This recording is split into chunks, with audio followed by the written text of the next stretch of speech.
A loud roar echoed through the village as a huge fox with 9 swishing tails.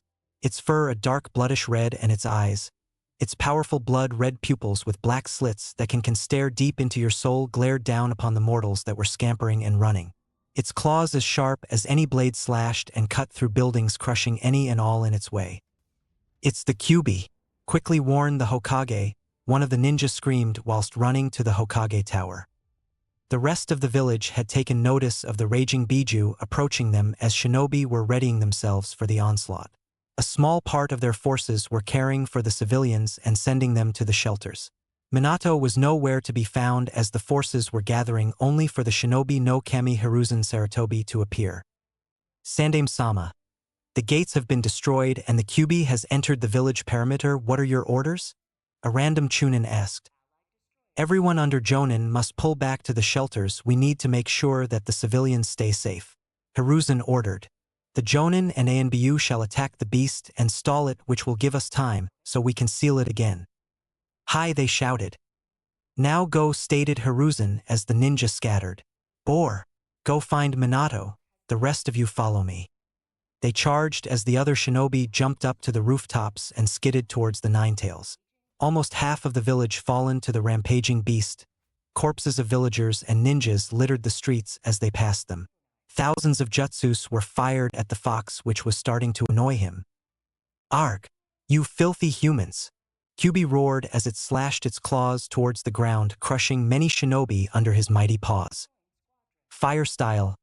Great firestorm!" Fugaki shouted as he and his clansmen all launched blazes of fire at the same time, causing the flames to form a tsunami of raging fire as it roared itself to the fox. "Pathetic Uchiha!" Kurama laughed, and with a swish of a tail the fire disappeared. He then unleashed his massive chakra, sending the Uchiha that attacked him flying a few feet. He was about to form a Bijidama when suddenly the Uzumaki sealing chains rose from the ground and began to bind him. He was pushed to the ground as he struggled greatly to break free. "What? These chains? Could it be? Kushina!" The fox roared in anger. "Not really, little kit," Kara Uzumaki teased, making the fox look down upon her. "You!" Kyuubi roared. "I'm surprised you remember me, Kitling. It's me, Kara Uzumaki. Now be a good foxy and sit there like a good boy, so can we seal you up again? How dare you treat me, the mighty Kyuubi, like a sniveling little child?" He snarled, letting out a roar. "And you can forget about sealing me. No seal can hold me." Kara Uzumaki. Sarutobi summoned Enma as the Monkey King turned into the adamantine staff as he had it enlarged and struck the beast in the head.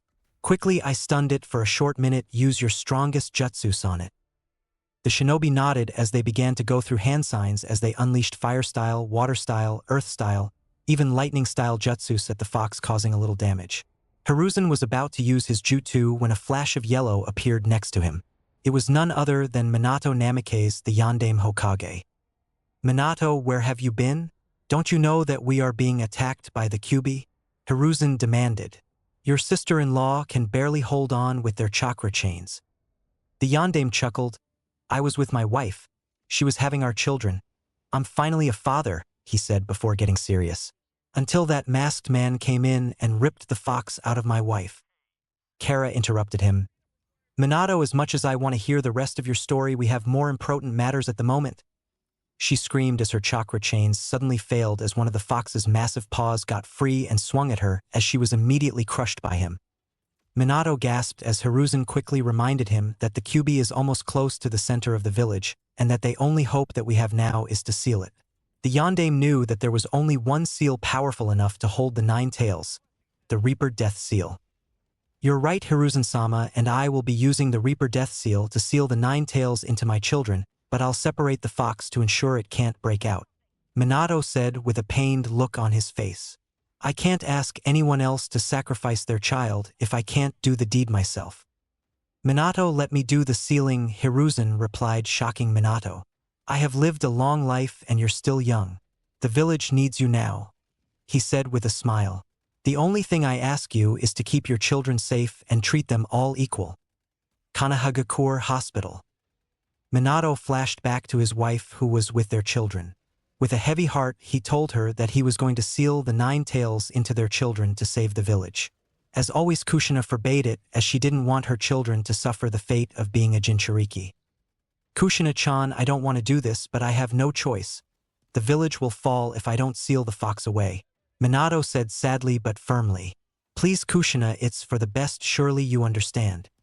Minato used me to seal the nine tails. You know the hardships Jinchuriki face. I wouldn't wish that upon my children. Kushina cried. Kushina, they need you in order to control the fox. Besides, you'll be able to teach them things I can't. Things only a mother would know.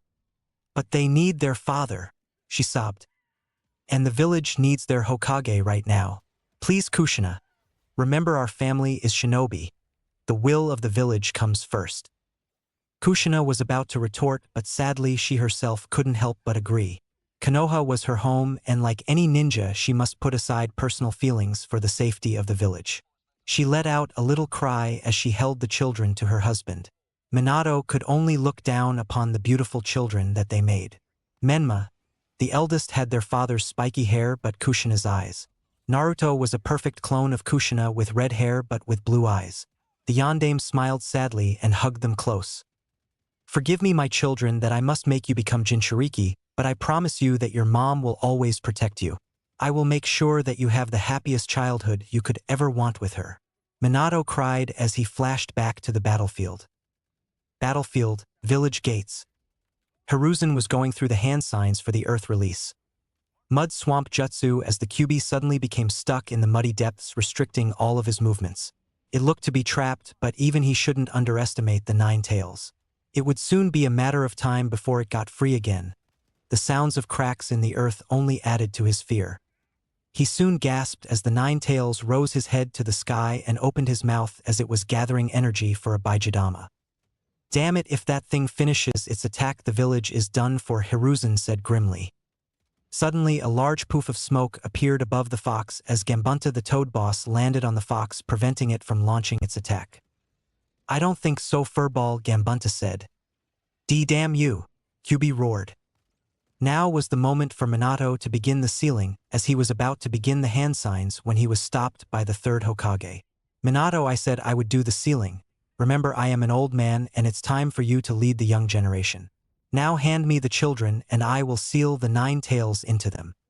But Minato stopped him as he refused to let his predecessor sacrifice himself if he couldn't do it himself. Minato sighed as he performed the hand signs at a fast rate. Finishing the last hand sign, he shouted, Fuinjutsu, Shiki Fujin. Suddenly the air got cold as the Shinigami appeared in all of her ethereal glory. Her appearance was ghost-like, her face hidden by a demon mask. She was dressed in whitish-gray robes with a necklace in her left hand and a katana in her right hand. In front of her, bound in ghostly whips, was Minato's soul. Who dares summon me? The goddess demanded. Forgive me, Shinigami-sama, Minato stated as he spoke to the goddess. I wish to offer my soul as payment to seal the Kyuubi's chakra into Menma and the soul of the Kyuubi into my youngest son Naruto. The Shinigami smirked. Very well, mortal, I will seal the beast within your children. The goddess thrusted her hand into Minato's back as it reached through the man's frail body and towards the nine tails. Kurama gasped in fear as the ghostly hand made contact. No, no, I will not be sealed again. New. The fox screamed as he was separate and pulled into Menma and Naruto. The 8 trigram seal appeared on the babies' bellies as the sealing was complete. However, the Shinigami noticed something strange about Naruto as she saw future events, and it brought a smile. A dark, evil smile upon her face. You are the one, Naruto. I can tell you are a special boy, and you can be the one that will save and change her for the better, she smiled, gazing down upon the sleeping red-haired baby as she raised her arm up to the moon as an orb flew into her open palm. She then placed the orb within Naruto as Naruto's chakra color went from blue to white. Good luck, little one, I have sealed Kagaya's power within you. I know you'll use it wisely and change the world.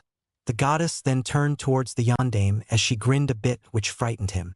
I won't be taking your soul, mortal. What? Minato said shockingly. He couldn't believe that he was being spared, but he felt there was some kind of catch. I'll get your soul one day, and I am a very patient woman. She laughed darkly, making Minato shiver. But don't make me regret sparing your life. This is a one-time deal, but don't take my decision as an act of mercy." She snarled as she vanished. Minato sighed a sigh of relief as he picked up his children and flashed back to his wife. The village was saved thanks to the noble sacrifice of Minato. The following day of the attack, Minato announced to the village of the noble sacrifice he performed to save the village. "My people of Kanahagakure," Minato announced. "Today our village suffered a major blow from the attack of the Kyuubi no Kitsune. We lost many loved ones who gave their lives to help us defeat it. Today we honor their sacrifice, especially my sister-in-law Kara Uzumaki. It was thanks to her bloodline and her fuinjutsu skills that we were able to contain it." "So the Kyuubi is gone for good?" a villager asked.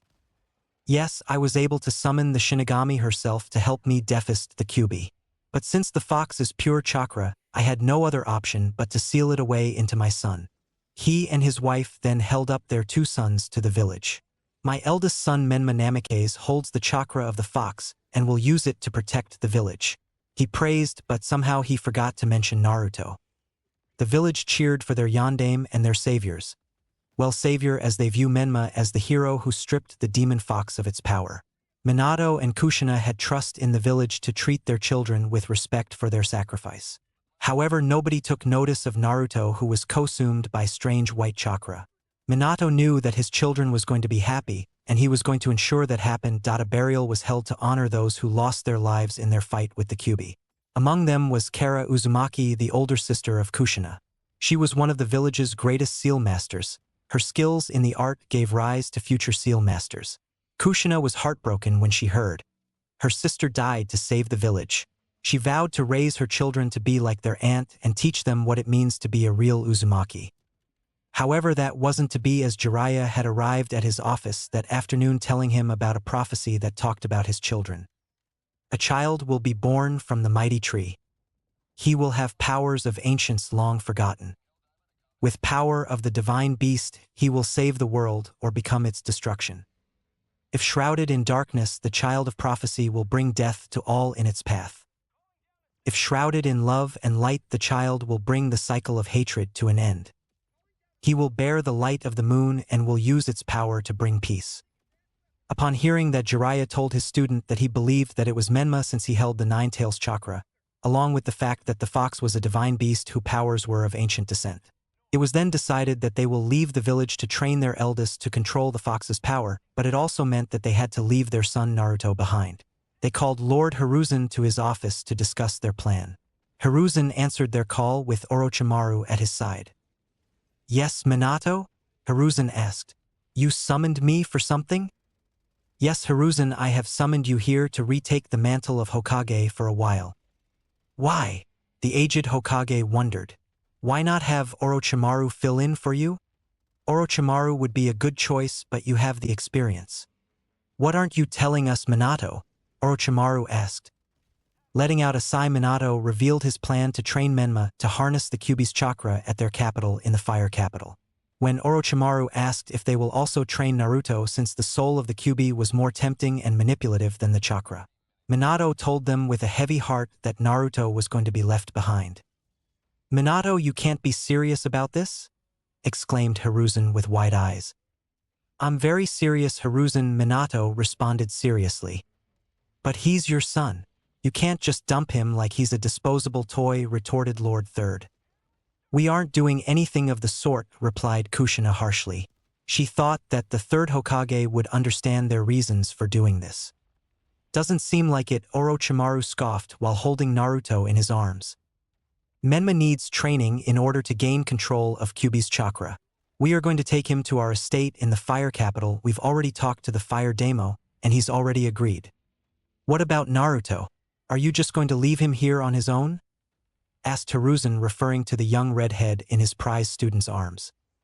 "We can't bring Naruto with us. It's too dangerous for him to come with us," Minato said, taking a step back from the former Hokage's glare. "And how, pray tell, is his parents leaving him on his own not dangerous?" Orochimaru growled. We have to put all of our attention on Menma because of the demon chakra. Since Naruto has the soul of the Kyuubi, he won't need any special training," Kushina stated. Plus, with Kumo and Iwa still angry at them since the previous war, They'll be gunning for Minato and Kushina whenever they can, said Jiraiya. With Naruto in the village, he will be protected and safe from any assassins they sent. Plus, no one will know of his heritage. Like hell he will, the snake Sannin thought to himself. I know this village won't accept little Naruto-chan since they fear what they don't understand. Hiruzen unleashed so much Ki that it was suffocating to Minato, Kushina, and Jiraiya. It disturbed Menma, but it didn't really affect Naruto for some strange reason. Where will he stay while you're gone? He demanded. Well, we can't have him living with any of the clans as that would draw suspicion towards him, and we'd prefer it if nobody but you, Kakashi, Tsunade, and Orochimaru know about this, Minato stated. So it would be best that he stays in an orphanage, Kushina said, as she was sweating from Hiruzen's Ki that was drilling holes through their faces. Oh hell no, Orochimaru hissed as he let out killer intent, but it was masked over by the killer intent of the third wind as he felt the men's anger as he whimpered and started to cry. Orochimaru gasped as he realized that they were scaring little Naruto. Oh Naruto, Uncle Snake is so sorry. We were just a little mad at your parents, we're sorry. An orphanage? You want your little boy to grow up in an orphanage? Hiruzen growled, not liking this one bit. It's perfectly safe, it won't draw any suspicion, and when you tell everyone that Naruto has the soul of the Kyuubi, he will be declared a hero among the populace. We'll train Menma, and until he turns 13, we will come back to be with Naruto, Minato said. Jiraiya nodded in agreement with his student. I'll drop in here, and now to check up on Naruto. The Toad Sage couldn't stay in the village for long as he had to help Minato and Kushina train their eldest Menma, who he believed was the child of prophecy. Tsunade was going with them as she was the children's personal doctor to ensure that they won't get injured anytime soon. She was after all their grandmother. That's right, Tsunade had a one-night stand with a man named Hans Namikaze and ended up pregnant with Minato. She cared for her son like any mother would, and she was going to be there to take care of her grandchildren. Well, one of them. You've truly become a fool, Minato, to think that this plan of yours will work. I should have made the better decision and declared Orochimaru the fourth Hokage instead of you, Hiruzen said in disdain. Minato winced at those words, as did the others, as they never thought that they would hear those kind of words coming from Saratobi's mouth. Regardless of what you may think of us, Hiruzen, we won't change our minds. We will take Menma to our estate in the fire capital and train him to control the Kyuubi's chakra, and nothing you say will change our minds, Kushina said in a firm and stubborn tone. Hiruzen and Orochimaru stood up as they glared their darkest glare at the group, which scared them a little, but the group stood their ground. The third Hokage glare was directed towards Kushina as the redhead felt that immense killer intent increase. But it wasn't as intense as the snake's killer intent. I can't believe that you, Kushina, would abandon one child for the other. This clearly shows me that you are play favorites with your children, Orochimaru sneered. Kushina growled, I am not playing favorites, you bag of scales. She ranted. Yes, you are, Kushina, you're leaving Naruto behind because he isn't a Kyuubi-powered child. However, this does proves one other thing, he growled. Really? And what does it prove, Orochimaru? Kushina replied. You're a blood trayer, he shouted, shocking them, especially Kushina. A true Uzumaki does not abandon family for any reason, especially for some prophecy told by an old toad. A true Uzumaki stands by their family, their whole family. And because you are choosing to favor Menma over Naruto, this shows and proves you are nothing more than a blood traitor, he roared as he stopped to catch his breath. You're treading on thin ice, Snake. Kushina is doing this for both of her sons. Her duty is to the world, Swanda shouted. Her duty is to be a mother, Orochimaru retorted, glaring at Kushina. Your duty is to take care of both of your children. As I recall, you swore to your sister that you would raise both of your children to become like her, to represent what a true Uzumaki is. Kushina stood there for a minute and was about to retort when Hiruzen interrupted her again. Get out, all of you. At this moment you have all lost my respect, especially you, Kushina. I thought that after what Mito taught you about family, you would take those to heart, but clearly you care more about the prophecy than your own son, Hiruzen stated. You clearly don't understand the severity of the situation, Minato said sternly.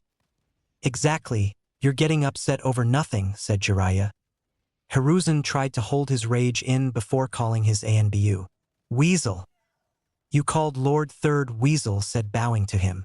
Itachi, please escort this bunch from my office, I can't stand the sight of them. Also take them to the edge of the village gate as they are leaving for the fire capital, Hiruzen sneered. Hi! Itachi shouted as he escorted Minato and his group out of the office. Hiruzen sighed as he watched from the window as the Namikazes and the remaining Sannin left. Unknown to them, a certain deity watched the whole thing, and boy oh boy was she not happy. Kami's realm. Shinigami's domain. Shinigami roared as she shoved her stack of paperwork off her desk and then threw the desk into the wall, breaking it in half. She was really pissed, and I mean pissed, and that rarely ever happens. The reason being for her anger was a certain blonde-haired human that she spared. That bastard! She screamed, punching a hole in the wall. I, being the generous goddess, spared that blonde-haired monkey's life after sealing the 9 tails into his children, and he goes and abandons his youngest like he doesn't matter because he doesn't hold the fox's chakra. Oh, by the gods, I'll kill him. She sat down in her chair and rubbed her head. Mortals were always so defiant when the gods grant them certain privileges like power, or knowledge, or sometimes rarely eternal life. She never really believed in humankind that her sister Kami made. To her they were flesh bags or her little playthings until a certain baby blonde seemed to worm his way into her cold and stone heart. The boy was special, but she couldn't understand why, but she didn't dwell on it.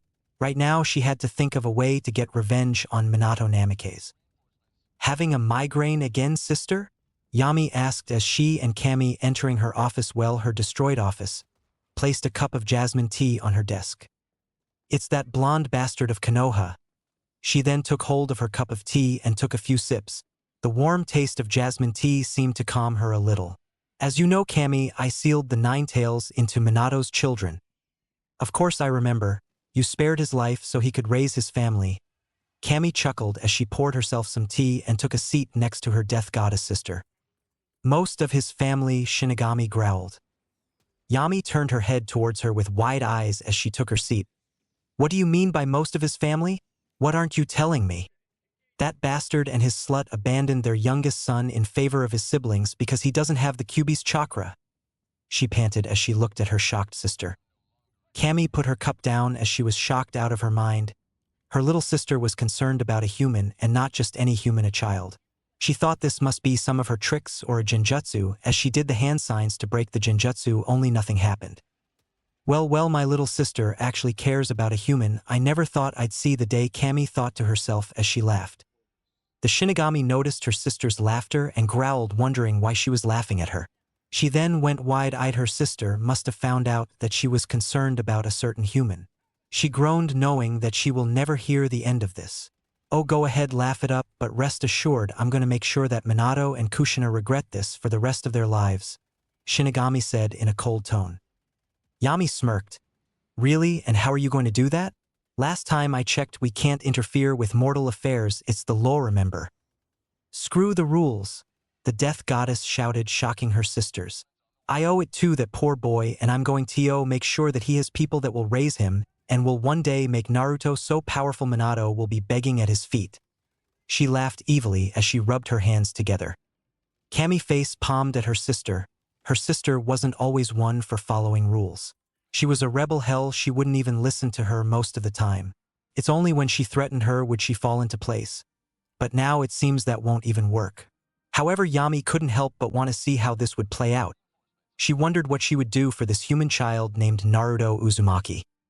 Okay, sis, I let you do this. How are you going to make this up to the boy? Yami asked. The Shinigami gave Yami a smirk as her sisters knew right then and there what she had in mind.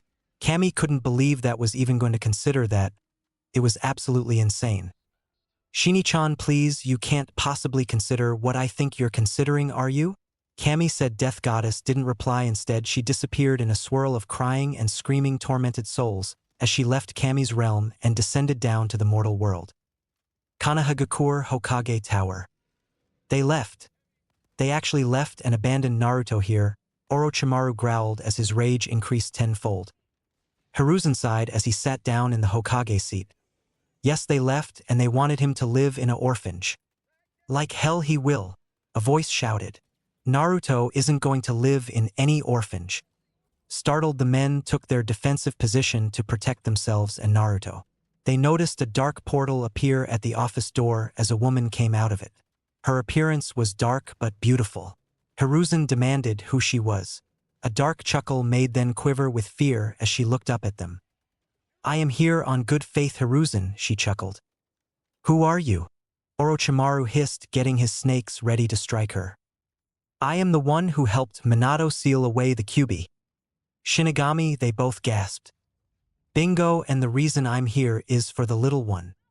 Shinigami, with all due respect, you can't take Naruto. He's only a baby, Hiruzen replied with a bit of desperation in his tone. Ha ha ha ha ha ha, she laughed. I haven't laughed this much in centuries, ha ha ha ha. I'm not here to take Naruto. I'm here to make up for what his parents did. Please tell me you'll devour their souls, the snake Sannin begged. Ha ha ha, maybe, but no, the goddess chuckled. What I am going to do is give Naruto a new set of parents. Ones that will show him good morals and raise him to be a proper shinobi. After all, he is the prophecy child. What? The men shouted. Naruto is the chosen one? Yes, he is. Now on to business. I'm going to return 2 people from the dead and restore them to their youth. They will become Naruto's new parents, and not only that, they will change the way of the village and bring back the true will of fire. Who are these people you're going to resurrect? Hiruzen asked. Hashirama Senju and Mito Uzumaki. She answered. Hiruzen froze in shock. The Shinigami was going to bring back the first Hokage of the Hidden Leaf and the greatest seal mistress in Konoha back to life. Many thoughts were blowing through his mind like a wild storm. He was debating on whether or not this was the answer. One part of him told him to leave his sensei and his wife to rest in peace as they did their job. But the other part of him believed that having Hashirama back would set the village back on the right path, plus Hiruzen could finally retire. After all, Hashirama died young, so he was sure he could handle being Hokage again. Plus, this would be a good upbringing for Naruto. I believe it's a good idea, said Orochimaru, shocking his sensei. What are you saying, Orochimaru? Hiruzen asked. What I mean, sensei, is that Hashirama and Mito would be the perfect role models for him. Especially since this will be a shocker when Tsuwanda and the others come back, the Sannin smirked. Well? The Shinigami asked impatiently. What do you say?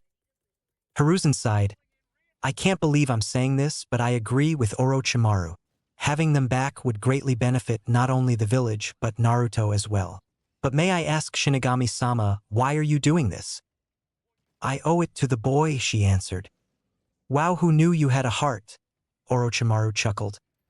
Don't push it, snake, she snarled. Well, I still agree it's a good idea, Hiruzen smiled. A wise choice. Now let's get started, she laughed as she clapped her hands together. Time to work some necromancy. She conjured up shadows as she gripped her scepter, and a large pentagram appeared on the floor. The floor broke apart as many souls were wailing from the underworld. The skies opened up as well as Hiruzen could see a blinding white light.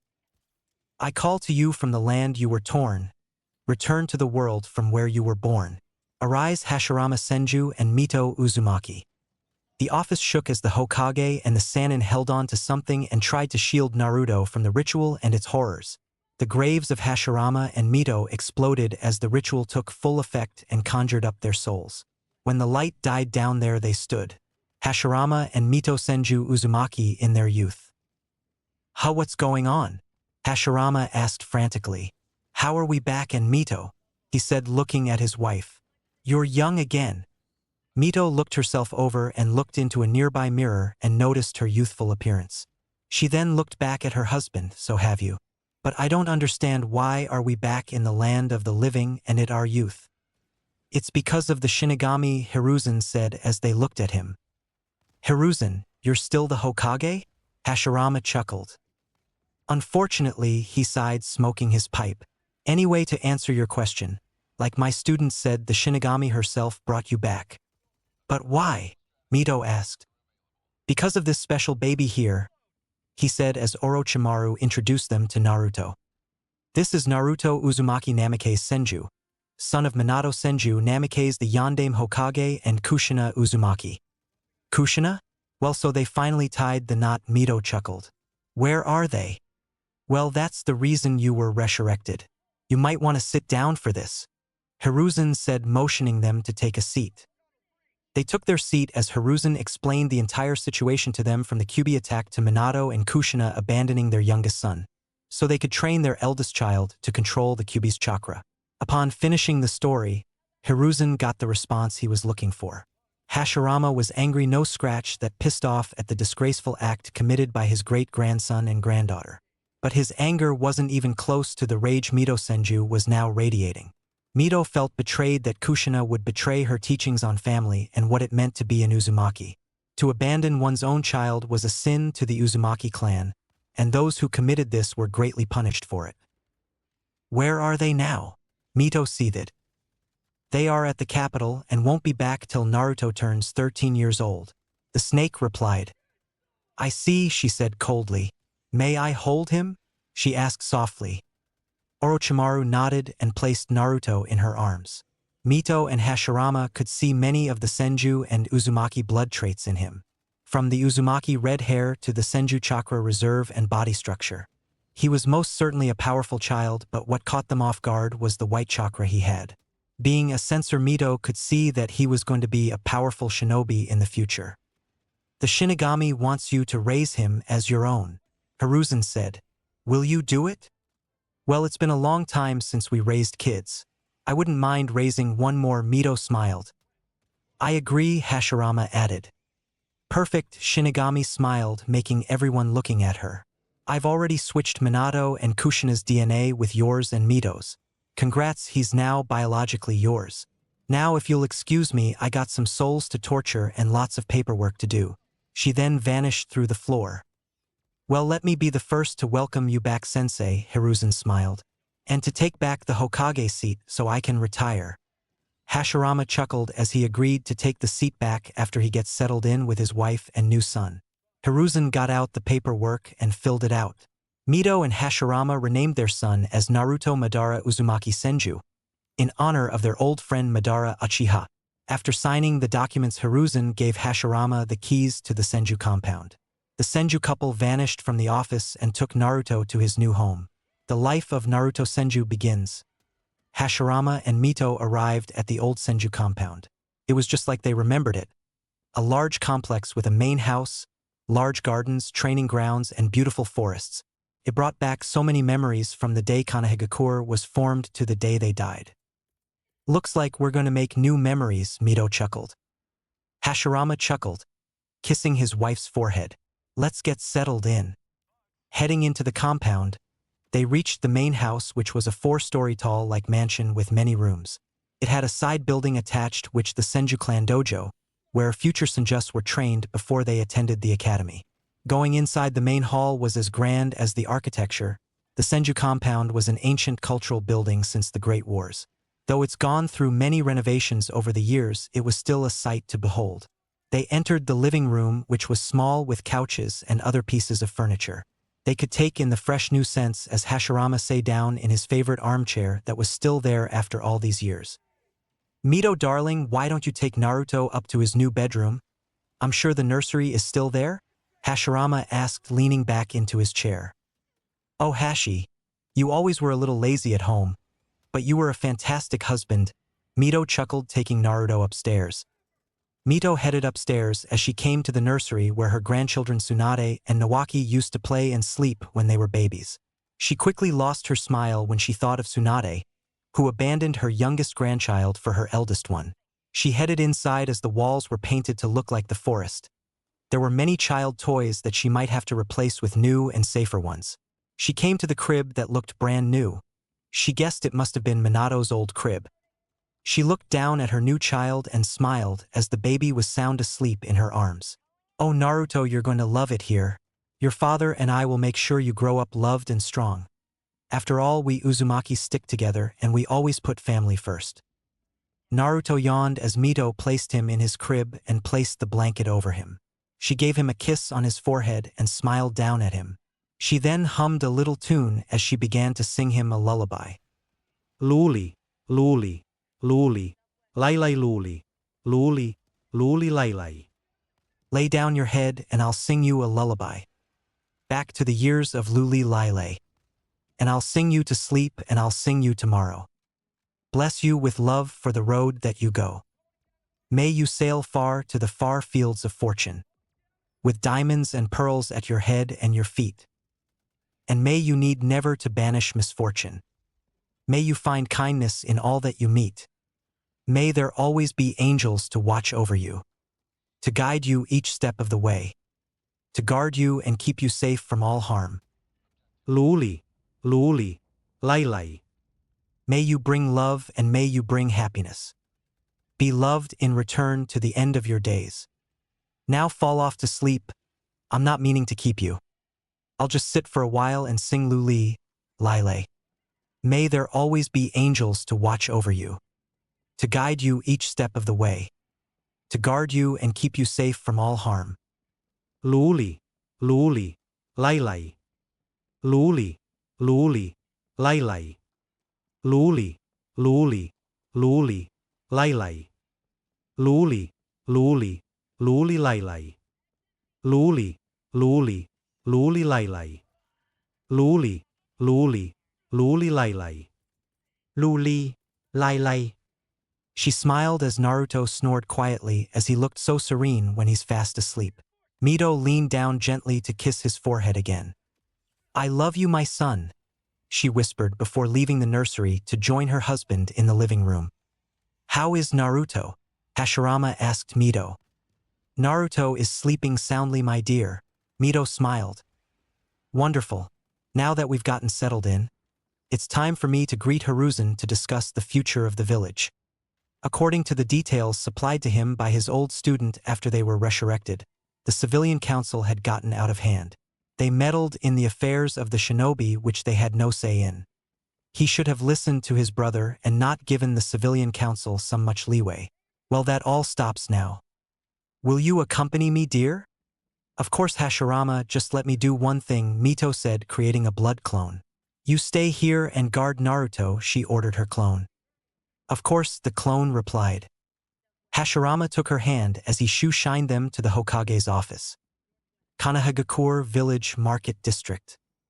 Since the attack of the Kyuubi yesterday, many of the shinobi and civilians that suffered the traumatic experience of the attack were slowly trying to move forward. They suffered many casualties and losses, including loved ones. Reconstruction of the village was underway as the reparations of the northern and eastern district sector of the village that suffered the most damage was almost complete. Everyone moved on and licked the wounds except for a few. Among those few was Kakashi Hatake, Minato's only surviving student. Kakashi Hatake, the copycat ninja who copied over 1,000 jutsus, a man who many called a hardcore strong-hearted ninja, was now drinking his anger in sake at the local bar. The man couldn't let go of the hate he felt when he discovered that his own sensei Minato Namikaze was abandoning his youngest son for his Jinchuriki child. Not only that, but Kushina, who always spoke proudly on how family is important and always sticks together, would suddenly abandon her child for a prophecy. I mean, she's an Uzumaki, for crying out loud. It made him sick to his stomach, and don't even get him started on the Sannin. But he was happy that Orochimaru didn't go with them. At least the snake had brains and a heart. Hatake-san, the bartender asked, don't you think you had enough? I'll tell when I have enough, Kakashi ranted. Another one. The bartender immediately refilled his glass as Kakashi gouged it down in a single gulp. Kakashi's friends watched him in disappointment but sorrow. They knew that Kakashi took Minato's leaving and abandonment of his son hard. After all, Kakashi looked up to and admired his sensei, but now he wouldn't even speak of him. Hokage Tower, Hokage's office. In the Hokage's tower, Hiruzen was stuck doing what all Kage fear the most: paperwork. That's right, paperwork, a Kage's worst nightmare. After the attack, he's gone through pile after pile after pile. Curse you, Minato, you leave the village, but you don't give me the secret to defeat paperwork. He groaned as he scanned through the papers.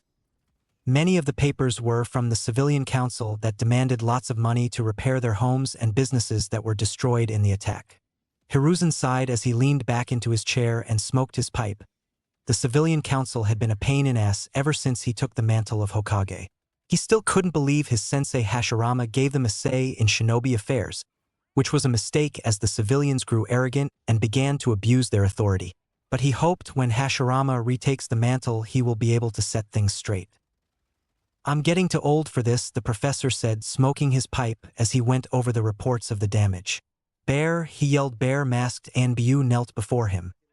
Hi Sandame-sama, the Anbu stated. Give me the full situation report, the number of casualties of both civilians and shinobi. Hiruzen ordered. Hokage-sama, shinobi casualties have estimated to 1,000 shinobi along with 150 Anbu dead, and the number is still rising. We haven't cleared all of the debris of the northern and eastern sector, so we aren't really sure. However, the civilian casualties have reached to 1,500 dead and many in critical condition. Bear finished. Very well, thank you for the report, Bear. You are dismissed. Leave the report here on my desk and return to your duties, Hiruzen commanded. With your leave, Hokage-sama, said Bear as he flickered away. Arg! Just when I'm finally ready to retire, Cammy herself decides to fuck it up, and now I have to deal with more paperwork. He groaned as rubbed his temples. Why does Cammy hates me? After 10 minutes, Hiruzen had finally finished up the remaining paperwork that was the death of him for years. He was glad to finally be rid of it. The only thing left to do now was to make his sensei the new Hokage and finally retire to live out the remainder of his years as he wants. He got up from his seat and cleaned off his desk, and started to smoke his pipe when Hashirama appeared. Still smoking, Hiruzen? Those things can kill you, you know, Hashirama chuckled. When you're as old as I am, sensei, you realize that sometimes a smoke can make any stressful day a relief. He sighed, taking a puff. So I take it you're ready to retire for the day? Hashirama asked him. Yes, sensei, he groaned. Now I can finally retire. Lord Third took off his hat and robes and presented them to Hashirama. Lord First took them with great pride like he did over 100 years ago. Placing the robes on, he straightened and tightened the knots. He then placed the hat atop his head as Hiruzen welcomed him back as the Hokage. Mito also congratulated her husband. A knock at the door as an Anbu spoke from outside the office. Lord Third, the council has requested your presence, the Anbu dear said. Tell them I'll be right there, Hiruzen replied, waiting till the Umbu left. Well, sensei, it's time to reveal your existence to the council. Indeed, it's also time for the village to go through drastic changes, Hashirama stated coldly. Lord Third and Lady Mito nodded as they left the office and followed Hashirama to the council chambers to discuss the future of the leaf and to knock some people down a peg. Council chambers. Hiruzen and company stood before the door that led to the council meeting. Lord Third had been notified that everyone else had already arrived. But as he stood before it, he couldn't help but feel a slight unsettled, as if something big was going to conspire. Boy oh boy, was he in for a surprise. He could already hear soft chatter and discussions going on. Praying to the gods that were listening, he pushed open the door and swept into the room. Lord Third took his seat at the head of the table and then surveyed the council. The council was split into 3 parts. The Shinobi Council, which consisted of the clan heads of the Hyuga, Aburame, Inazuka, Akimichi, Nara, Kurama, Uchiha, Sarutobi, and the Nara clan minus the Senju, Uzumaki, and Namikaze seats that were still empty. But not for long. The Civilian Council that handles civilian and financial affairs like stocks and trades, and finally the Elder Council, which consisted of the Hokage's advisors Hamura, Koharu, and the Old War Hawk Danzo. Order, I call this meeting to order, shouted Hiruzen. Hokage-sama, where is Minato? Hayashi asked. Shouldn't he be here? Following his battle with the Kyuubi, Minato managed to defeat the beast with a SS rank Fuinjutsu called the Shiki Fujin. With it, he was able to summon the goddess of death herself and had sealed the 9 tails away into his children Menma and Naruto. The Hokage explained. Menma holds the fox's chakra while Naruto contains the soul. The Civilian Council immediately called for the death of the youngest Namikaze, for they believed he was the 9 tails in human form. Hashirama and Mito, who were outside of the chambers, were furious but kept their cool. They didn't want to give themselves away just yet. Silence, Hiruzen shouted. Hokage-sama, we must kill the demon. A civilian shouted. We must kill it while it's still weak in human form.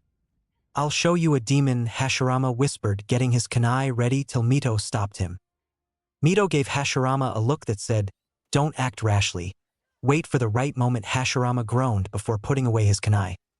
Naruto is what keeps the demon from escaping and killing us all, Hiruzen shouted to the fat merchant civilian. Hamura cleared his throat.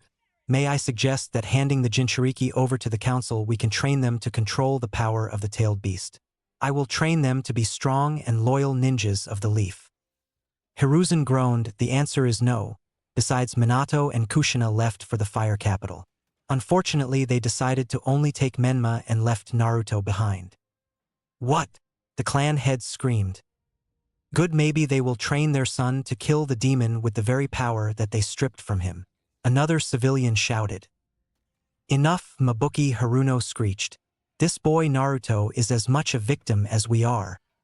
Everyone was shocked that Mabuki Haruno, the head of the civilian council, would defend the boy. Hiruzen was most shocked since her husband Seiko Haruno was a demon hater and was killed in the Kyuubi attack.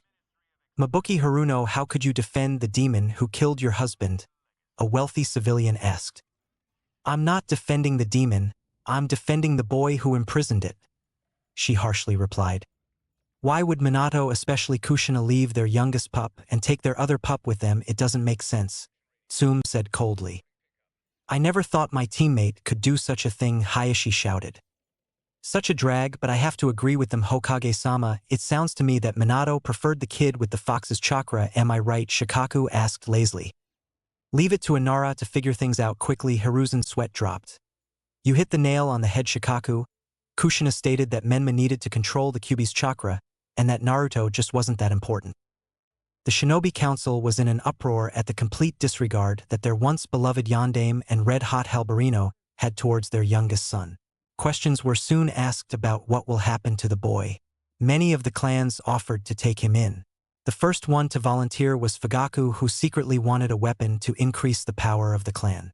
Next was Hayashi, who was ashamed of his former best friend and thought taking the boy in not for Minato or Kushina but to give the boy a caring, loving home. Tsume wanted to take care of the child as she can relate to him since she herself comes from a clan that was once feared and demonized due to their wolf-like features and powerful techniques. Tsume also was ashamed her blood sister Kushina would abandon one pup for the more powerful one. She thought the redhead was an Uzumaki, a clan that was known to put family above all else, but clearly she was wrong. The Shikacho Ino trio couldn't take care of the child since they have their hands full with kids of their own, plus with the fact that Nara men would complain as always. And clearly they didn't want Naruto to be lazy. The Yamanaka were out of the question since Yamanaka males were always busy with barely enough time to spend with their kids, leaving it to their wives, and Naruto needs to have a father that dedicates their lives to both their jobs and their kids equally. Finally, the Akimikis tend to overfeed their kids, and I don't think they would want a fat Naruto. The Aburame was clearly out of the question since who would want bugs living in their bodies? Hiruzen sighed as he silenced them with a small amount of Ki. Now that I have your attention, I understand that you all wish to take care of the boy. Unfortunately, that won't be happening. You see, the Shinigami who sealed the Kyuubi away left us a little present. Koharu spoke up first. Hiruzen, what are you talking about? I'll let our guests explain. Hiruzen smiled as he motioned the couple inside. The council gasped as silence filled the room. Everyone could only stare and not even say a word. There standing before them was the first Hokage, Hashirama Senju and Mito Uzumaki. The shinobi clan heads stood in awe and respect of one of the village's founders. However, the advisors were not convinced and believed it to be a trick. Hiruzen, what trickery is this? You dare defile our sensei memory by using the Edo Tensei to bring him back to the land of the living. Koharu shouted. Silence your mouth, insolent pups, Hashirama shouted. This is not my brother's jutsu. The Shinigami has brought my wife and I back to the land of the living. Why would the goddess of death bring you back? Shikaku Nara asked. Unless there was a good reason. Mito was the one who spoke up to answer the Nara. Yes, Lord Nara. You see, the Shinigami is angered for Minato breaking his promise to her. After Minato abandoned Naruto here without a second thought, it was decided that we would return to the mortal plane and raise Naruto as our own. What? Everyone shouted. Indeed, the Shinigami replaced Naruto's blood and DNA with my own and my wife's. Naruto is biologically ours now, and we shall thrive where Minato had failed. I will also retake the mantle of Hokage. After all, I think we all agree it's time for Hiruzen to step down, so he can enjoy his golden years. That is true, Sensei, Hiruzen agreed until he let out a huge smile. This is a grand occasion. Now Lord First can keep the demon in check and keep it weak. A civilian cheered. The demon will be bowing at our feet. The civilians' rejoicing was cut short when a spike of wood sprang from the floor and pierced through the man's neck, killing him. "Hokage-sama?" a civilian council member shouted. "The next person who calls my son a demon, their lives are next," Hashirama screamed angrily. "Now, since I'm Naruto's father and the eldest Senju male, then by clan law I'm the clan head. And my wife shall be the Uzumaki clan head, since she's the eldest Uzumaki, considering Kushina broke her vow to the clan and hasn't been active in her duties as clan head. My husband is right, and you all know it too, plus Minato never took the mantle of Senju clan head, since he's the Namikaze clan head, so therefore by the law the clan head position is passed to the eldest Senju, Mito stated. Well, sensei, since you're going to retake the mantle of Hokage, which is a wonderful, let me be the first to welcome you back.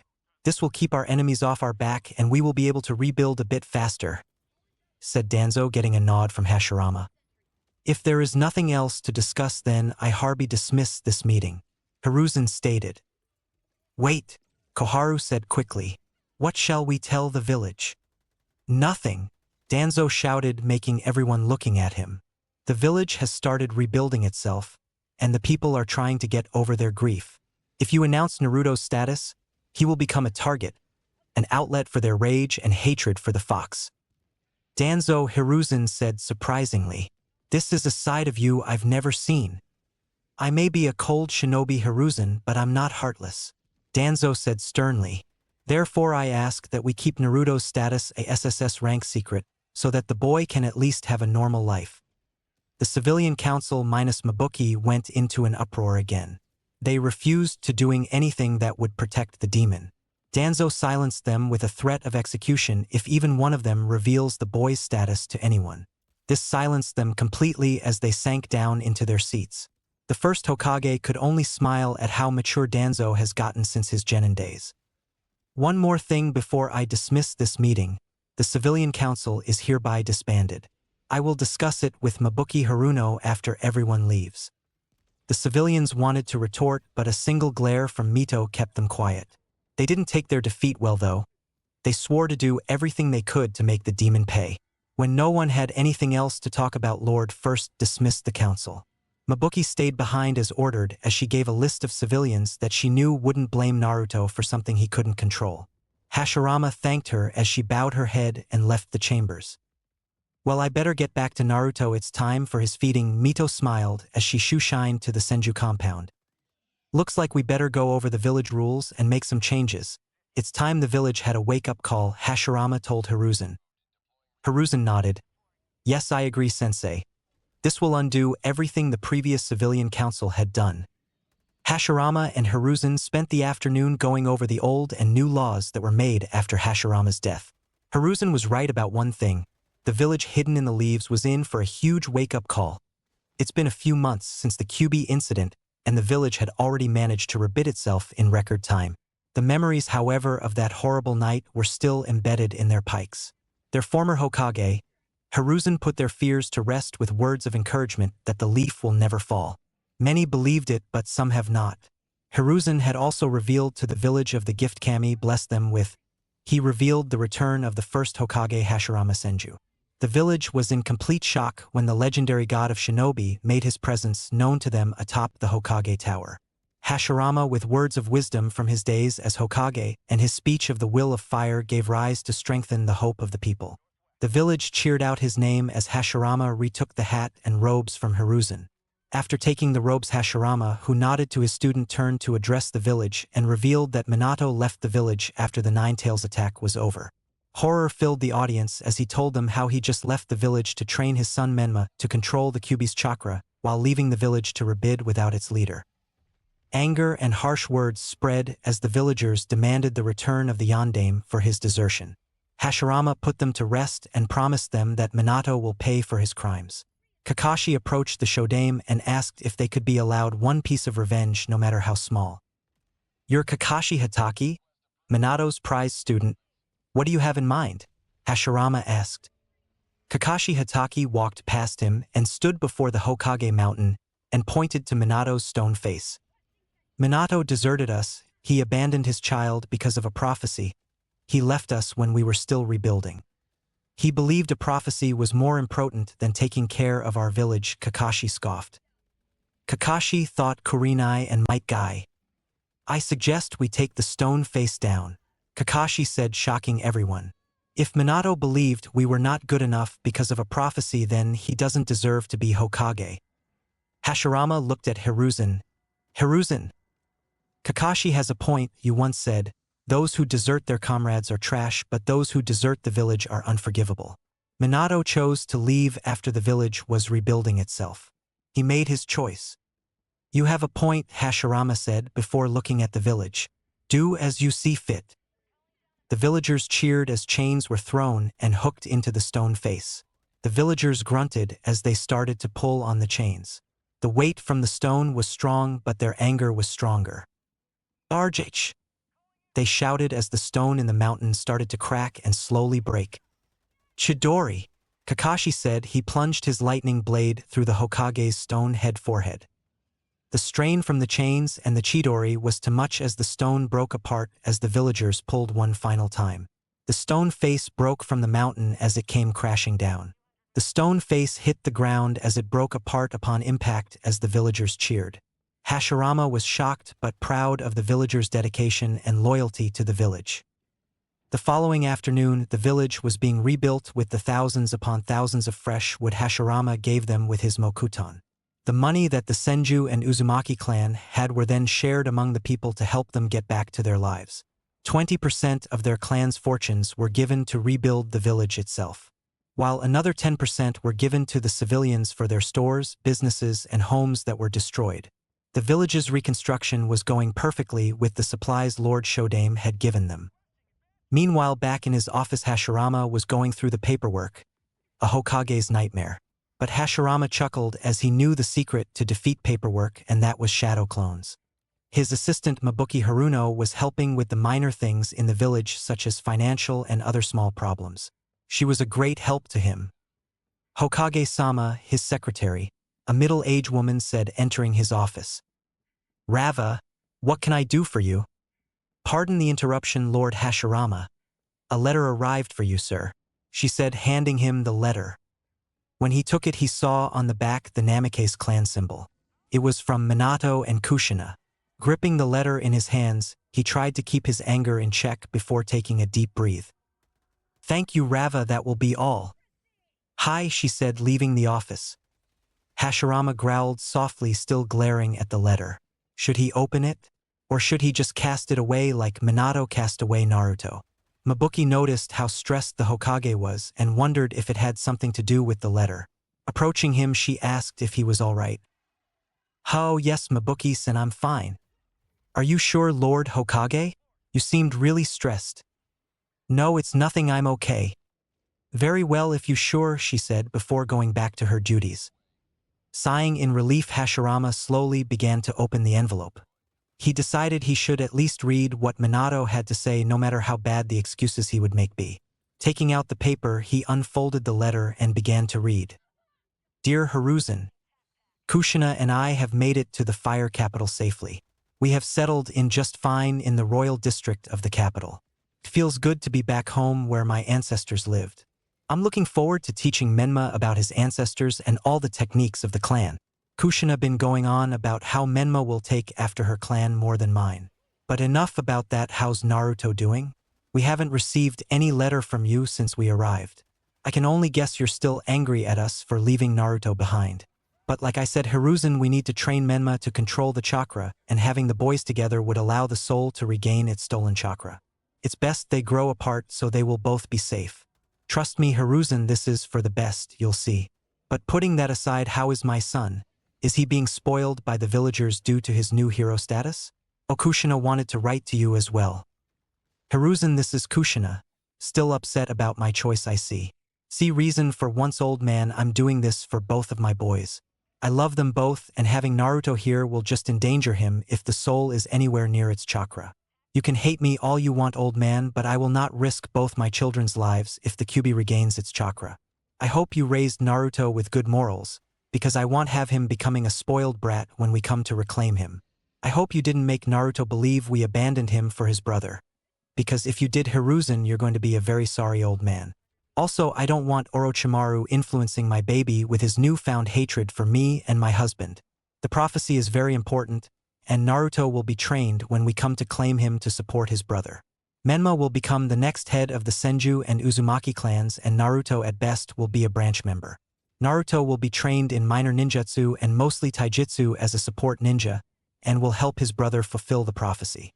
You'll see Hiruzen, it will all work out for everyone. Jiraiya will be coming in a few days to check up on Naruto for us. Yours sincerely, Minato and Kushina Namikaze. After finishing the letter, a storm of emotions raged within the first Hokage. Hashirama was infuriated that the Yondaime and his wife felt so little for their son.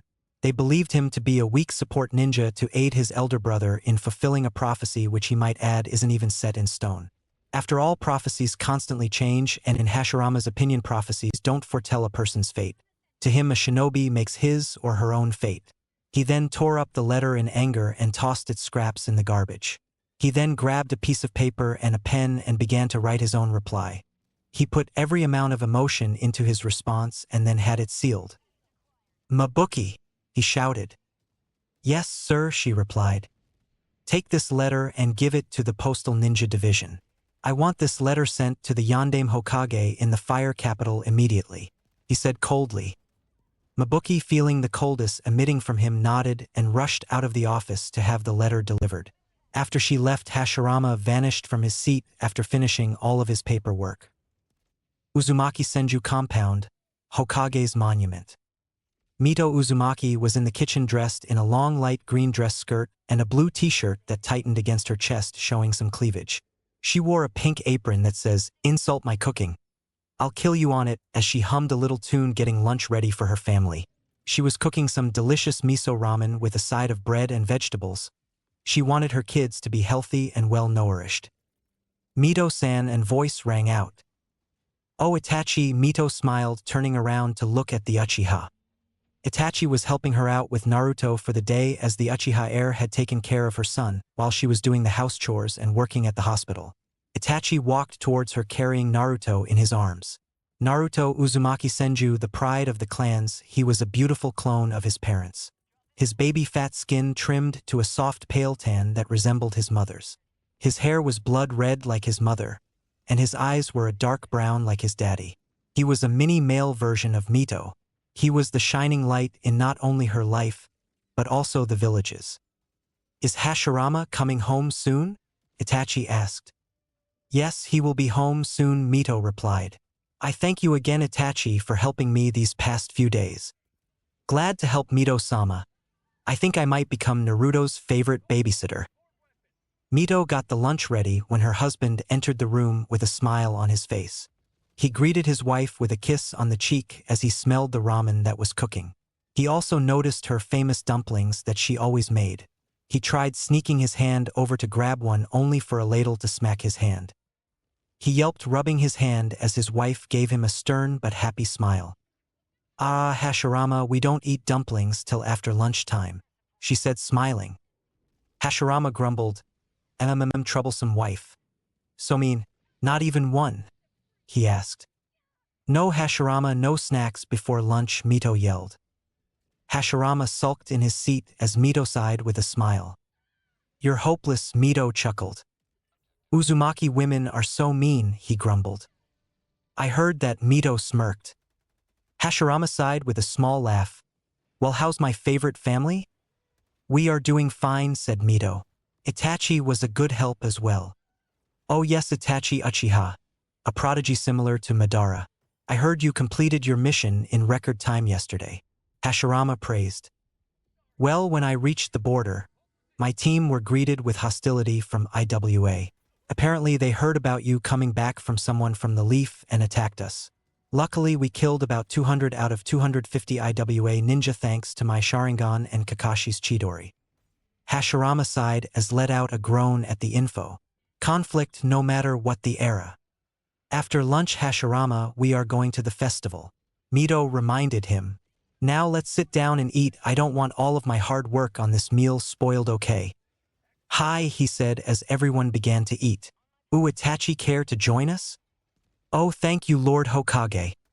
After the delicious lunch, and all the dishes were cleaned thanks to Itachi and his shadow clones. Soon Itachi left to greet his family while Mito and Hashirama getting dressed to get ready for the Spirit Festival to honor the shinobi who lost their lives for the village. Hashirama dressed himself in a black kimono with red satin, while Mito dressed in royal kimono with white satin tied around the waist. She wore her gold headpiece as 2 ceiling tags hung from the buns in hair. Naruto was dressed in baby clothes, well dressed like a little fox. "Alright, let's get going, the festival won't start without us present," Hashirama smiled. They left the compound and met with their fellow friends that awaited them at the complex gates. They bowed their heads to their clan heads as they greeted them. The entire family soon left to join in the festivities. Konohagakure Central Sector. The festival was in full swing as the village square was decorated with lots of lights, lanterns, and lots of masks. Lots of food was prepared and the game stands were put up for the children. The people dressed in appropriate clothing for the celebration. Hashirama and his family arrived as the people greeted them with warm smiles and good greetings. "Welcome, Hokage-sama," a civilian said. "My lord and lady," an elderly woman stated, bowing her head. The Hokage smiled. "Hello, my friends, I trust things are well," he asked, getting a nod from the festival committee, which made up of 130 civilians and 300 shinobi and retired shinobi. A young woman walked up to the family, presenting him with a plate of fresh dango, which he accepted. It was so delicious as he gave her a thumbs up on it, making her happy. "Lord Hashirama," a voice rang out. The family smiled as they noticed it was Mikoto Uchiha and her family. Fugaku greeted them with a firm nod, which they returned. The Uchiha clan head and Hashirama weren't friends but remained civil each other. Fugaku was still all about having Naruto as a weapon, but after fighting Mito Uzumaki, who gave him such a tongue lashing, she gave him such a beating, Fugaku turned over a new leaf, although he was still the cold clan head we all know and love. Mikoto greeted the family as she gave them each a hug, including the little red head who always brought a smile to her family. She was the friend of the family, but to Naruto, Mikoto was more like an aunt or second mother figure. Ever since she found out about Kushina abandoning Naruto like he was nothing, she lost all respect for the redhead. In fact, the day after she found out what Kushina did, she burned and ripped up every picture that she had of them together. She even threw away all the gifts that Kushina bought her over the years they were friends. She never wanted anything to do with her and soon found a new friend in Mito. "Mikoto, good to see you," Mito said as she presented the rose to her. Mikoto smiled as she knelt down and took the rose. "Aw, thank you, I love it." She sniffed the rose before she put it in her hair. "You look lovely, Kasan, that rose brings out your beauty," Itachi laughed. "Naruto picked out the rose for you," Mito chuckled. Mikoto laughed as she rubbed his head.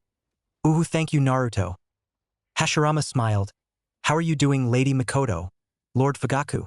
I thought Uchihas don't like happy bright festivals or parties," he joked, getting a bonk on the head by his wife. "Forgive my husband, he tends to make jokes at the worst times," Mito laughed. The Uchiha and the Uzumaki Senju families met up with their fellow clans while their children set out to meet with their friends and play lots of games. Soon Hiruzen and his wife had met up with Hashirama. He greeted the couple with a bow of respect, which the couple had returned. "Welcome, Lord Hiruzen and Lady Biwako, it is good to see you," the Hokage said. "The honor is ours, Lord Hashirama," Biwako said respectfully. "I trust you are looking forward to the festival with your family," Hiruzen laughed while enjoying a glass of sake. Mito nodded. "Yes, indeed, thank you." "Enough chatter, we have a festival to enjoy," Hashirama said as everyone headed to join their friends in the festivities. Fire capital, Namikaze's compound. Kushina had placed Menma to bed as she had headed downstairs to have some tea with Minato and the others. After the stressful afternoon, she had taken care of her bundle of joy. Menma was exactly like her when she was a baby. She was greeted by Tsunade, who made her favorite tea. Oh, the sweet scent of jasmine tea. She took notice of Minato and Jiraiya, who were covered in scratches and slight bruises, meaning they were out training. "Oh well, boys will be boys." "Here you are, Kushina," Tsunade smiled, setting the tea in front of her. "Thank you, Tsunade-sensei." Kushina smiled, taking a seat and taking a sip from her tea. "Sounds like you had quite the afternoon with Menma." Tsunade laughed. "Yeah, he was a handful, but I can handle it. He's more like me every day." Yeah, I remember all the sleepless nights I had, Minato joked. That's why I'm the mother darling. I'm the more mature parent. Kushina smirked. Hey, speaking of babies, have you heard from Sarutobi-sensei? Jiraiya asked. No, sensei, Minato sighed, shaking his head. I believe he's still holding a grudge against us. The group groaned. Hiruzen was still being a sour puss about them leaving. He just couldn't understand the situation and how important the prophecy. They haven't heard from him in a few months and they haven't received any updates on Naruto either. Tsunade bet it was Orochimaru that prevented any letters from reaching them. Minato, I have a strange feeling that Naruto might come to hate us, Kushina cried. Minato placed his arm around his wife's shoulder to comfort her. It's all right, darling, if he does hate us, then we will do everything in our power to get him to forgive us. Trust me, I am sure that our son will not hate us. Minato is right, Kushina. Once we explain the situation, then Naruto will understand. Besides, he's probably enjoying his life as the hero who kept the village safe from the Nine Tails. Jiraiya stated firmly and jokingly. Suddenly there was a raven upon their windowsill with a scroll attached to its leg. It was an Uchiha raven due to the Sharingan eyes. It was used by the Hokage to send private messages. Everyone wondered why Hiruzen would send them a letter now of all times since he didn't want anything to do with them. Kushina placed her hand on his shoulder to calm him. Minato took all deep breath as he unrolled the scroll and began to read. Dear Minato and Kushina, you got some nerve to think so little about your son. Naruto is more than just a support ninja. Naruto is a innocent soul and I won't tolerate you tainting that light. Also, I'm not Hiruzen, I'm the new Hokage who replaced your sorry ass. I've also placed Naruto under mine and my wife's care. We will take care of him since you're too lazy to take care of both of your kids. And you, Kushina, well, my wife is an Uzumaki and unlike you she knows what it means to be an Uzumaki. You Tsunade, I am ashamed of you. To think you'd sink this low. You disgust me, you better hope I don't get my hands on you. Naruto is no longer yours, he's my son now. I'll be the father you refused to be, Minato. See you in 13 years, Yondaime, because believe me, Minato, you won't be getting a warm welcome. Sincerely, not. The new Hokage. Silence filled the group at the information. First off, they were shocked that Hiruzen replaced Minato so quickly. To think the old man was angry enough to go that far to get back at them. Another thing that horrified them was that Naruto was adopted by the new Hokage and his wife who just happened to be an Uzumaki woman. Tsunade was pissed that the new Hokage would dare threaten her with bodily harm. New Hokage of not she would make sure she pounded his face in. The bastard didn't even sign his name. That bastard Hiruzen. How dare he give away my son to someone else? We told him to leave Naruto in an orphanage so he would be safe. But now Naruto new parents are threatening us and keeping us from seeing him again. Kushina growled as her hair split into 9 strands. He's my baby. Naruto is my baby, only I can be his mother. No one can love him like I do. Minato, on the other hand, was confused with the threat the new Hokage made against him. Something about not getting a warm welcome when he comes back. Whatever this guy is, Hiruzen must have revealed the prophecy and their plan to the new Hokage. This was bad. The prophecy and Naruto's heritage was supposed to be a secret until they came back. Jiraiya was the same way. This whole plan they put together was to be kept secret, but now that Hiruzen had blabbed it to the new Hokage, they would have to rethink of a solution to ensure everything they worked for wouldn't unravel. Sensei really is out to get us, Jiraiya sighed. To think he went this far. No joke, Tsunade growled, taking a gulp of her sake. I bet he made Orochimaru the new Hokage. That I agree with, Minato chuckled. Only he would use threats like this. I say we go back there and pound that snake into paste, Kushina snarled, flipping the table over. No, Kushina, we got the prophecy to think about. We must make sure Menma is ready to defeat the great evil and bring peace to the nations. Minato reminded her. Kushina sighed, fine, but I don't like it. But when we get back to the village, I get to be the first one to beat the snake. Of course, Kushi-chan, Minato smiled. Now let's just enjoy our lunch. Hashirama smiled as he watched his son cuddle up Shira in his arms and giggling happily as he chased her around, crawling and giggling. The tiger cub loved playing with the Senju air. Mito was watching and loved how happy her son was. After a while, she stood up, walking towards her little bundle of joy, and crouched down and opened her arms as she urged for him to come to her. Naruto immediately forgot all about the tiger cub and began to crawl happily to his mommy. She opened her arms again and he started crawling to her. She stepped back a few steps giggling as Naruto sat down, puffing his cheeks, making him look all the more adorable. Kakashi sat to the side as he watched the mother-son duo playing. He saw Lady Mito teasing the boy and laughed as he saw Naruto puffing his cheeks at her teasing. He saw that he never cried no matter how much she teased him. The most that she could get out of him was puffing of his cheeks. Opening her arms again and saw Naruto put his hands to the ground and stood up with shaking legs as he took a step towards her and her eyes widened. Hashirama smiled as he got to his feet and got out the camera as he saw Naruto take his first step. Mito's eyes watered as she saw him take his first step and she saw him take another and saw he was watching her sadly and was confused but urged for him to come to her. "Come on Naruto-chan, just a bit more. Come to Ka-chan," she said through a sob. Naruto took 5 steps and stumbled as she grabbed her in his arms before he fell down and saw him gazing at her curiously. He put his little hand on her cheek and wiped the tear away. "Oh God Naruto-chan, you walked so far on your first time. Oh my boy, I love you so much," she whispered and he snuggled in her arms, making her smile. She gazed into his eyes that always drew her to him as she kissed him on the nose as he scrunched his face a bit and she giggled. "Oh, you're Ka-chan's adorable little boy now, aren't you Naruto-chan? Aren't you?" She cooed and kissed him as he giggled. "Mama happy," Naruto cooed. Mito gasped. "Oh Naruto, you said your first word. Mommy love you." Mito squealed as she hugged him tightly. "Ooh Naruto, I'm so proud of you. Ooh, I'm so proud," she cried. Hashirama's sweat dropped. "Geezer dramatic much Mito-chan?" "Shut up Hashirama," Mito shouted, making her husband hold up his hands in defense. "Oh, you hurt me Haim," he laughed. "Besides, I got a little present for Naruto. Shizen helped me pick it out," he asked and pulled out a small wrapped bundle and handed it to her as she saw was a little 9-tailed fox pajamas with some stuffed animals. "Oh Naruto, look," Mito said, showing Naruto his presents. Naruto cooed and reached into the box and pulled out a big tiger plush.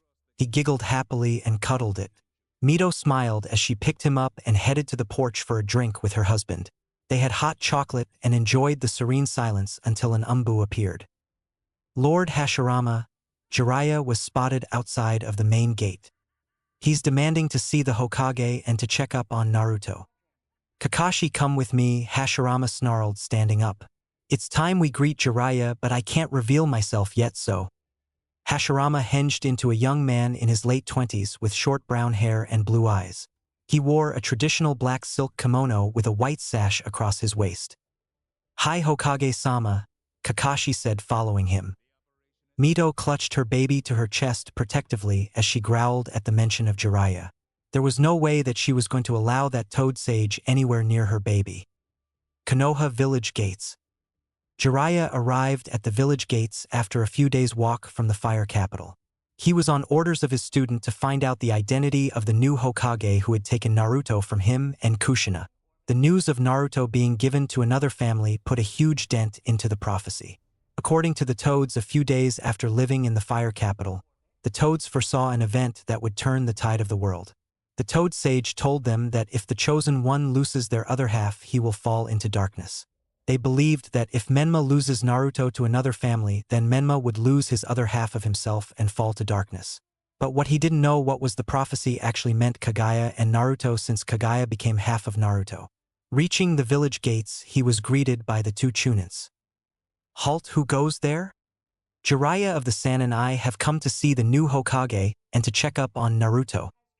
"Naruto-sama is fine Jiraiya." Naruto-sama? "Wow, the brat must really be enjoying his hero status, if this is how the village spoils him." "I'll take it from here, gentlemen," a voice called out. Jiraiya and the Chunin guards turned to see the Hokage dressed in his robes with Kakashi at his side. "Lord Hokage," they saluted. At ease, Hashirama smiled. Hashirama took one look at Jiraiya and tried to keep his anger in check. He was face to face with the man who drove a wedge within the Namikaze family. The man who agreed that Naruto should be left behind so his more powerful brother would be trained to control the fox's chakra. "So you're the new Hokage?" Jiraiya asked bluntly. "And you're the gallant mighty Jiraiya?" Hashirama asked. I see you're in awe at my mighty reputation, Jiraiya boasted.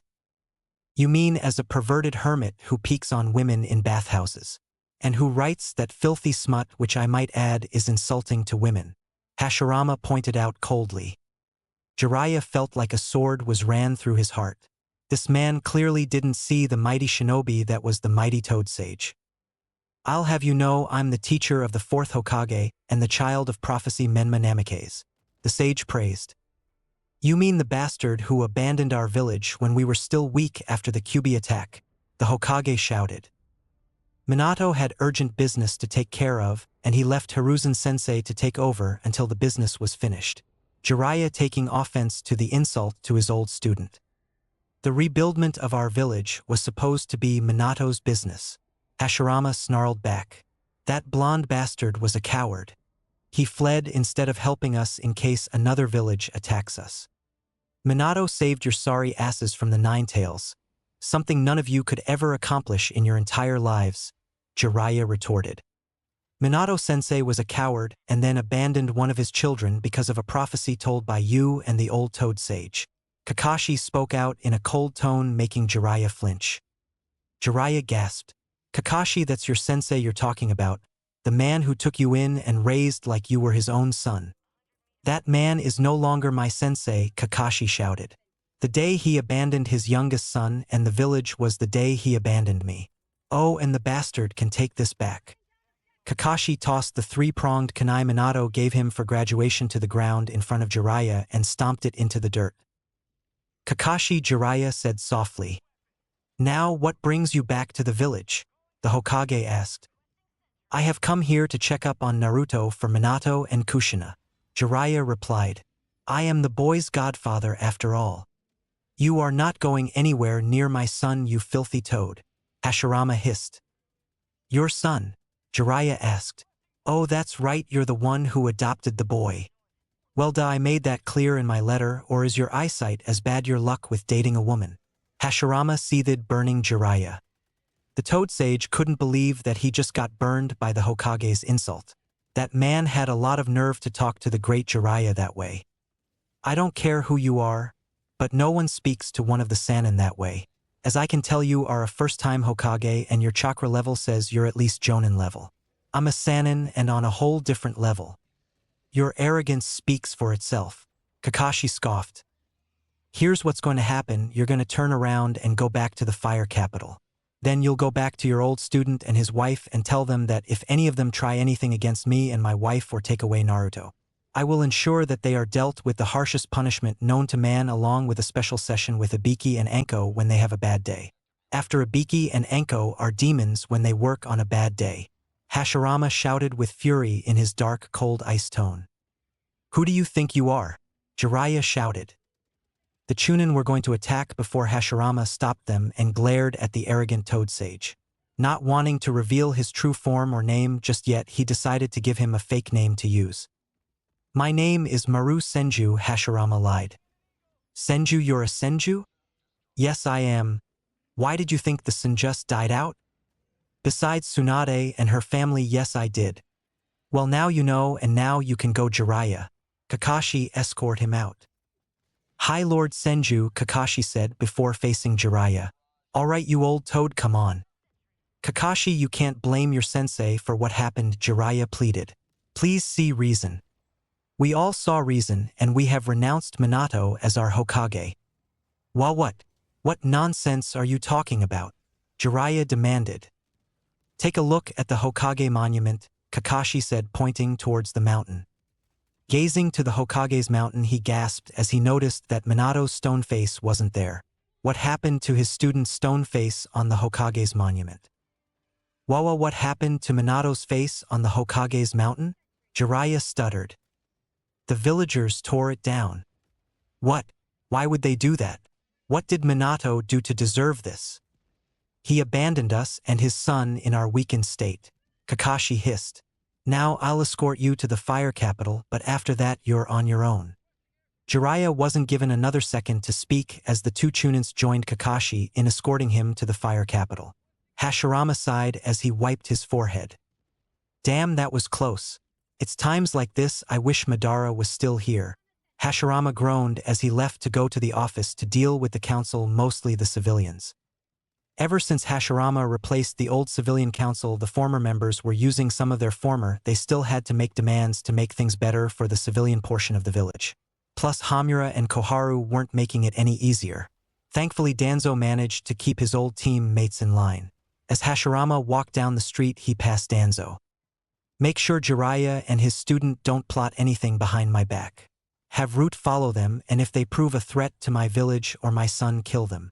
Hashirama whispered. You don't even have to ask me twice, sensei.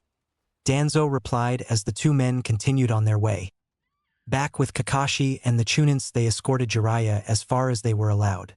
Jiraiya told him he can get to the Namikaze compound in the fire capital from where they were. They just nodded and turned to head home. This was bad, oh so very bad, not only for the prophecy but also for Minato and his family. Since the reveal of Minato's stone face torn off the mountain and the village's doubt about their greatest Hokage.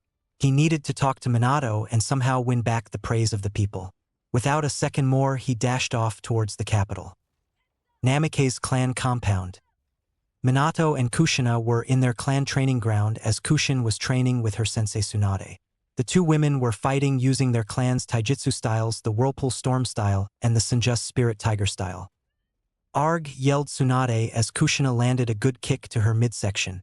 You're still as strong as always. Kushina smiled as he panted. Thanks, sensei. I can see that despite your old age you're still as strong and hardcore as always. Minato was watching them harness their skills as he was going over training regiments for his son Menma when he reaches the age of 4. However, his mind was drifting off towards his other son Naruto, the boy he left behind. Ever since he received that letter from the new Hokage, Minato had lost some of his confidence since losing his position of Hokage, and his youngest at the same time was a low blow to his pride. Now that Naruto was now legally with new parents, he won't be able to help Menma like he was destined to do. This put their plans in a rut. The plan was to come back and bring Naruto back into the family and then make him the head of the Namikaze side branch. It was similar to the Hyuga's side branch, but unlike them they don't have a cage bird seal. Suddenly a medium-sized toad dropped down in the training grounds as Jiraiya dropped down from the back of the toad. Minato jumped up and rushed to greet his sensei. Jiraiya sensei, welcome back. How was your trip to Konoha? Did you speak with the new Hokage and got to check up on Naruto? Yes, I met the Hokage and I found that he's a Senju like yourself and Tsunade. Another Senju? Tsunade gasped. Are you sure? Yes, he might be lying, but Kakashi confirmed it by calling him Lord Senju. How is Kakashi doing? Minato asking about his student. Kakashi believed you abandoned the village and he hates you for it. What? Minato and Kushina shouted. Yeah, he wanted you to have this, Jiraiya said, giving Minato his 3-pronged kunai. Minato took the kunai in his shaking hands. His student hated him now? Was everyone he knew going to hate him now for trying to save the world from total destruction? Also, Minato, that's not the worst of it, Jiraiya sighed. What's the worst of it then, you old pervert? Tsunade asked. The villagers tore down Minato's stone face from the Hokage's monument. The group's expression was filled with shock, horror, sadness, and betrayal. The villagers that Minato saved from the 9 tails tore down his stone face off the monument. That meant they renounced him. Minato felt betrayed by his own village. Kushina, on the other hand, was furious that the villagers would treat them like this after they saved them from the Kyuubi. Tsunade didn't know what to think, but she strongly believed Orochimaru had a hand in this. Who bets it was Orochimaru who convinced them to tear down Minato's face? Tsunade seethed. Ido Kushina hissed. I am beginning to believe it as well, since Orochimaru hated me ever since he lost the Hokage election years ago. Talk about being a sore loser. Minato grumbled. Looks like we will have to win back the hearts of the people when we come back. We can also get the daimyo involved, but I have a feeling we shouldn't since Hiruzen and the new Hokage would persuade the daimyo to their side. Then what do we do? Kushina asked. We wait. Minato smiled. After 13 years they will all calm down and we can fix the situation when we come home. Because no matter how bad it is, I won't abandon my village. Spoken like a true shinobi, Minato, Jiraiya praised. I raised you with good morals. Indeed you did, sensei, Minato chuckled. Indeed you did. Konoha, 5 years later. It was a bright morning in Konoha as the birds were singing and the sun was shining upon the Senju compound. Mito Senju was sleeping peacefully next to her husband as she felt a light tap on her cheek. She opened her eyes and saw her ball of sunshine wide awake and gazing at her brightly. He kissed her softly, making her smile as she wrapped her arms around him and rubbed his back. Morning, Kasan, Naruto smiled, holding his big tiger plushie. Morning, little tiger, Mito yawned as she sat up and yawned. Today is the day I finally get to train to be a ninja, he said, jumping up and down in excitement. So Naruto-chan is excited about his training now, isn't he? She asked softly, and he nodded in her neck, making her smile.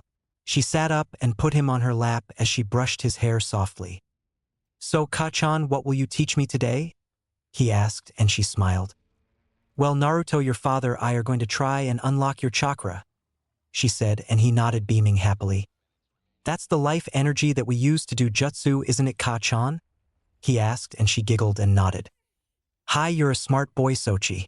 Today I'll tell you what chakra is and how to unlock and use it a bit. Mito smiled. But first, your father needs to wake up first, she said, looking over at her sleeping husband. Hashirama snored loudly as Naruto jumped off his mom's lap and crawled on top of his dad and poked his cheek. "Two-san," he whispered. "Two-san, wake up, it's time to wake up." Hashirama grumbled as he put his pillow over his head, groaning. Naruto crawled closer as he pushed his little head under the pillow. "Two-san," Naruto said as Hashirama woke up. Mito laughed as Hashirama pulled off his pillow and sat up. Rubbing his eyes, he noticed his 6-year-old son sitting on his lap. Chuckling, he picked him up and gave him a hug. "Talk about a good wake-up call," he chuckled. "Sorry, Daddy, but Mommy said you must never oversleep, especially if you're the Hokage," Naruto chuckled. "You are more like your mother every day," said Hashirama. Mito laughed as she dressed in her clothes and picked Naruto up and went towards the kitchen and prepared breakfast for them. Saying their thanks, they dug in as Naruto loved his mother's cooking. Mito was a great cook, much better than her husband. The last time Hashirama cooked, it wasn't exactly good. Edible, but not that good. "So Naruto, any plans after your training today?" Mito asked. "I'm going to visit Sasuke. He and I are going to hang out today," Naruto answered. "Have you spoken with Mikoto first?" "Yes, Kasan, I spoke with Auntie Mikoto yesterday and she said yes." "Well, as long as she says it's okay, that's fine. But Fugaku-san doesn't seem to like me that much." Mito put down her fork as her son brought up Fugaku. What did that Uchiha team do now? She knew that Fugaku had to pull up his ass, knowing his arrogance and his superiority complex should be considered a bloodline since he's a master at having a godlike complex. "What did that toe rag do now?" Mito asked. "When I went to see Sasuke to hang out with him, Fugaku said that Sasuke was busy and didn't have time for Senju scum. He then kicked me out of the compound and slammed the door in my face." Mito slammed her hands on the table, rattling the silverware. Hashirama took notice of his wife's expression. He noticed her mouth was curling into a snarl. He knew Fugaku was a taboo in her house, and any mention of him was enough to piss her off. "Did he hurt you?" Mito said with a soft growl. Naruto gulped, seeing his mom this angry. He held his tiger plush in front of his face to hide himself from his mom's angry look. "He only pushed me, Mommy," he said. The sound of a chair being knocked over was heard as Hashirama called out to his wife, who was heading towards the door. Mito ignored her husband's shouts for her to come back. The angry Uzumaki matriarch slammed the door shut and was now on her vengeful way to the Uchiha compound. "Mommy is scary," Naruto shivered. "Yes, she is, Sochi. Let this be a lesson to you and me. Never anger your mom." He then took him to the old Senju grounds and sat under a tree as his son sat down cross-legged beside him. "All right, son, now I'll explain you the theory of chakra. Listen to everything carefully and ask me whatever you don't understand, all right?" he asked. "Yes, father," he nodding, giving his dad his full attention. "All right, Naruto. Chakra is the primary source of energy used by shinobi to enhance their skills. It consists of two halves. Spiritual and physical energy, right?" Naruto pointed out. "Exactly. For a 6-year-old, you're quite smart," Hashirama complimented. Spiritual energy consists of our yin chakra, which is the power of the mind and of one's essence. It is developed through amassing knowledge over the years and can be increased through studying, concentrating and meditating, and builds up with experience. He explained, pausing to see if Naruto understood everything, and got a nod in return. Physical energy is the yang chakra, which is the power of one's body and the physical essence.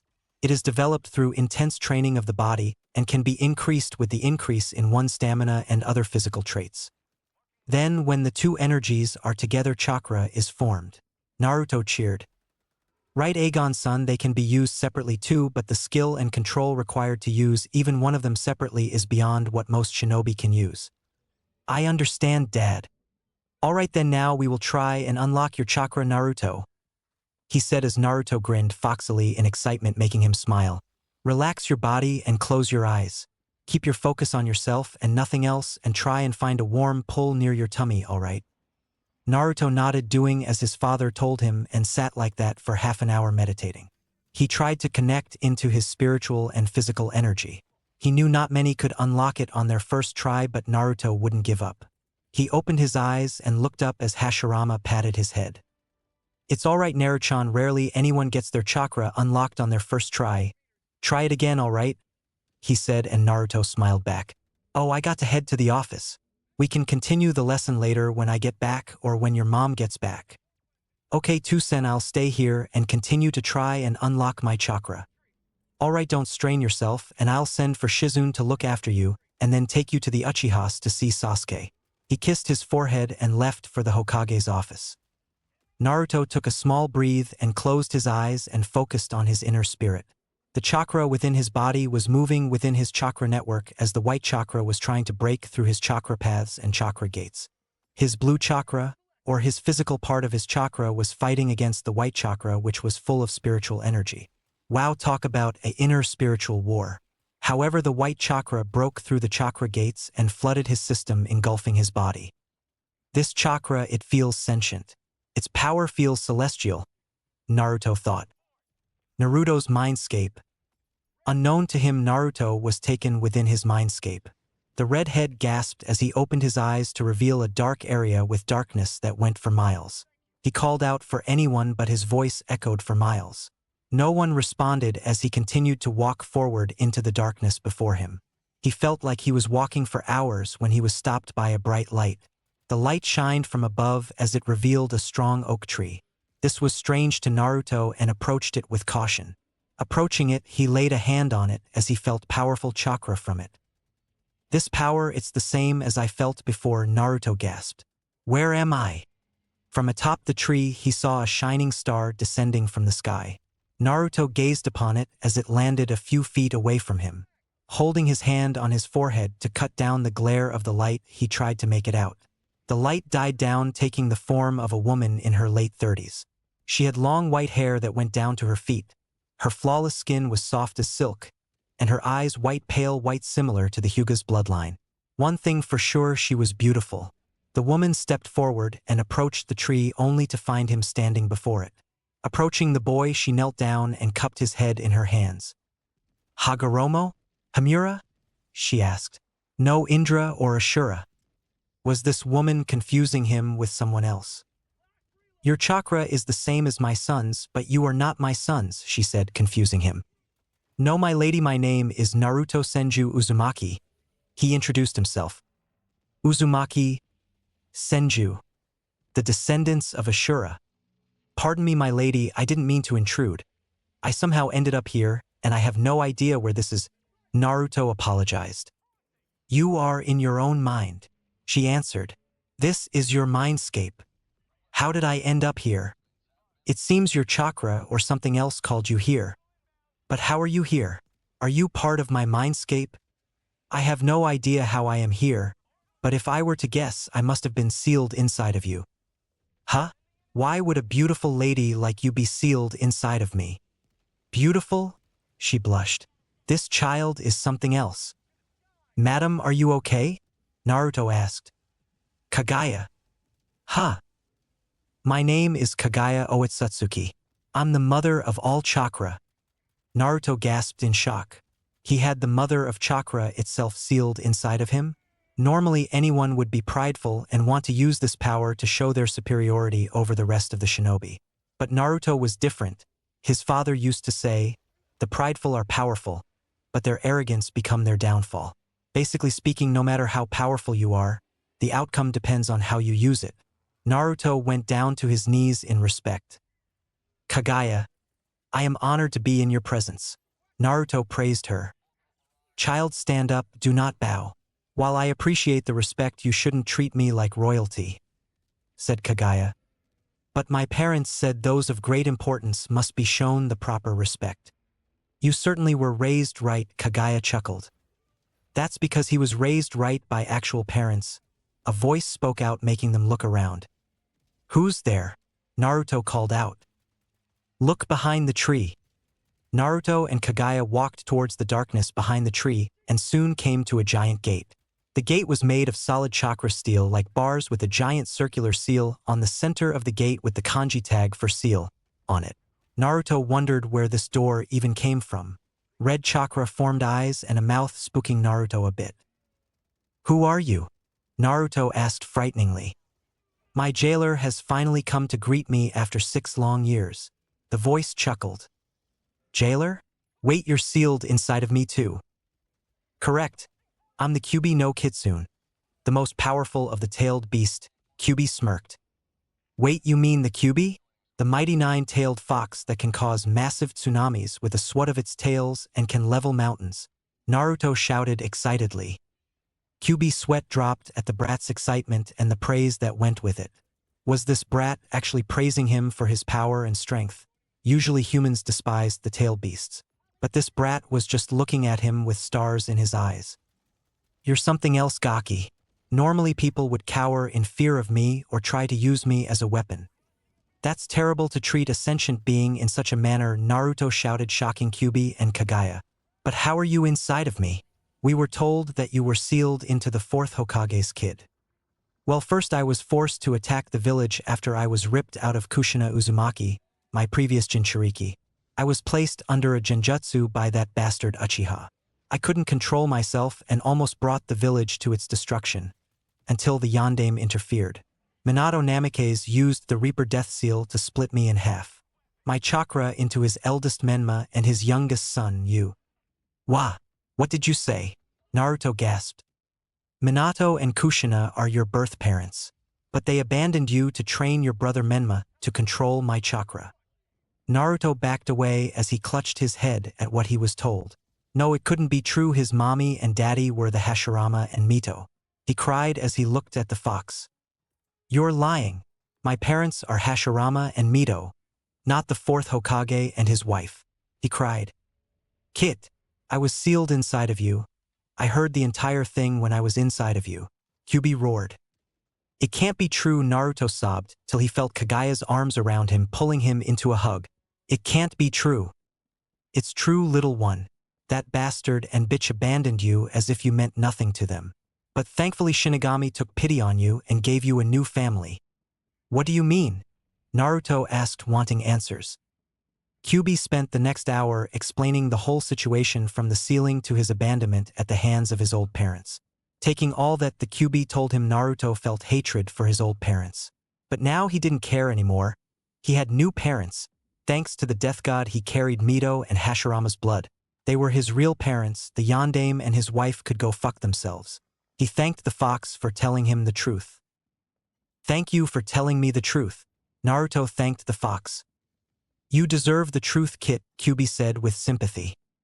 "And you deserve more," Naruto said. He asked Kaguya to take him up to the seal tag. Kaguya floated up to the seal tag as Naruto tore the paper off. Kyuubi gasped, wondering what the Gaki was up to.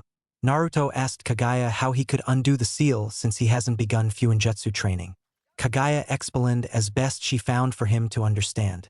The boy reached out and gripped his belly and turned the seal as the mechanical seal was beginning to unwind.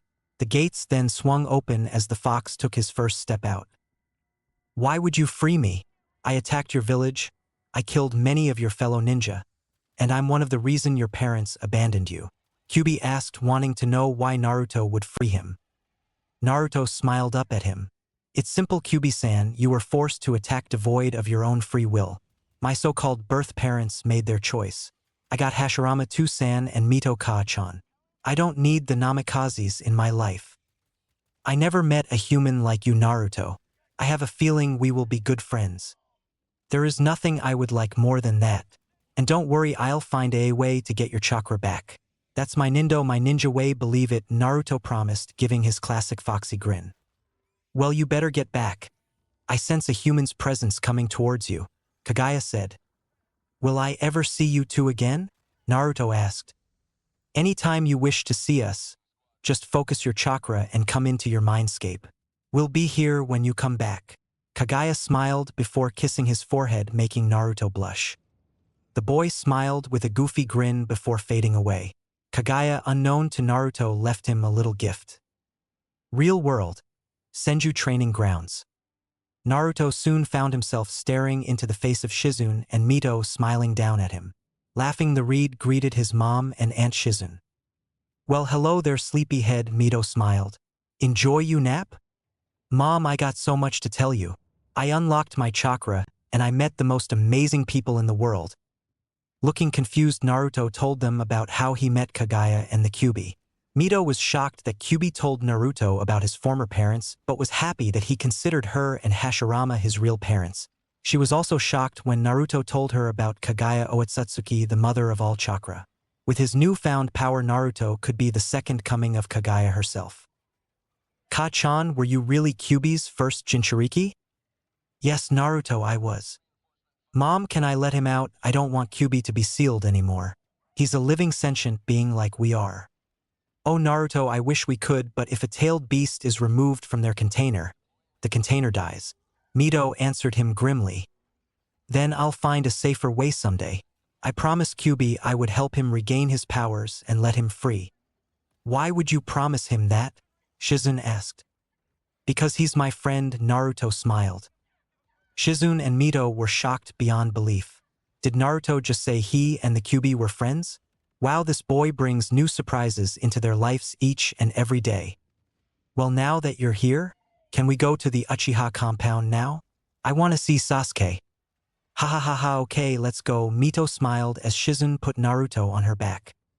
Naruto loved piggyback rides from his parents, especially from Shizune. Shizune and Mito left the Senju compound with Naruto and headed towards the Uchiha compound. Uchiha compound. Sasuke was panting on the docks as he was once again trying to impress his father with the grand fireball jutsu. But like always, the fireball only came out in the form of a small ball of fire. Fugaku sighed in agitation as his youngest son's failure once again in the Uchiha's prized fire technique. Satsuki, Sasuke's twin sister, managed to do it at the age of 5 and Itachi did it at the age of 6. But his youngest son failed the jutsu time and time again. Once again you failed, Sasuke, and wasted my time. Fugaku sighed. If you keep failing like this, you'll never be like your twin sister and older brother. Sasuke froze at the mention of his prodigy twin sister and older brother. Every single day of his life since he unlocked his chakra, he was always being compared to his siblings as if his skills weren't good enough. Seeing that Sasuke wasn't going to respond, Fugaku turned to leave to see how Satsuki was doing.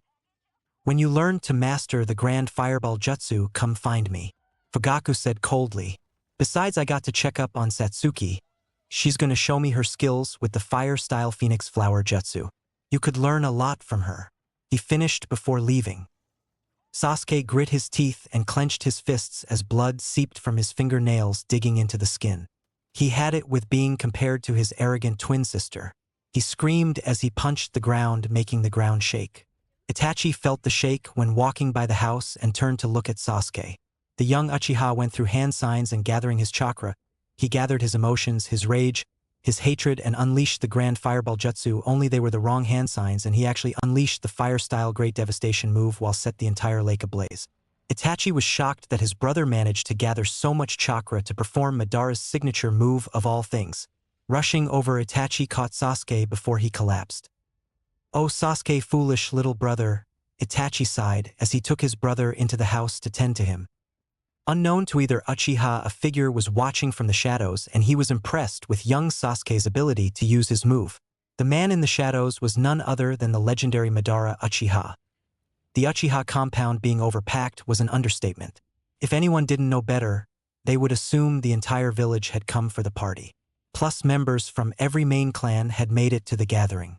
Included in those were Hashirama Senju and his wife and son. It was the birthday of Sasuke and Satsuki Uchiha. Except the party was mostly focused on Satsuki, the prodigy twin. Fugaku, still being the arrogant Torang who believed power over hard work, was beaming with pride at his daughter, his favorite. He quickly noticed that many important figures arrived to the party. Hell, even the fire demo even came. This party will show the most important people in the country what my pride and joy Satsuki can offer them. This will bring the Uchiha name to far greater heights than this small cesspool of a village, Fugaku thought boastfully. The guests all arrived as Mikoto greeted them. Mito Senju greeted her with a warm smile, and Naruto gave her a lily from his little garden at home. The Uchiha matriarch accepted the flower with gratitude and gave Naruto a small kiss on the cheek. "Thank you, Naruto," Mikoto said. "You're welcome, Auntie. Is Sasuke here?" "Oh, why yes, he's in the training ground on the east side of our house. But he's been a little down in the dumps today." "What? Why would Sasuke miss his own party?" Naruto asked. "It's strange that a child wouldn't attend his own birthday party," Hashirama stated, getting confused. "Well, Fuckgao made the party focus more on his daughter than both of them. You know how he is," Mikoto said in irritation. "Sasuke kinda outgrown birthday parties, and he asked that we stopped celebrating it if all Fugaku cares about is Satsuki." "Speaking of Fugaku, where is he?" Mito asked sweetly. "I need to talk to him for a little bit." Knowing what Mito had planned, she pointed to her husband that was speaking with the demo. Thanking Mikoto with a nod, she walked off to talk to Fugaku about a certain incident a few days ago. Fugaku was chatting, arrogantly spouting off about the might of the Uchiha clan and the skills of his two eldest children. He went into full detail about Itachi mostly, but then went into detail of his daughter's prodigal skills. "I can assure you, Demo-sama, Satsuki and Itachi are the best of their generation." Fugaku spoke pridefully. "I see, well, I know of Itachi and his skills, especially with his shinobi record." The demo chuckled. "But Satsuki, well, I'll have to wait and see." "Fugaku!" Mito shouted, getting everyone's attention. "What is it, Mito-chan?" Fugaku asked. His only response was a punch across the face, shocking and horrifying everyone. Fugaku fumbled back before he was grabbed by the hair, and his face was slammed repeatedly into the hardwood table. His face was becoming bruised and swelled up from the impact. She then roundhouse kicked him into the wall before her hands wrapped around his neck. "If you ever lay a hand on my son again, I'll make sure when I'm done with you. The only way anyone will find your remains will be with a microscope," she seethed. Fugaku gagged and struggled to breathe as he tried to pry her hands off. Itachi soon came to his father's rescue, telling Mito that it wasn't worth it. His humiliation in front of everyone was punishable enough. Mito glared at the Uchiha patriarch but released her grip, dropping him to the floor as he tried to gasp for air. "You're lucky I appreciate and respect Itachi," Mito snarled before walking away. Itachi sighed. "You'll be the death of this clan, father. If your influence spreads to the rest of the clan, then I fear for its future." Uchiha compound training ground. The sound of a kunai flying through the air could be heard as the kunai pierced into the trunk of a tree, missing the target paper attached to it. Sasuke groaned in frustration that he missed again, but still he wouldn't give up. Grabbing a few more shuriken and kunai, he took a deep red breath before tossing and flinging them towards the target. He managed to get 8 out of 10 this time, which brought a smile to his face. "Happy birthday, Sasuke," Naruto called out happily. Unlike most guests, he chose to go and talk to the forgotten Uchiha first. Right behind him followed Kiba. "Happy birthday, Sasuke. I see you're practicing your kunai and shuriken throwing. Keep it up and you'll be as good as Itachi," Kiba said, giving Sasuke a thumbs up. "Thanks, guys, and it's good to see you, especially Senju," Sasuke smiled. Naruto chuckled, giving his goofy grin that everyone seems to like. "Your mom told us you were out here training instead of partying. I mean, it is your birthday." Sasuke sighed. "Why bother going to a party when all people care about is my prodigy older twin sister? Besides, parties aren't really my thing." "What?" Kiba asked, confused. "But you always liked parties, dude." "Yeah, I know, but like I said, it's always about my sister or Itachi." It's never about me. Sasuke replied, picking up his kunai and shuriken. Look, I appreciate what you guys are doing. Tell mom that I'll be okay. I just need time to myself. Well, if you think that's best, Sasuke, will respect your wishes, said Kiba. Naruto nodded his head in agreement. Kiba is right, we'll let you get back to practicing. After they left, Sasuke headed into the middle of the training ground and plopped down under a tree with a prime view of the clouds above him. A shadow was watching from the roof of the compound. Masking his chakra so no one could detect him, he jumped off the roof and landed in front of Sasuke. Sasuke, noticing the figure, jumped up and got into the interceptor taijutsu style. Calm yourself, young one. I am not here to fight you or to harm you. The man spoke calmly, showing no hostility in his voice. Who are you then? And how did you get here? Sasuke asked, demanding answers. I am merely a ghost of the Uchiha clan, he said sternly but strongly. I am an old relic of the clan from the time of the clan wars. I was known as the most powerful Uchiha and Sharingan master since Hashirama's time. Sasuke lowered his defense slightly as he looked at the man before him. There was only one Uchiha that was strong enough to rival Hashirama and given the title of Sharingan master. But this man couldn't possibly be him.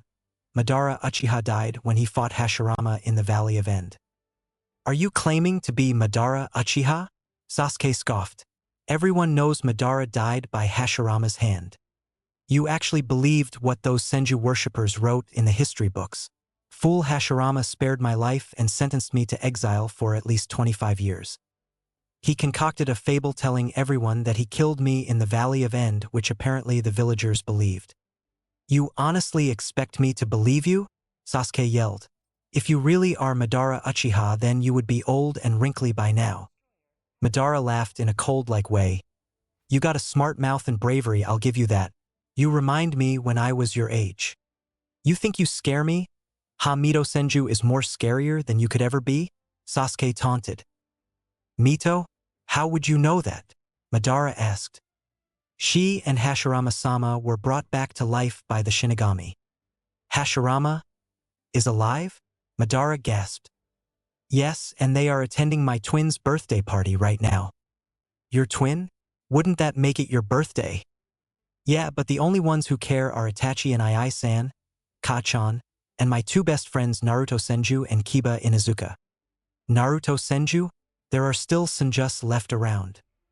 Yeah, Sasuke said before shaking his head. Wait, what am I telling you for?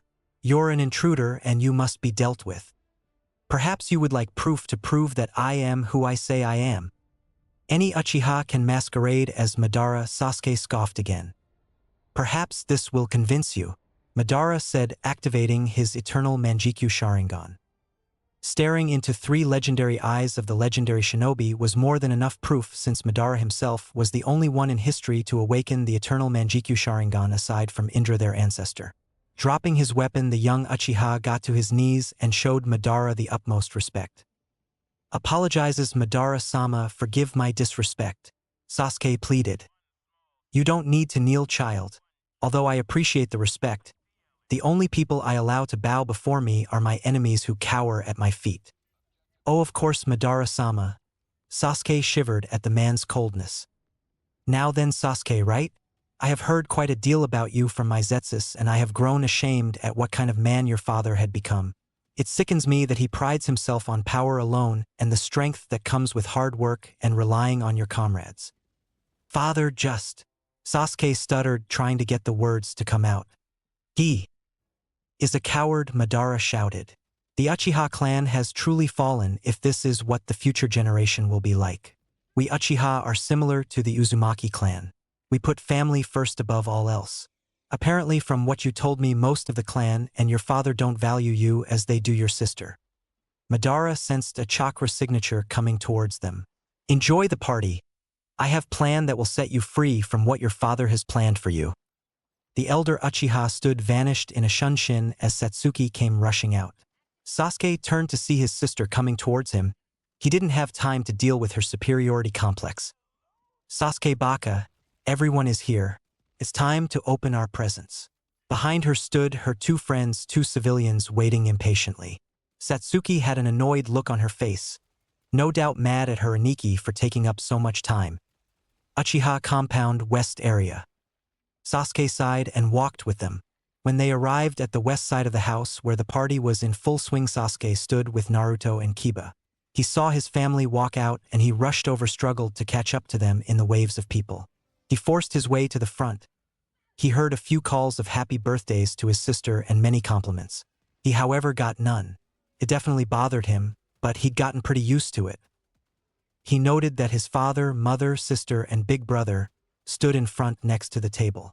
On it were many large boxes, no doubt for the Satsuki. He hadn't gotten any presents from the clan minus his mother, brother, Naruto, Kiba, and Lord and Lady Senju.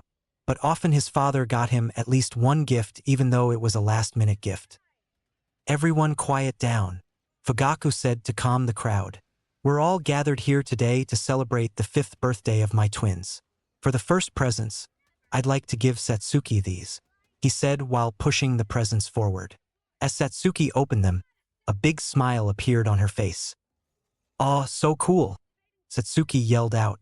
She first pulled out a new set of equipment, which were mostly kunai and other stuff. She reached out and pulled out a brand new sealing kit. No doubt one that costed a fortune. Her father spared no expense on his daughter. "While sealing is an expensive art, your mother and I saved up and decided to buy these for you," Makoto remarked. "With a little help from Mito-chan."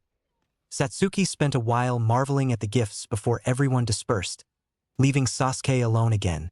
It seemed they really only wanted to gather the crowd's attention for the big surprise presents. Before he could move to find more people, he felt a large hand grab his head and ruffle his hair. "You didn't think I forgot about you." He turned around to see his mom grinning down at him. "Here you go, sweetie." He tossed a large parcel to Sasuke. Getting excited, he opened the parcel to reveal a long katana shined to a mere sheen. The handle was carved into a dragon head shape with emeralds for the eyes. The sword belonged to Izuna Uchiha, Madara's brother. Originally, Fugaku was going to give it to his son Itachi, but his eldest turned it down. Then he wanted Satsuki to have it, but Makoto, being the descendant of Izuna, had full authority over the possession of the sword and declared it would go to Sasuke. "Thank you, Ka-san." Sasuke thanked her. "I'll take good care of Izuna Jiji's sword." He was then greeted by a few people along the way. He saw the Senju family and Naruto. Hashirama gave him a scroll containing Madara's basic fire-based jutsus levels E to a rank. He took the scroll and thanked the Hokage many times. Hashirama chuckled, telling him it was no problem. Next was Naruto, who gave Sasuke a raven pendant with the kanji for hope on it. "This pendant will remind you that no matter what there is always hope," Naruto smiled. "Thank you, Naruto," Sasuke replied.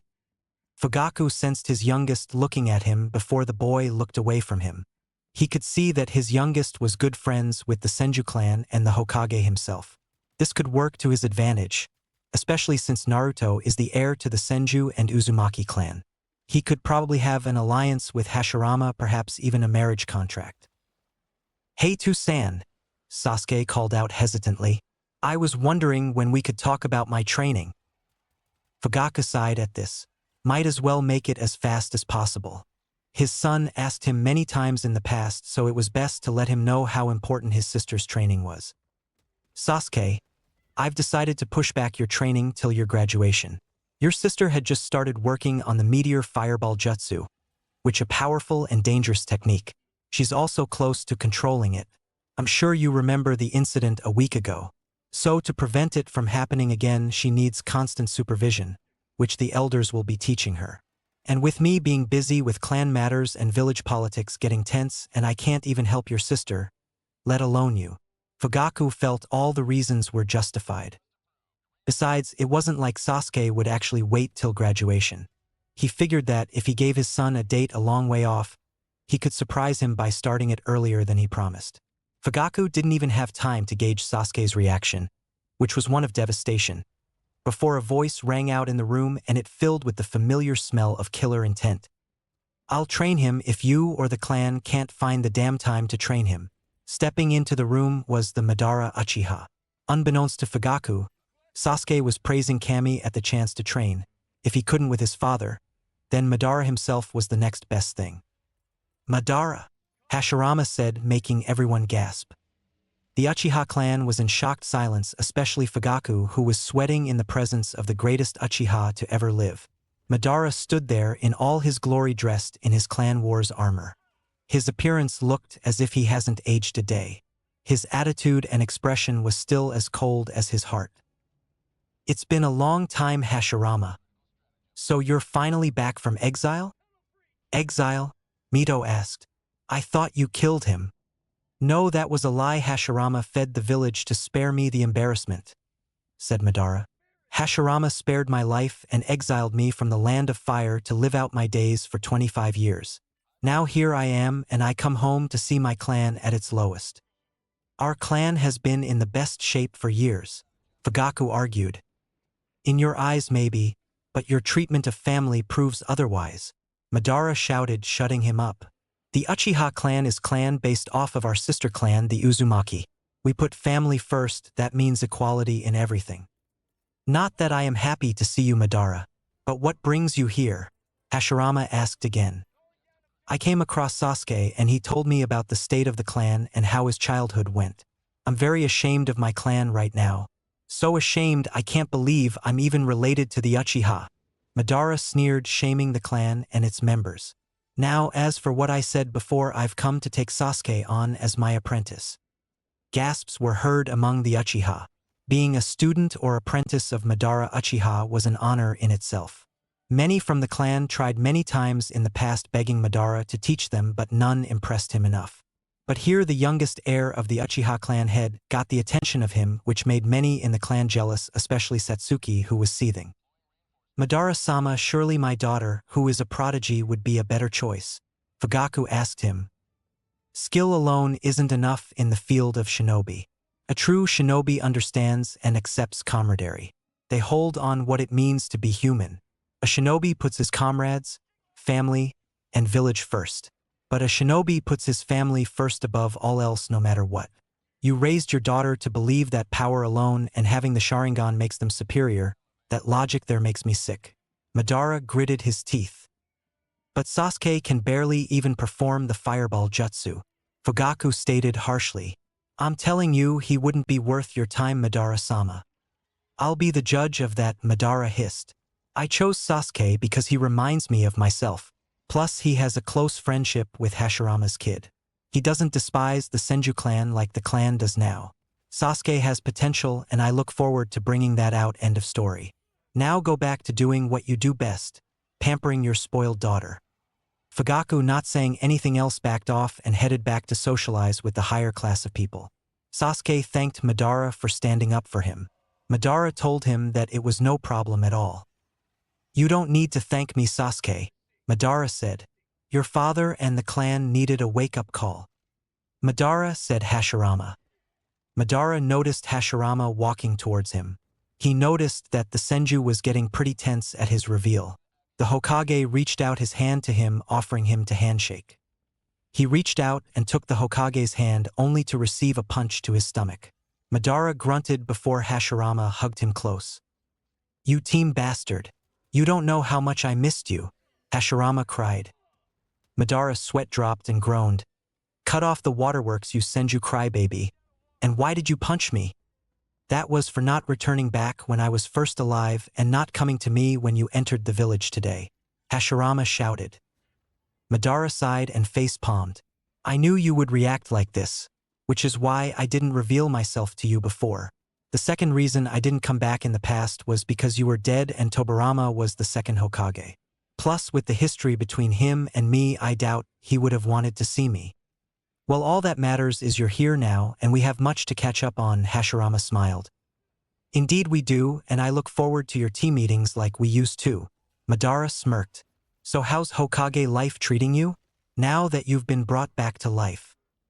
"Well, I hope you like long stories, because this one you're going to love." "Oh, I can hardly wait to hear it." After the party was over and everyone dispersed, Sasuke took his gifts to his bedroom and was looking forward to training with Madara Uchiha. Across from his room was Satsuki, who was seething in jealousy and hate that Madara chose her lame, stupid, and talentless brother over her. She swore she would prove to Madara that she would be a worthy student of his caliber.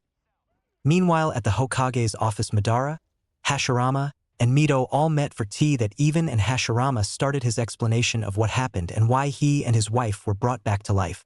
After his explanation, Madara's facial expression showed a look of rage and anger. Madara crushed his teacup, not minding the bleeding and glass that cut into his hand. "When will they be back to the village?" Madara asked, enraged. "You'll see them soon enough. The Kage Summit is coming up next week. I would like you to join myself and Mito to the summit. I'll be glad to tag along, but I promise I won't leave Minato and Kushina unscathed, especially your granddaughter." "I wouldn't expect you to," Hashirama sighed. "Mommy, Daddy!" A hyper 5-year-old blonde-haired boy with blue eyes shouted, bouncing up and down on her feet happily. "Did you see that? I did the tree climbing exercise." "We saw Menma. That was really great," Kushina praised and kissed her son on the forehead. "Indeed, Menma-sama," his ko-sensei smiled. "You've managed to complete the tree climbing and water walking exercise in record time. You might become Chunin level by the time you start the academy in Konoha next year." The woman was beautiful. She had a little muscular feminine build, soft skin, brown eyes, golden blonde hair with strands that framed both sides of her face. She wore a black sheer lace tank top and short red shorts. She had a dark Rex band on her left wrist and black standard shinobi sandals on her feet. Her name was Minako Namikaze, Minato's cousin. Menma gave a big smile to his aunt and said, "Thanks, Auntie. I'll become stronger and one day become as powerful as Dad." He suddenly felt a hand on top of his head. The boy looked up and smiled at the person whose hand was ruffling his hair. It was a tall man who had fair skin, bright blue eyes, and spiky blonde hair. He was in a standard battle uniform with 2 bands each on both of his sleeves, a flak jacket, sandals but no forehead protector. He had a long-sleeved, long crimson-red coat with the Namikaze symbol on the back over his normal outfit.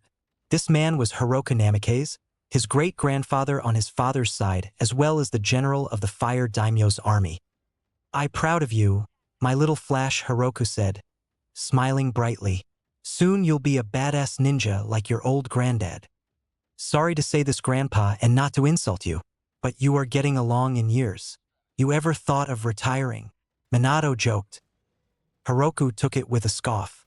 Honesty youngsters these days, he thought. You would think his grandson would see that despite the old man's age, he was still the greatest general of the modern day in Fire Country. The old general began to give his prideful grandson a few words about respect, which Minato apologized immediately. He chuckled, holding up his hands as his grandpa kept going with his rambling. Kushina rolled her eyes at this but said nothing. She loved the old man for all he had done for them after they left the village and arrived at the capital. Hiroku understood the entire situation and did everything he could to ensure the prophecy came to fruition. He also agreed with them when he was told they left Naruto back in the village. In her eyes, Hiroku was more understanding of the situation than Hiruzen. He also agreed that he would be the one to teach Naruto the skills needed to lead the Namikaze clan side branch, since the last one, Minato's uncle, died yesterday. The plan was foolproof, as Kushina thought it would allow Naruto to feel part of something greater. He would be able to help his brother save the world, but also become the new guardian of the clan. Now to some they would just claim that Naruto will be like Hisashi Hyuga and become nothing more than a servant. But to her it was having Naruto show loyalty to his family. Not to mention Minako had a daughter just around Naruto's age, and it was agreed that Naruto and Minako's daughter Miku would marry, since Miku and Naruto would rule the side branch together. Plus, she also managed to set up an arranged marriage for Naruto with Mila, the niece of the leader of Nadeshiko. Naruto wouldn't have to worry about finding love. He would have everything he could ever want once he's free from the new Hokage's influence. Anyway, hearing enough of their bickering, she silenced both men. "All right, you two, enough of your bickering," Kushina shouted, making them look at her. "We need to start training Menma in the family shinobi arts." "Yes, what am I going to learn?" Menma asked excitedly. "Sealing? Dad's Hiroshin or Grandpa's signature lighting style jutsu?" "Haha, a chip off the old block," Hiroka chuckled. "He's just like his grandpa." "He better not end up smoking and drinking like you?" Kushina groaned. "I'm also gonna be the next Hokage." The boy pumped his fist in the air, smiling brightly. "I'm going to challenge that new Hokage and take that hat in honor of the Namikaze. And I'll make them pay for taking Naruto Odotu from us." Kushina grinned while pointing a finger at her husband and grandfather-in-law. See, boys, Menma is going to be like his mother. Moving on to her son, she knelt down in front of him and put hands on his shoulders. To be Hokage was my dream. I was going to prove to the Leaf that even an outsider can accomplish anything. However, my dream was taken from me by your father. She shot a glare at her husband, making the current Hokage nervous. But I'm sure you'll achieve that dream for me. You'll teach that poser Hokage not to mess with his betters, Tsunade said arrogantly. You're the prophecy child, Menma, and it's your duty to ensure the world lives through the disaster that is yet to come, said Jiraiya. Minato agreed and joined the three-way hug between his wife and son. Jiraiya and Tsunade joined in. Smiling, they held the prophecy child close. They looked a good example for a perfect and a happy family. They seemed to push the image of a sad red-haired boy to the back of their minds. Holding on to the memory of the boy they left behind was too harmful to their psyche and their lifestyle right now, and Menma needed their full attention. Mama, do you think Naruto Otuto will like me? Menma asked, concerned. Oh, Menma honey, don't think like that. Of course your little brother will like you. Kushina smiled. It's going to be your job to look out for him once we get back to the village. Remember, he won't be as strong as you, so go easy on him when he begins his training. He might be jealous and angry at first, but he will soon come to love you. Your mother is right, son. Minato smiled. Naruto will come to understand the situation once we explain it to him. What if my brother won't listen and outright hates us? Menma asked. Then we will do what we can to lessen that hate and try to be there for him as best we can, Kushina answered. You're right, I'm the child of prophecy, the boy boasted. And I'm a Namikaze, Senju, and an Uzumaki. Naruto will come crawling back to us when he witnesses by amazing shinobi skill. I'll show my brother where he belongs. Menma was an arrogant little brat, boasting about his clan and his Jinchuriki status. He thinks that his status will get him far in life. Well, he will one day come to realize that status and name alone won't be enough on the battlefield. In fact, it's people like him who end up getting killed first in battle. The arrogant always meet their end earlier in their lives. As for Naruto, Menma has no idea exactly what kind of power his little brother had, especially with the power the Shinigami bestowed upon Naruto. Menma and his family would soon learn what happens when you irritate a goddess who spared your life. Oh yes, they will learn. Alright, now that you got the hand of some of the basic exercises, I think it's time we move on with calling upon the fox's chakra. Jiraiya said, getting an excited reaction from his godson. I'll also be here to contain you with my chains if you lose control, Kushina warned him. Gotcha, okay, I'm ready for this, Menma grinned. Back in Konoha, Naruto was meditating, trying to learn proper chakra control as instructed by his father and Uncle Madara. Sasuke was sitting beside him doing the same thing, though he was a bit of a fast learner than Naruto was. However, Naruto having godlike chakra made it tougher for him to have full control over it. I mean, when you have the king of the tailed beasts and the mother of all chakra sealed inside of you, then taming that kind of raw power will require a lot of time, effort, and above all control. Alright, that's enough mediation for now. Let's move on to your skills in battle. Madara said coldly. Hashirama told me that you, Naruto, hold two beings of holy sentience within you, so I want you to try and unlock some of the energy in battle. How, uncle? Naruto asked. To bring out such energy, you need to focus on the chakra itself and fluctuate it throughout your body like normal chakra. He explained. You can also unlock this power through rage, when you're about to die, or in desperation. Madara, he's still a boy, Hashirama scolded him. Unlocking a power such as this at an early age could kill him. I suggest a spar. Very well, Hashirama, Sasuke. Hi, Madara-sensei. Sasuke said quickly. You will test Naruto's skills. Hi, Sasuke replied as he faced Naruto. Both boys gave the sign of camaraderie and got into the taijutsu stance. They charged each other as Sasuke roundhouse kicked Naruto, only for the redhead to block it with his left elbow.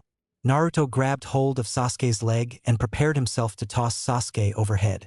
The Uchiha boy grunted as the boy sent him flying overhead. Sasuke managed to land on his feet as he skidded back a few inches. The two boys delivered kick after kick, punch after punch, etc., etc. They were equal in speed and strength, but Naruto was getting the upper hand, which made Sasuke a little angry. The two suddenly felt each other's punches as they skidded back from each other panting. Naruto settled back into the Senju fighting stance as Sasuke took back to his fighting stance. Giving them the signal, Sasuke made the first move. He ran toward Naruto to punch him, but he simply moved away from him and slammed Sasuke against the ground. Sasuke quickly pushed himself on all fours and kicked his left leg behind him. A huff told him he had hit the target. He jumped to his feet and noticed that his friend had already recovered from his attack. Naruto then attacked him, throwing some fast punches that Sasuke either blocked or dodged. He never stopped.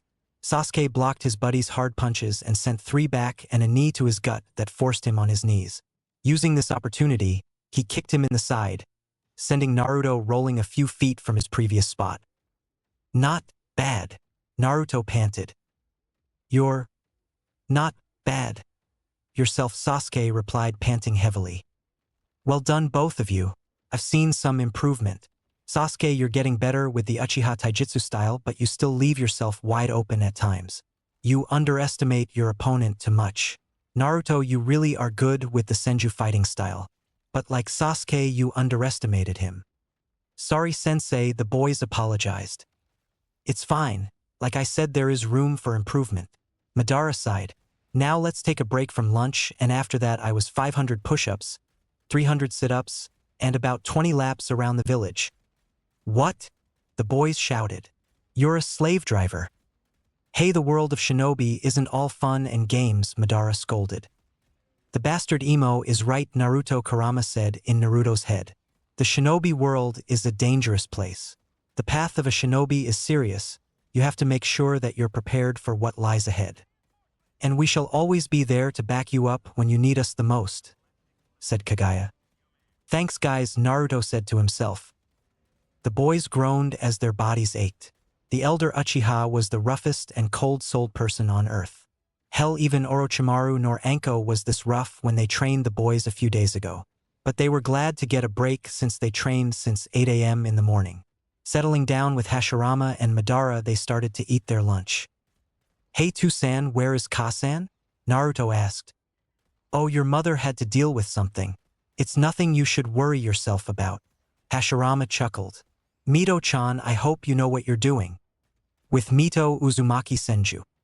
Mito was drawing a large seal upon the floor of the Senju clan dojo. It was an old seal that was collecting dust in the Uzumaki Senju library until Mito herself came upon it. According to the Uzumaki records, it was a summoning seal, but unlike the summoning techniques for summon animals. This one was for summoning the Uzumaki clan ancestors. Every single clan head since the founding of the clan would be summoned before her, carefully drawing the symbols, not wanting to screw up. Mito was anxious to speak to her ancestors about a serious matter that involved the sacred oath of the Uzumaki. Upon finishing it, Mito knelt in the center of the seal itself and cut her palm. The blade cut a straight line across her hand as she gripped her fist and let the blood seep out and drop onto the center circle between her legs. "I, Mito Uzumaki Senju, humbly ask for the sacred wisdom of the Uzumaki that came before me.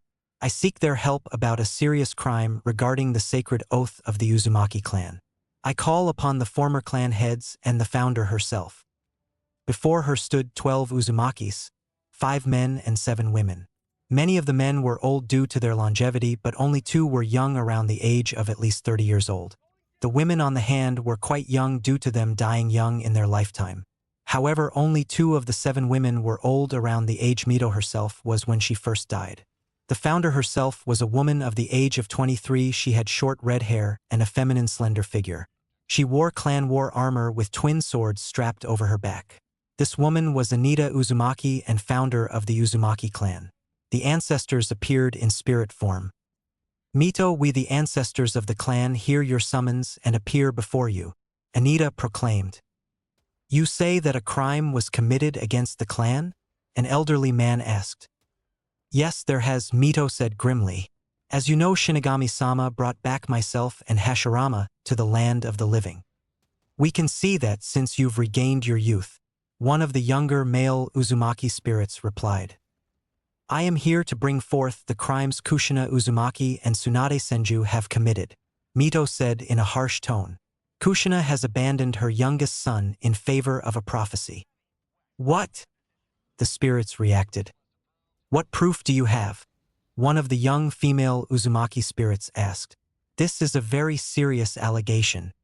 Mito explained that the Shinigami told her and Hashirama, along with what Hiruzen told them. To say the spirits weren't happy was an understatement. No, they were more than just unhappy, they were furious. Each former clan head showed their disgust and disappointment. But the founder herself showed a whole different level of anger. I see truth in your words, and we the spirits of the clan shall decide the fate of the criminals. Anita sneered. That's all I ask, Mito said calmly. After a few minutes, the spirits were deliberating over what the punishment should be. After all, the punishment must match the severity of the crime.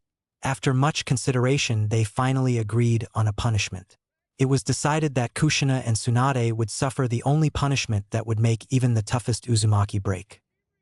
The spirits and I have decided to punishment Kushina and Tsuanda with punishment number 13. Mito gasped, since punishment number 13 was only for those that truly have broken the sacred oath that every Uzumaki takes when they turn 7 years old. But it was up to the spirits and the founder of the Uzumaki to decide the person's fate. Kushina and Tsunade are henceforth stripped of their Uzumaki name. Their Uzumaki blood will become dormant and their reproductive organs shall and will forevermore become barren. They shall no longer be allowed to bring new life into the world. Anita shouted.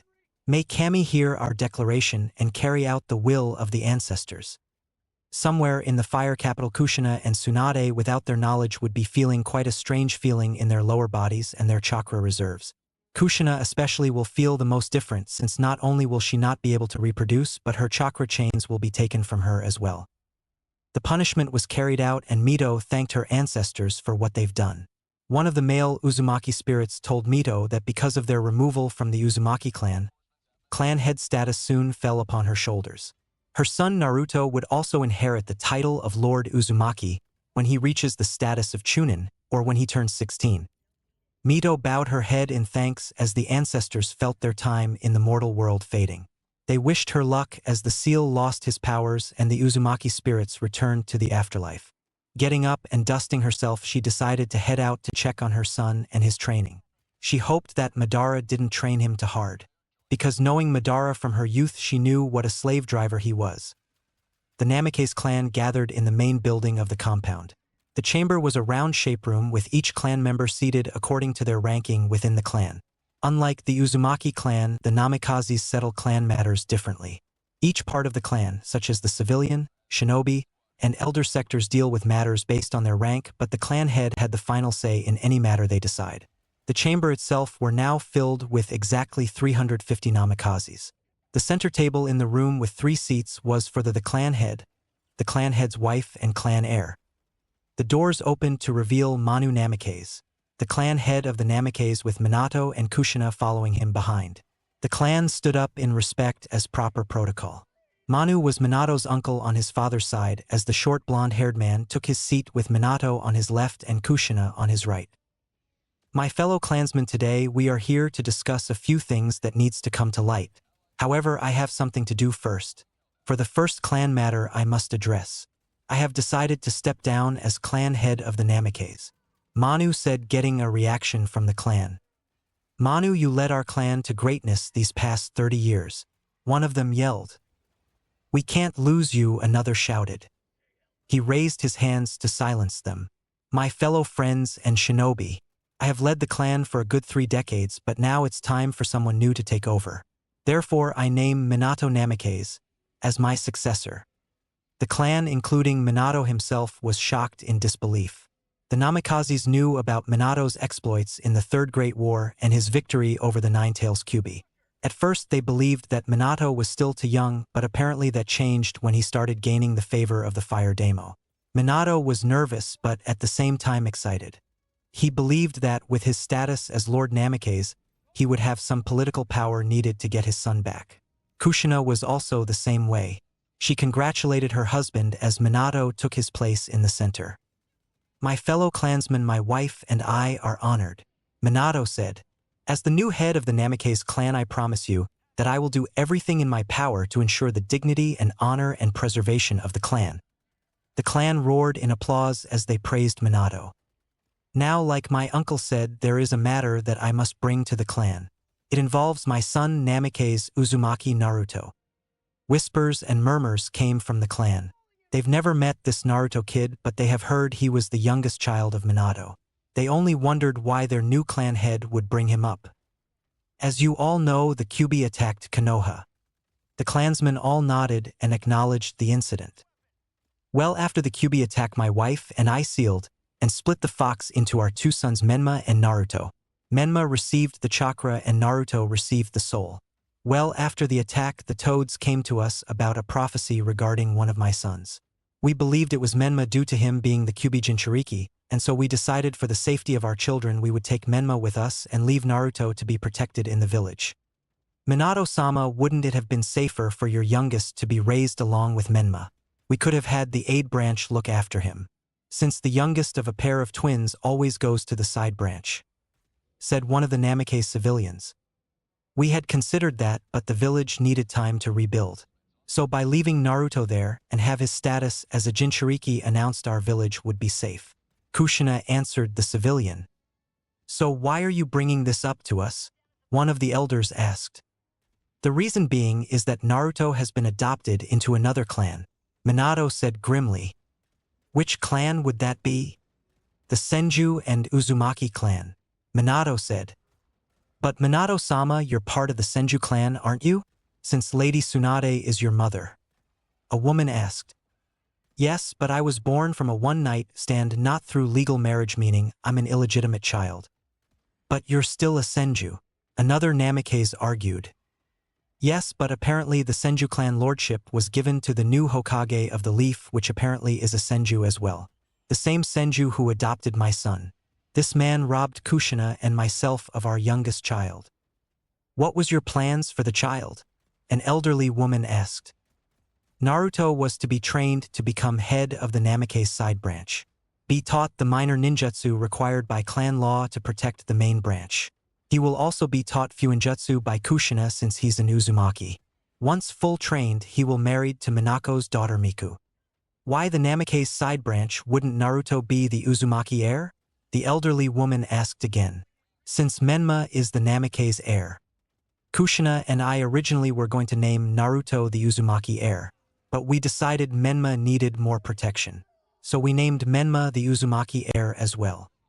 "So basically you're leaving Naruto with nothing more than enslavement," she said acidly. "Watch your tongue, old woman," Manu seethed. "The side branch does not question the main branch." "I ask you, leave the boy alone," the woman shot back. The woman Namikaze Kushi, one of the oldest but respected members of the clan. "I may be a side branch elder, but I speak for the entirety of the clan that the poor deserves better than what we endure, which is almost similar to the Hyugas." "You're exaggerating, Kushi-ba-chan," Minato said to his grandmother. "It's the law of the clan. Any main branch member who has twins, one of them must be sent to the side branch," Manu said with finality in his tone. "With all due respect, Kushi-sama," Kushina said with a bit of respect combined with anger in her voice. "Naruto is my child, and we decided this will be good for Naruto. He will be able to help Menma fulfill the prophecy, and after that he can do what he wishes. But for now Naruto is obligated to follow what Minato and I have set for him." "Well, it seems Kami-sam's thought different by giving Naruto a different path. You know as well as I do, Kushina, that going against Kami doesn't end well with anyone." One of the elders, the seated right across from her table, scoffed. "Please, Kushi, you're superstitious." Kushi narrowed her eyes and replied with a sharp tone, "Don't assume anything about me. You know that tempting Kami is dangerous. Or do I need to remind everyone of our clan's home destruction in the First Shinobi War?" That reminder still haunts the oldest members of the clan as they remembered how the Namikaze clan fell at the hands of the Uzumaki clan after the clan head at the time attempted to take the princess of Yuzu by force due to his lust for her. The princess was raped and killed, and the Uzumaki clan retaliated, and they and the Senju clan raided the Land of Wind and destroyed the small village, wiping out most of the clan. They went from over 460 Namikaze members to a measly 50 members, 10 men and 40 women. They managed to rebuild their numbers though, and they got their revenge when they heard Yuzushiogakure fell. Namikaze growled before answering back. Don't bring that up. You know that memory was a blemish on the clan's prestige. Kushi replied just as strongly. That's precisely my point. Naruto was given a second chance for a better life. So I say we leave him alone. Minato slammed his hand on the table, surprising everyone. Silence, he yelled. I have decided on what must be done with Naruto. His stern gaze looked at everyone in the room as they all stayed silent. Kushi waited as part of her knows that whatever decision the clan head makes cannot be challenged. She also knows that Manu absolutely despises disobedience within the clan and will stop at nothing to improve the clan's reputation. She sincerely hoped that Minato would give his little boy a chance. Naruto shall be brought back into the clan, Minato decided. Also due to his heritage from my wife and my mother, he will mostly likely inherit the Mokuton or even the chakra chains, since Menma has too much chakra to activate them due to his condition. So I declare to put Naruto into the CRA to integrate the Mokuton bloodline into the Namikaze clan. Applause went around the room, although Haruka sighed wearily and visibly looked her age. I was afraid this would be the verdict. I can only hope that Kami will intervene. Oh, she didn't never realized how right she was. Unknown to her, Kami, or should I say the Uzumaki clan heads and founders, already took care of the punishment. He will no longer be allowed to carry the Senju name, since he will be a full Namikaze, Kushina added.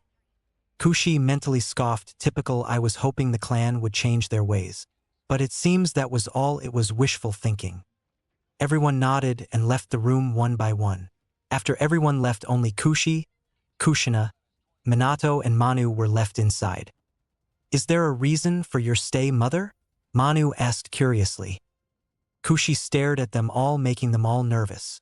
Just because she was old didn't mean she was powerless, both diplomatically and in combat. While she would be able to defeat Manu and Kushina, Minato was another matter. She could still damage them both physically and by reputation. However, instead of answering, she simply stood up and slowly walked away, making the final three relax, visibly relaxed. I've never thought that I would see the clan my ancestors worked so hard to create fall to this level. To think that you would only take back your son for only enslavement and breeding material. The Namikaze clan I once knew is dead. I'm ashamed at what's left. Minato and Kushina didn't show it, but they flinched in the inside. I'm sorry, Grandma, but it was necessary. It will all work out, you'll see. Minato tried to apologize. So am I, she said, confusing them. To think you were my grandchild, Minato, the little boy who would promise me to make me proud of him. You're not that boy. No more. I hereby disown you as my grandchild. My son, your father, bless his soul, would be ashamed of you, Minato. Her declaration made Minato and his uncle flinch as they felt a slight pang of hurt in their chest. Their expression didn't show it, but the pain they felt inside from her words couldn't be hidden. Once outside, Kushi moved to the gardens and watched the fish swim in a pond. They were all gliding along the water, creating a dance that was peaceful in the old woman's mind. How the mighty have fallen, she said to herself. Suddenly a feeling was blowing in the wind as a shadowy figure dropped from the roof of the compound. This man was a tall man with short brown hair dressed in umbu gear. Except this umbu gear was far different. The uniform the figure wore bore the emblem of root on it. Kushi felt the chakra signature and turned around. I had a feeling you would be here, Kushi said quietly as not to attract any attention. Any information from the Namikaze clan? The man asked. Yes, the clan has agreed on making the child Naruto a breeding mare for the Mokuton. They want Naruto to be trained to become the side branch clan head and learn minor ninjutsu and some fuinjutsu. The clan sees Naruto as a way to more prestige and power. That's all they see him as, even his parents do. Kushi seethed. Your info is bountiful. You've done well, Kushi. Your husband Danzo will be most pleased. The root agent smirked. Just promise me one thing, she asked. If Hashirama sends you, yes, I know Danzo, send me a private letter telling me everything, does anything. Please ask him to spare the younger generation of the clan if he decides to kill off the clan. I'll pass on the message, Kushi-sama, he said, vanishing from the spot. Danzo dear, I hope you know what you're doing, Kush thought to himself. Kanahagakure. Deep underground of the village, in the root headquarters, lots of activity was going on. First, Hiruzen was overseeing the re-education of the root shinobi forces. Their education re-educated them to become more human with emotion and other things. Their skills were still unquestionable in the shinobi arts. Hashirama was meeting with Danzo as they were discussing Root's new place within the village. Danzo Root will become Konoha's special underground private Umbu division. Any shady missions will be given to them since, from I found out, are the best in their field. Hashirama said. That will be fine, Sensei, Danzo agreed. But what about village loyalty? We have to ensure our shinobi stay loyal to the village. That tongue seal of yours will be allowed since it prevents them from speaking or spilling secrets. However, I want it moderated so that only the person who placed the seal on can remove it. Agreed, Hokage-sama. Soon, right on time, a root agent arrived and knelt before Danzo and Hashirama. Lord Danzo, Hashirama, we have returned from the mission with success. The agent said. Any information you obtained from my wife Kushi? Danzo asked. Hi, he replied. What did she find out? Hashirama asked. The Umbu revealed everything from what Kushi told him. Apparently the clan was going to bring Naruto back to breed the Mokutan and have him marry his own cousin and rule the side branch and be trained in jutsu required by clan law. Meaning Naruto was just what Minato wanted. A support ninja with mediocre skill. Danzo was outraged at his grandson. Yes, that's right, Danzo is Minato's paternal grandfather. To think his grandson would sink this low. True, Minato was never told he was his grandfather. But he made sure he would be there for him growing up. Now old Warhawk couldn't bear to even call Minato his grandson. Hashirama was a whole different matter. Hashirama was infuriated that the Yondaime truly felt so little for his former son. Time for waiting was over, the time for action was now. He asked for one of the root Umbu to bring Mito to the underground. It was time for planned genocide to be enacted. The Umbu nodded and vanished. A few minutes later he arrived with Mito. The Hokage explained the whole thing and Mito accepted the mission that her husband had given her. Mito, you know what to do, Hashirama said coldly. Yes, Hokage-sama, I know full well what I must do, Mito said calmly. To exterminate the Namikaze clan. You leave immediately, and if Minato or any of his family see you, make sure to leave an impact. Hi, she said. Good, now go. Naruto's future hangs in the balance. Hashirama commanded. Mito nodded and vanished by Shunshin, heading out to complete her mission. She got her gear from her compound and headed towards the village gates. They did it, they actually did it. The Namikaze clan awoke a monster within Mito. They awoke an overprotective mother dragon. Prepare yourself, Namikaze clan, here comes Mito Senju Uzumaki. Namikaze clan compound.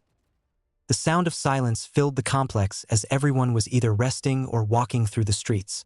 Sounds and laughter were heard as they had no idea that death was coming for them. Minato and Kushina were in their house with Menma, Jiraiya, and Tsuanda. They were sharing laughs and memories as they had a delicious lunch. Nothing could ever ruin this night, right? Ooh, they were wrong. Mito soon stood atop the entrance arch of the Namikaze compound. She was dressed in her battle kimono instead of Umbu gear. Her expression of coldness and hatred was well hidden as she slowly drew her blade from the scabbard on her back. Mito snuck through the shadows as she entered the compound. Entering the first house, she cut down the man and woman quickly before they could scream. For the children, she flung 2 kunai, hitting them both through the neck, giving them a merciful death. She moved quickly from house to house until she was located, and a Namikaze woman screamed, getting everyone's attention until she was beheaded. Many screamed again as bodies were on the ground, covered in their blood. The people ran in multiple directions. Mito sped through the streets, slicing the backs and fronts of all those that stood in her way. She killed a couple of civilians that wasn't aware of what was going on, but she paid it no mind. As a former kunoichi, she was used to killing those that weren't supposed to witness something that was not supposed to be witnessed, and massacring the Namikaze clan was not supposed to be witnessed.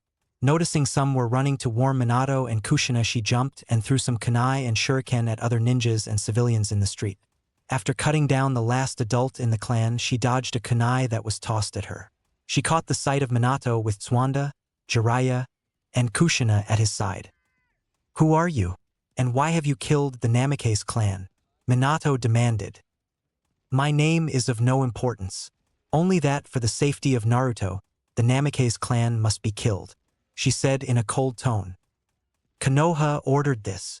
Kushina gasped. I don't believe this, Minato gasped. Believe it, Minato. We received word of your plans for my son from a spy within your clan. Spy? Jiraiya asked. Me, Kushi said, coming out of the shadows. Grandma? You sold us out, Minato cried. Why? This clan had fallen from grace a long time ago. I couldn't bear to see that anymore. So yes, I sold the clan out, and for good reason. Well said, Mito laughed. Wait, you said your son, so you're the wife of the new Hokage. Show yourself, then show yourself, Uzumaki, Kushina demanded. The moonlight shined through the clouds as the woman stepped forward. Kushina and Swanda gasped at who she saw. No way, Kushina gasped, covering her mouth. Grandma Mito, Swanda cried. Last time on Naruto Senju of the Hidden Leaf. Who are you? And why have you killed the Namikaze clan? Minato demanded.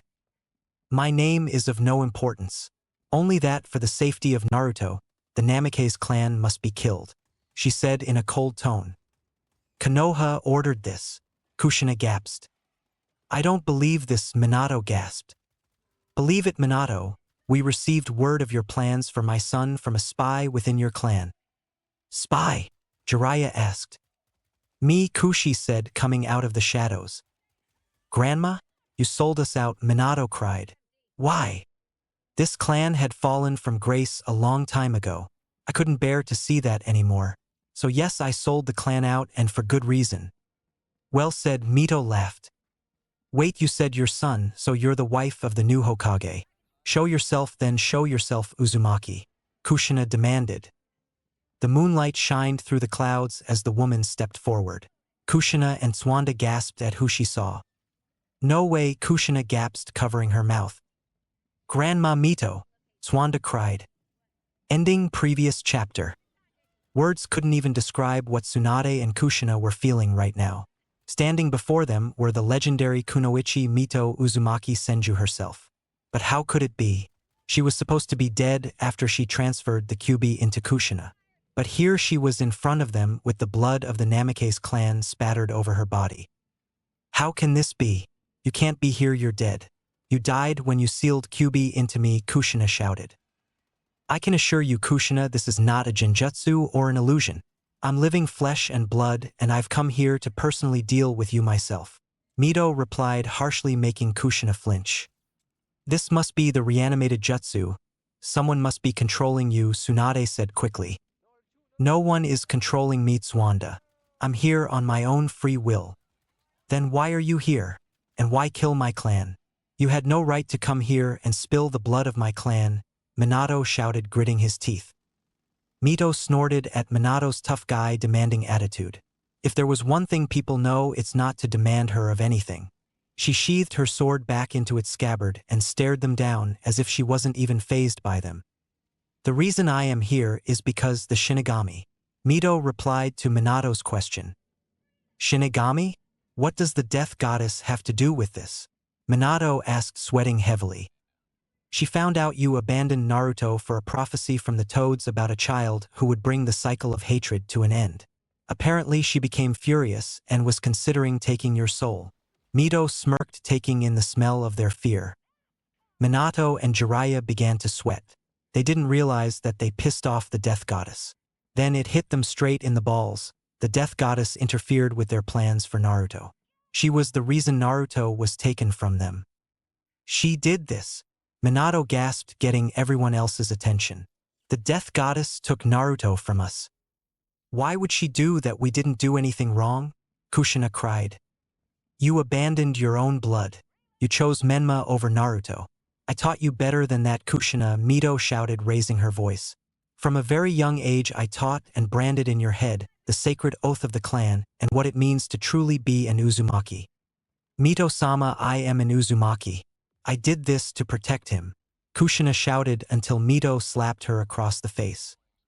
You threw him away like he was nothing, Mito screamed at her. You saw him as an unimportant boy because he wasn't the child mentioned in your little prophecy. No, Kushina said, only to be interrupted. You didn't do it to protect him. You did it because you believed Menma was more important. You didn't want to take Naruto with you because he was just a distraction to you. Stop it, Kushina cried.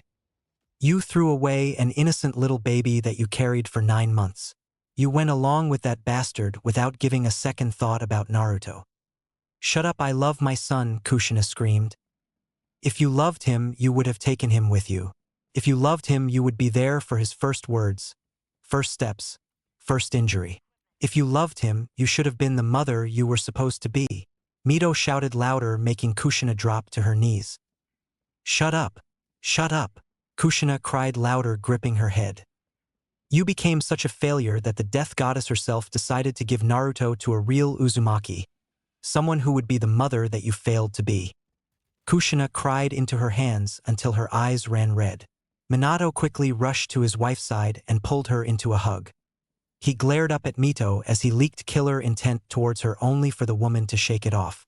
Swanda stepped forward to confront her now resurrected grandmother only for Mito to point her kunai at her face. You Swanda are the one I'm most ashamed of, Mito said, turning her head to face her granddaughter. I stood by my family, Bachan. I did what you taught me when I was young, and that was stand by my family, Tsunade said. You didn't even convince Minato to take Naruto with him. You let it happen. You failed as a grandmother, as a Senju, and Uzumaki. Mito scoffed. I didn't fail at anything. I wanted to take Naruto with us, I really did. But after Jiraiya and Minato explained the whole thing, I thought it might have been a good idea. A good idea? Mito said, her eye twitching. A good idea to abandon a child, make think you were dead, suddenly coming back 13 years later as if nothing happened. Did you even think about how Naruto would react to this? Did you even think about the dangers this plan of yours would have on the poor boy's mental state? Please, Bachan, I know you're angry because of Naruto, but killing off the Namikaze clan isn't the answer, Swanda said, trying to reason with her. You think Naruto is the reason for all this? Mito seethed. Is that what you think? You killed off the clan because of him, said Jiraiya. The Hokage and I did this to protect him from what you had planned for him. Naruto is a sweet little boy, not some breeding stallion for a clan whose sole purpose is to breed the Mokuton. No, I did it because I'm Naruto's mother, and as his mother I would do everything I can to protect him.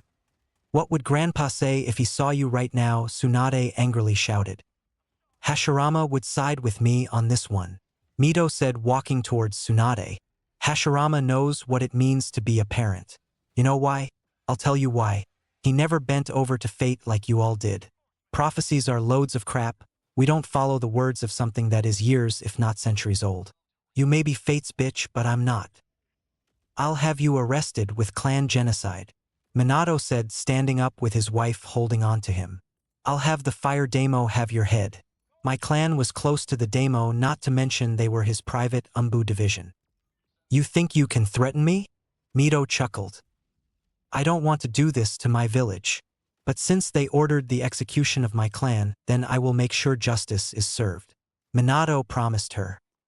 So you're saying that you and your clan who wanted to not only take Naruto away from Konoha, but also put Naruto under a breeding program, since Naruto will have a high chance of inheriting the Mokuton. A clan who would strip the freedom of a little boy for what? To be branded and controlled. To be a slave to some main branch. Oh, I'm sure your Damo would love to hear about that since Kushi here was present in your meeting. I can't believe you would sell us out. I thought the clan meant something to you. Minato shook his head in disbelief. It did a long time ago, Kushi answered sadly. But from what I have seen in my years so far, I'm ashamed of it. I leave you all with a warning, Mito threatened. Stay away from Naruto. He's mine now. Cross my path again, and you'll be joining the number of bodies that lay scattered around the compound. Kushina charged towards Mito before anyone could stop her in a saddened rage. I'll kill you!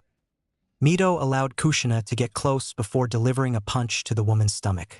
Kushina grunted, coughing out saliva as she clutched her belly and fell back to her knees. She looked up at Mito, who was glaring down at her.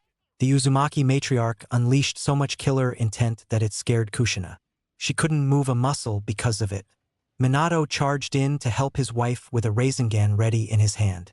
Mito vanished from her position and delivered a kick to his back, sending him into a crater in the ground. Minato! Jiraiya yelled as he charged in. Fire style, oil burning jutsu. Oil surrounded Mito as the Sannin set it ablaze. Mito jumped into the air and unleashed a tidal of water which extinguished the flames. She went toe-to-toe with both Sannin. She blocked and managed to subdue Jiraiya with Fuinjutsu, but her granddaughter was a whole different level. She was impressed with her granddaughter's medical jutsu. Tsunade managed to grab Mito and send her flying across the ground with a super punch. Mito grunted as she dug her feet into the ground. She looked up and saw Tsuwanda bringing down another punch. The Uzumaki dodged as she managed to cut Tsunade's side, making her bleed out a bit. Tsunade clutched her wounded side as she felt a sword to her neck. Mito raised her sword to deliver a decapitated blow only for her sheath her blade. "You're not worth killing," she said before knocking her out with a single chakra-infused punch. Mito turned back to Kushina, who was shivering in fear from Mito's killer intent. The matriarch knelt down before cutting Kushina's cheek, a kanji for traitor. She then used her chakra to burn it into her skin, making Kushina scream. "I branded the traitor sealing mark into your skin. I won't forget it until I kill you. You'll be all I'll think about," Mito said, motioning to Kushi. Kushi came up behind Kushina and bashed her cane over her head, knocking the Namikaze matriarch out. Kushina's vision became blurry as she fell to the ground. Minato grunted as he tried to stand up. How dare they attack his wife? He got out his Hiraishin kunai and tossed them in many directions. Mito went on the defensive as Minato vanished from sight. Mito drew her sword and began blocking his attacks from all directions. She received a few blows until she went through hand signs and placed a seal on Minato's back when she appeared behind him. The seal paralyzed him as he fell to the ground. Jiraiya was about to attack when Minato told him to stay back. It was his fight and he was going to avenge his fallen clan members no matter what. He tried to get up when he noticed Mito was walking away with Kushi. "Stop," Minato shouted, but they didn't even listen and kept walking. By the time Minato managed to stand up, he saw the two of them vanished through a seal on the ground. He asked Jiraiya to inspect the seal, and the Sannin confirmed it was a reverse summon seal.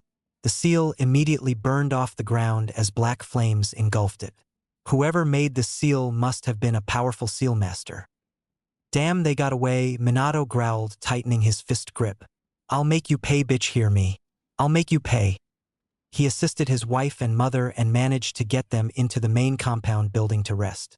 Menma was informed of the whole situation and, like his father, vowed to make the Uzumaki woman pay. Afterwards, Minato asked Jiraiya what the casualties were. "Only 20 namikazes are left, Minato. 3 adults and the remainder are children under the age of 4, including Minako and her daughter," Jiraiya said. "It's strange that Mito left some of the clan alive. I bet Kushi asked for Mito to spare the younger generation." Minato thought, "The only question is what to do now. We could go to the demo, but with Kushi turned traitor and Konoha having the info of the clan meeting, there isn't much we can do." "To think all this happened because of one kid," Jiraiya chuckled. "The gods must really hate you." "I know that, but we can still benefit from this," Minato said. "How so?" the Toad Sage asked. "Since Konoha had killed off my clan, I can demand compensation from them and demand the return of Naruto. If they try to refuse, the daimyo can ensure they follow through or the village will suffer. Plus, the next Hokage will have to put the village first like all Hokages do. If he wants to prevent the village from losing either funding or other privileges, then they will no choice but to comply." "That's genius, Minato. I see I trained you well," Jiraiya praised. "I'm a Namikaze sensei, and one of the greatest shinobis in the world," Minato boasted. Konohagakure. Madara was overseeing Sasuke's training as the Uchiha was practicing the hand signs for the Phoenix Flower Jutsu. The boy was a quick learner, but he kept using too much chakra in his attacks. He instructed Sasuke to use chakra in portions instead of one big clump in one single attack. Itachi was overseeing the training and he was really proud at how Sasuke turned out. At first, Itachi was worried that Sasuke was going to become like their father. But it seems that honor went to Satsuki, who was training under the Uchiha elders. "Again, Sasuke," Madara said as Sasuke went through hand signs. Fire-style Phoenix Flower Jutsu. Sasuke shouted, using him a small bit of chakra required as he spit out many small fireballs at the dummy. Madara smiled in satisfaction as he saw how precise and powerful it was. Sasuke believed in improvement and not relying too heavily on powerful techniques. The Uchiha air panted as he checked his progress and saw he made some pretty good improvement. Madara clapped and gave a real smile, a smile that showed he was proud of his student. Good, now let's move on to Taijutsu. Come at me with everything you got, Madara smirked. Sasuke charged Madara and chucked kunai and shuriken at him, which he deflected instantly. The Uchiha soon swung his leg to his chest only for Madara to block it and push him back. Again, Madara shouted as Sasuke charged again, this time planning his attacks carefully. Sasuke continued to throw every punch and kick he could at the Uchiha only to be blocked at every turn. He jumped back and 3 more shuriken and did the hand signs for the multiple shuriken clone jutsu. He also threw smoke bombs, which made Madara cough. Sasuke delivered a kick to his back, sending him to the ground. Madara managed to stay on his feet as Sasuke punched him across the face. Sasuke smirked, but that soon-to-be frown when Madara grabbed him by the foot and pinned him down. I'm impressed, Sasuke. You continue to surprise me each and every day since I met you. Madara praised him. Keep this up and you'll be like me one of these days. Sasuke smiled as he basked in the praise of his hero and mentor. Meanwhile, we find our cute little blonde in his mindscape training with Kagaya. They were engaged in a battle as Kagaya had him on the ropes. Naruto managed to land a kick, but it had no effect. Kagaya sent a roundhouse kick to Naruto's midsection, sending him a few feet away. Naruto panted, covered in bruises, as he tried to stand up. He charged her again and ran hand signs for the water bullet jutsu. Kagaya smacked them away with her hands and blocked Naruto's punch. She then punched him back as he hit the ground with a poof. Shadow clone, she said as she saw 2 Narutos in back of her. They each fired a water bullet as they hit their mark only for then to be pierced by wood. They crumbled away as they were revealed to be clones too. She then heard a vibration from under her as the real Naruto sprang up from a ground and delivered a punch to her chin, sending her into the air. She grunted in pain as she floated in the air, looking down at her pupil with a smirk. That's enough for now, Naruto-chan, Kagaya said. Your taijutsu is average, your ninjutsu is at least C rank. You're showing great promise. Thanks, Kagaya-san, Naruto bowed. Can we check my affinity now? Naruto, you already know you have every affinity. Kagaya reminded him. Let's move on, shall we? I can see you've been using the shadow clones to help you a lot in other fields. Hi, since shadow clones can help you learn things a bit quicker, Naruto answered. Alright then, since you've been doing so well, I'm going to teach one of my special moves. It's called Shira Tensei. Kagaya smiled. Kagaya faced a training dummy as she made a swish moment with her hand, sending a blast of mighty wind, turning the dummy into splinters. Naruto was in awe at that. He couldn't wait to try that move himself. The goddess then asked Naruto to come over. The boy obeyed as she instructed him to gather his chakra and draw it into his hand and unleash it in one swish of the wrist. Getting the idea, Naruto gathered as much chakra as he could as he made a swipe movement with his hand. Shinra Tensei, he shouted as he sent a bit to powerful wind, obliterating the forest landscape, revealing a very unhappy Kyuubi, who was trying to take a nice quiet bath in the river. Oh, sorry, Kurama. He apologized. All I asked was for some peace and quiet for a few minutes, Kurama groaned. And you mess it up by blowing up the forest. Ooh, don't be such a sour puss, Kurama, Kagaya sighed. You keep acting like that and you'll be as arrogant and cold as Madara. I'm nothing like those red-eyed bastards, Kurama roared. Geez, Kurama, you don't have to throw a temper tantrum, Naruto groaned, cleaning out his ears. You want to see what real anger looks like, Gaki? Kurama growled. Thanks but no thanks, Kurama, Naruto chuckled. I know better than to piss of the king of the demons. Kurama smirked with a HNN. You got that right, brat. Now, since you have no control over your god chakra yet, I think it's time for some survival training from me. And believe me, Gaki, I'm not going to make this easy for you. I wouldn't expect you to, Naruto laughed. Good, because the next few days are going to be hell for you, Kurama laughed sinisterly. True to his word, Kurama placed Naruto through training that would not only increase his stamina, chakra reserves, and strength, but it also trained his mental state as well. For the past week, Naruto had to do 300 sit-ups, 500 pull-ups, 400 push-ups, and ran around the whole village 20 times with weight seals on his body every morning. Sometimes Naruto wondered who was worse, Kurama's training or training with Madara himself. Of course, unlike Madara, Kurama allowed him 2-hour breaks twice a day. Kagaya, or as Naruto calls her, Kagaya-chan or Moonlight as her nickname, trained him to purify his godlike chakra so that it would safely enter his own chakra network. Okay, Naruto, in order for my chakra to enter your own network, your own chakra must purify it, Kagaya explained. Okay, but Kagaya-sama, isn't your chakra the same as everything else? Naruto asked. You are the mother of chakra after all. Chakra comes in many different forms, Naruto. Take the tailed beasts for instance, their chakra is wild and untamed. It's a form of nature chakra, yet it feels godlike due to them being born from my own chakra. But at the same time it's dangerous since nature can't be tamed. Now human chakra is more different, it's more spiritual energy than nature. Now my chakra is godlike and purified, thus making it white. Do you understand now? Ikinde do Kagaya-sama, Naruto replied.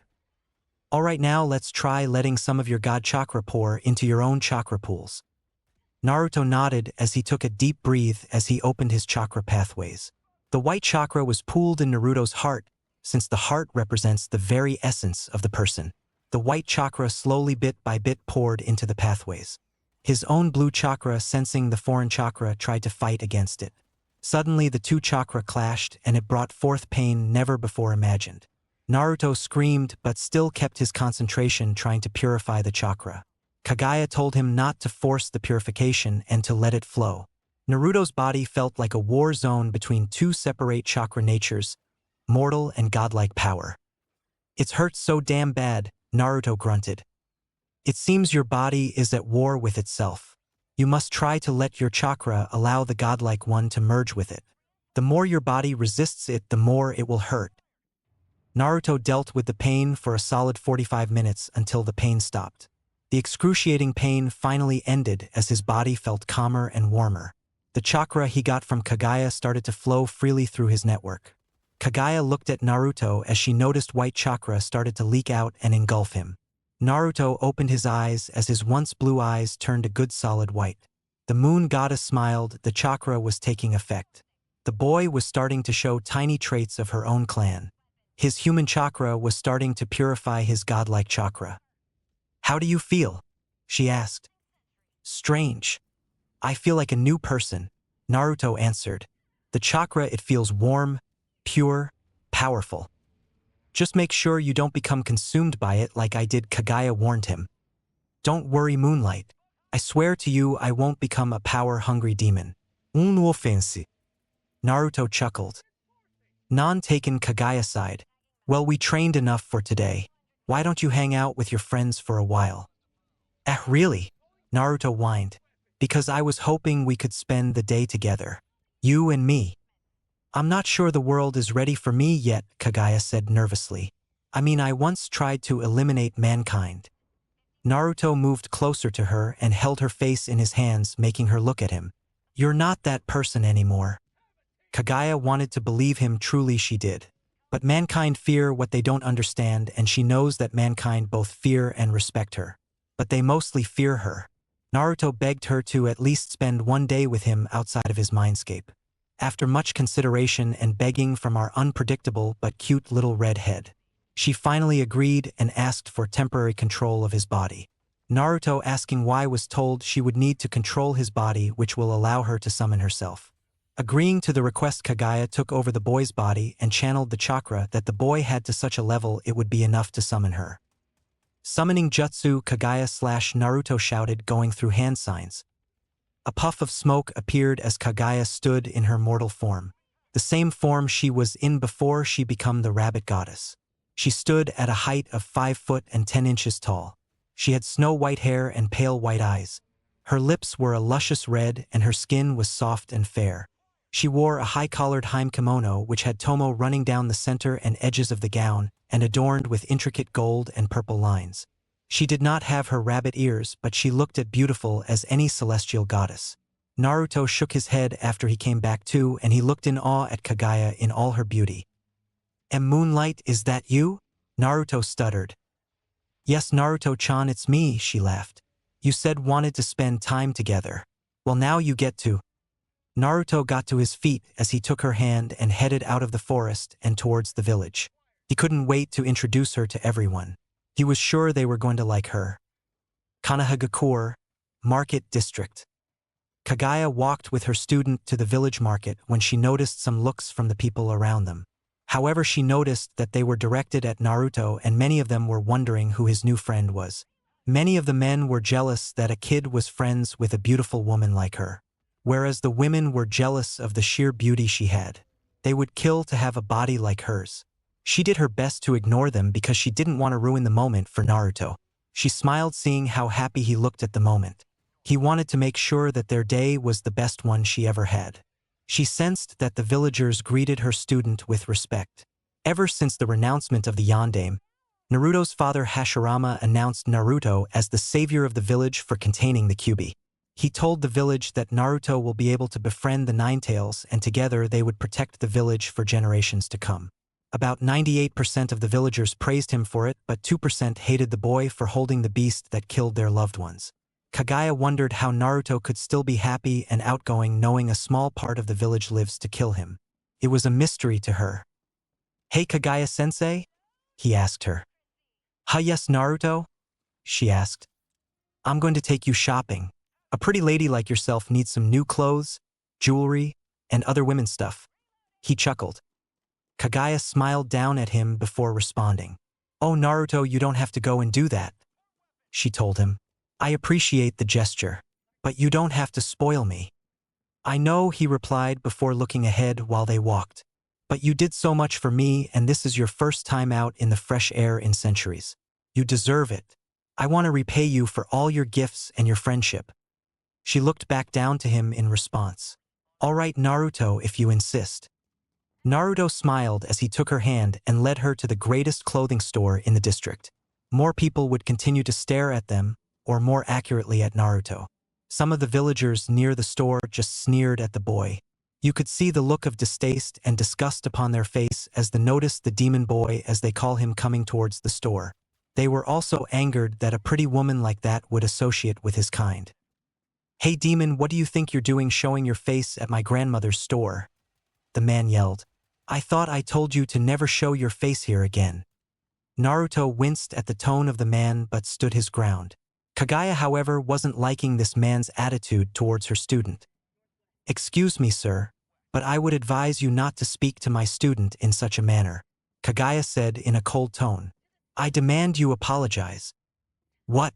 Apologize? The man scoffed. Lady, don't you know who this brat is? He's the Kyuubi incarnate, the demon who destroyed our village all those years ago. You honestly expect me to believe that this boy is a 700-foot fox with 9 tails, a demon with the power to create tsunamis and level mountains with a swipe of its tails? Kagaya scoffed. The Yondaime defeated the beast by sealing it into a human form to make it weak. And we, the proud citizens of Konoha, will see to it that the demon knows its place in this village. The man's companion boasted proudly. Kagaya narrowed her eyes as she waved her arm to the side and blew the 2 men through the glass window of the store. The people inside screamed as the men came crashing through. The 2 guys coughed as they got back to their feet. Kagaya stepped into the store, only this time she wasn't going to show any mercy to this men. She held out her left hand as the men were levitated into the air. The 2 of them screamed in fear as they soon felt the air around them getting drier. They began to cough as they felt the oxygen level going down. Gasping for air, they flayed around and struggled trying to escape. Kagaya grasped her hand into a fist, making it more painful for them as the boastful villagers felt their bones break. They couldn't even scream due to the suffocation. She felt a tug on her dress as she looked down at Naruto. Kagaya, stop, they're not worth it. Let them go, Naruto begged Kagaya. You told me never let others get under your skin. Don't let them get under yours. Kagaya sighed before she released them from her jutsu. The men dropped to the ground as they coughed, feeling fresh air returning to them. One of the men looked up at Kagaya. You're just like him, he said angrily but fearfully. You're a demon like he is. You're his demon whore. The man took out his kunai and charged towards them. From the looks of it, he was going after the boy. Going into overprotective mode, her eyes went wide as a blast of invisible chakra pushed him back a little. "You will not harm the boy," she shouted. "Don't back down," the man shouted. "Right," said his companion. The man growled as he and his friend charged the two of them again. Only this time Kaguya released her chakra again, and the two men exploded into a pile of blood and bones. Naruto was shocked at what happened, as were everyone else. The villagers were scared at how powerful this woman was. She looked at Naruto and apologized for her action. Naruto couldn't blame her for this one. The men attacked and pushed her buttons too far. It was their own fault. "It's okay, Kaguya-sensei, it wasn't your fault." Naruto sighed, though killing them was more of a mercy than punishment. Kaguya and Naruto continued into the store where the owner greeted them. Kaguya apologized to the old woman for her behavior, but the old lady told her it was no problem. "You have nothing to worry about, my dear. My grandson wasn't the brightest man in the world, and his father's prejudice didn't help either." The old woman sighed. "Even I can tell the difference between a kunai and the scroll." "Thank you, madam, you're too kind," Kaguya thanked her. "No problem, now let's get you into some new clothes. Apparently that kimono you're wearing might need to be cleaned to get all those blood stains out." She chuckled. Kaguya was given many new clothes to try on. There was so many to choose from, especially in the time and age. She finally settled on a nice spring green dress. Naruto thought she was even more beautiful. He purchased her lots of fine jewelry. He got her some makeup, but he believed her beauty alone didn't need makeup as it was pure already.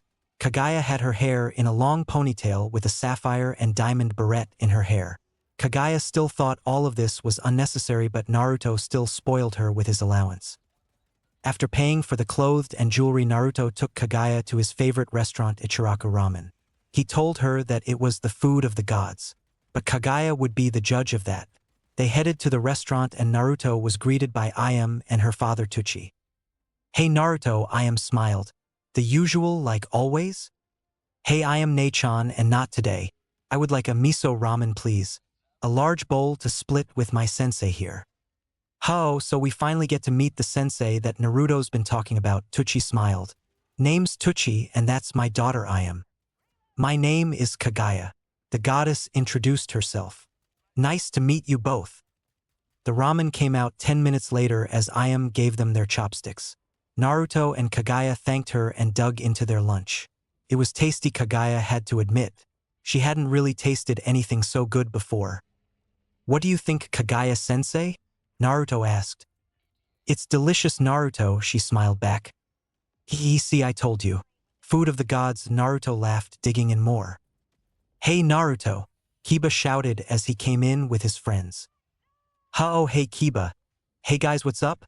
Naruto asked. "We were coming to get you.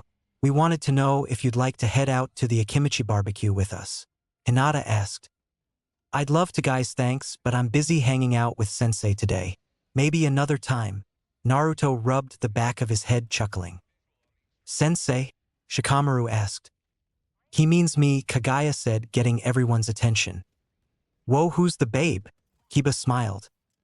"This is Kaguya, she's a friend of mine. She's been training me for a while now. Pleasure to meet you all." "Hello, my name is Hinata Hyuga.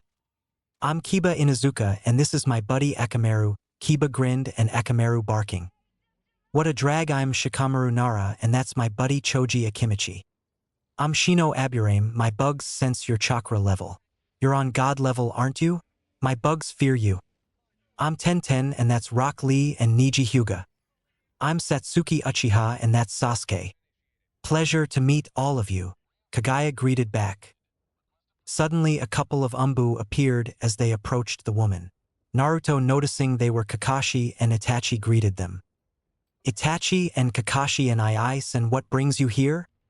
"We are here to bring your friend here to the Hokage regarding the incident at the clothing store in the market district." "Oh, that. Sensei was just protecting me from a few prejudiced villagers who tried to kill me," Naruto said, defending his sensei. "It's fine, Naruto, I can handle this," Kaguya said, getting up. "All right, gentlemen, shall we?" Itachi and Kakashi escorted the woman and Naruto to the Hokage's office. Naruto went along so he could explain to his parents the situation. Kanahagakure, Hokage's office. Hashirama sat in his office chatting with Mito and Kush Namikaze about the details of the Namikaze massacre. Kushi went into full detail of the clan meeting and the fate that awaited young Naruto when his biological parents come back to claim him. Madara was also there listening to the story. He had to hand it to Mito. He never thought she was even capable of something like this. "Are you sure that's what you heard? You're not leaving anything out?" Hashirama asked commandingly. "Yes, Hokage-sama, I have left nothing out," Kushi replied firmly. "How many of the Namikaze clan are left, Mito?" "I left 20 alive, Hashirama. Most of them were children under the age of 4 years old," said Mito. "Very well, Konoha, thanks you for what you had to do, Mito-chan," Hashirama sighed. "I wish it didn't had to come to that, but Minato forced my hand. Kushina and Tsunade know I am alive, and as ordered I left a huge impact on them. Kushina was branded with the traitor seal and Tsunade, well, I left her alive. I will not judge her yet since she has yet to prove where her loyalties lie." A knock was heard at the door as Itachi and Kakashi came in. "Hokage-sama, the woman as you requested," said Itachi. "Thank you, Itachi, send her in." Itachi bowed as Kakashi brought her before them with Naruto behind her. Naruto immediately started to beg then not to punish her. He told them the whole situation that happened at the clothing store. Hashirama listened to his son's explanation of the incident. He sighed, leaning back into his chair. He was conflicted on what to do because 1, this woman saved his son's life from 2 Kyuubi-hating villagers, and 2, he didn't even know who this woman is or where she came from. "I appreciate you saving my son," Hashirama thanked her. "But I have never seen you before, would you please tell us your name?" Kagaya nodded as she channeled chakra through her body, and soon everyone saw a third eye on her forehead. It was a combination of the Rinnegan and the Sharingan. Madara knew that bloodline all too well. It was the most powerful Idojitsu in the world, and only one person in existence had that bloodline. "Kagaya Otsutsuki," Madara said respectfully. "Kagaya Otsutsuki. Never thought I'd get to meet the mother herself in person," Madara said in his usual cold but respectful tone. "Madara Uchiha, descendant of Indra and former reincarnation," Kagaya answered before looking at Hashirama. Hokage-sama. "So you're the one who rescued my son from some of the more hostile villagers. I thank you for what you've done." Hashirama thanked her. "Pleasure is all mine," Kagaya replied. "But may I ask, Kagaya, how are you out of the seal? I was told you were sealed with the Kyuubi into him. Naruto gave me temporary control of his body, which allowed me access to my power in his body. This allowed me to summon a clone of myself," Kagaya explained. "Why would Naruto do that?" Madara asked. "Naruto may be smart, but when it comes to seals, he's not exactly gifted. Naruto wanted me to spend some time out of the seal, to taste the fresh air after so many centuries. I told him I was fine being within the seal, but bring the stubborn boy he is. He wouldn't take no for an answer." "I felt bad for her too, San," said Naruto. "It didn't feel right for someone like her to remain a prisoner after years of imprisonment. I mean, I'm sure she spent enough time repenting. Naruto is a sweet boy, Hokage-sama. His heart was in the right place, so don't punish him for messing with the seal on his belly," Kagaya said firmly. "I'll speak to Naruto about that later, but right now could you tell me exactly what happened?" "Of course, Hashirama. It started when Naruto took me into the village for some shopping. He wanted to spoil me with gifts of clothes and jewelry with his allowance," she said, making Naruto blush a little, which Madara noticed. "Trying to impress your new girlfriend?" Madara teased. Hey, I'm just a kid," Naruto shouted, still blushing red. "I was just showing her a good time, that's all. Suyuyer, and I bet all the gifts you bought her were just regular gifts." The Uchiha grinned. "Hey, at least I can treat a girl to a good time, unlike you, who couldn't even score a lady like Dad did when you were in your prime days," Naruto retorted back at him. "You want to say that to my face?" Madara shouted, getting into Naruto's face. "I just did, old man," Naruto shouted back as lighting crossed between their eyes. Hashirama face-palmed. "Oh, these two?" Kagaya just laughed at the situation and the little spat between Naruto and Madara, although she had to admit Madara looked pretty cute when he was mad. "Enough of your squabbling, behave yourself," Naruto I can understand since he's a kid, but you Madara I expect better of you, Hashirama yelled. Madara mumbled as he leaned against the wall with his arms crossed as Naruto stuck his tongue out at him, making many tickets marks appear on his head as he growled at the red-headed Gaki. I'm sorry Kagaya, please continue. After Naruto took me shopping, he took me to this cute little store that belonged to a sweet old lady. Two men were hanging around the store, and the way they looked at Naruto told me they were Jinchuriki haters. They threatened Naruto to leave as they told us he wasn't allowed near the store due to him being a demon. Kagaya growled, gripping her fist. I attacked the men and I was going to kill them, but Naruto stopped me. He believed that killing them wouldn't change anything.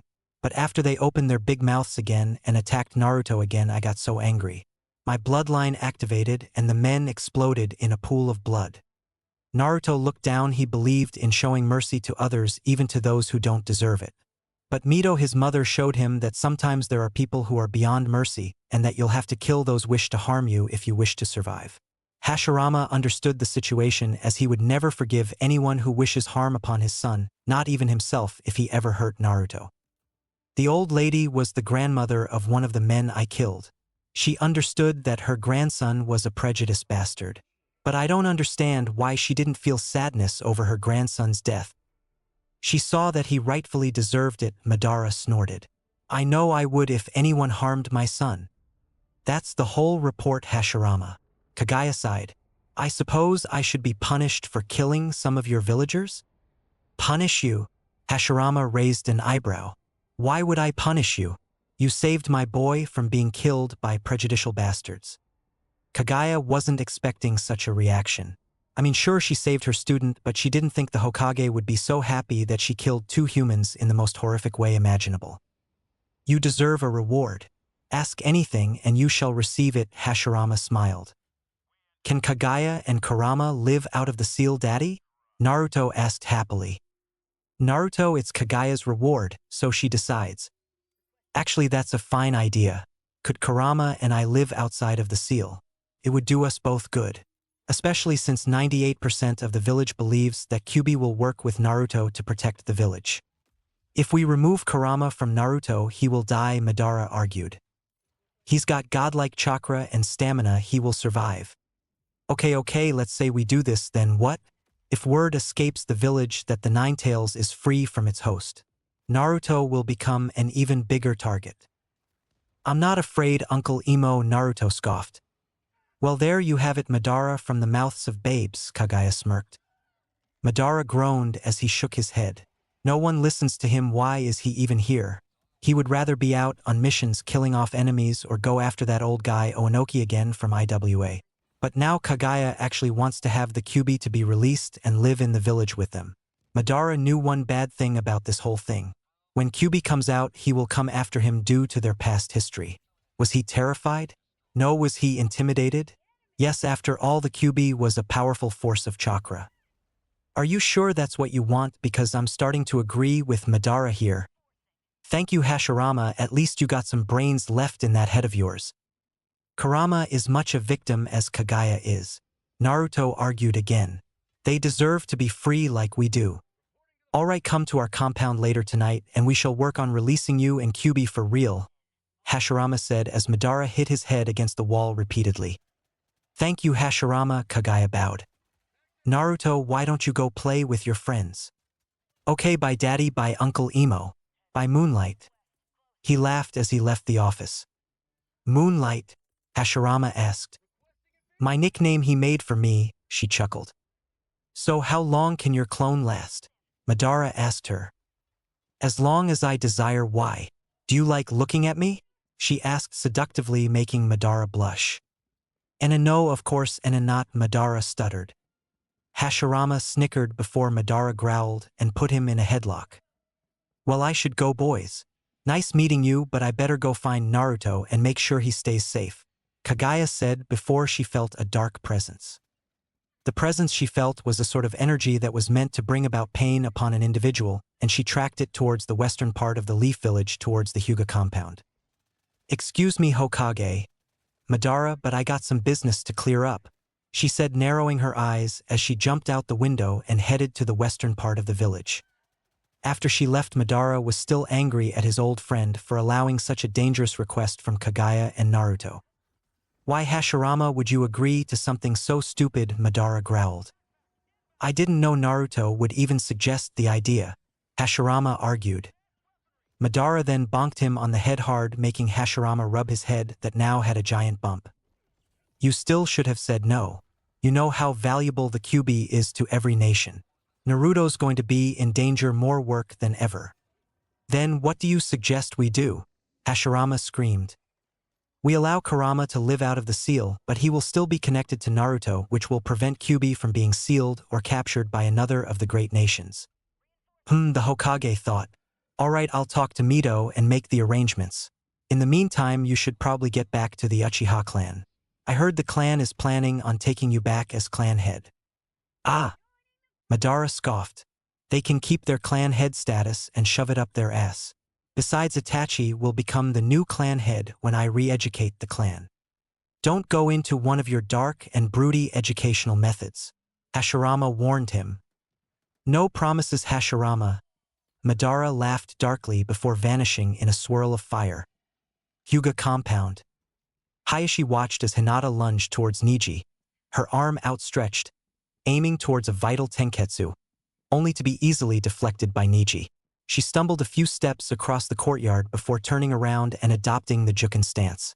Neji faced her calmly, mirroring her pose. His hand held out, palm upward, beckoned her. Hinata panted before she rushed in for another attack. Hinata-sama, your form is sloppy. Your punches and kicks are too soft to do damage, Neji said harshly. If you expect to run the clan, then you need to stop being so meek and soft. It doesn't suit a Hyuga clan head. I know that I'm not as skilled as you, Neji Onizen, but I can still reach my full potential, Hinata said, strongly launching a firm palm towards his chest.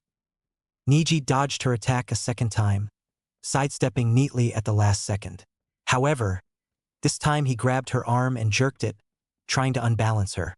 Hinata twisted her trapped arm to get a hold on his and spun around, tearing off his grasp on her. She grabbed his forearm with her other hand too, and used it as a lever to perform a flip so that she stood too close for him to block. Her right elbow darted towards his face, but he bent his head back at an impossible angle, avoiding the blow. She sank to the floor and swept her leg across it, trying to unbalance Neji, but he backflipped and his right foot caught her under the chin, sending her sprawling backward. Hayashi could see that his meek daughter was improving greatly, slowly but greatly. He was secretly hoping that his daughter would be able to impress the elders so she wouldn't be branded and sent to the branch house. He may be a father and love his daughter, but he also had a duty to the clan. He began to notice that Neji was quite the prodigy in the Juken and the other Hyuga techniques. Even for a branch member, he was quite gifted.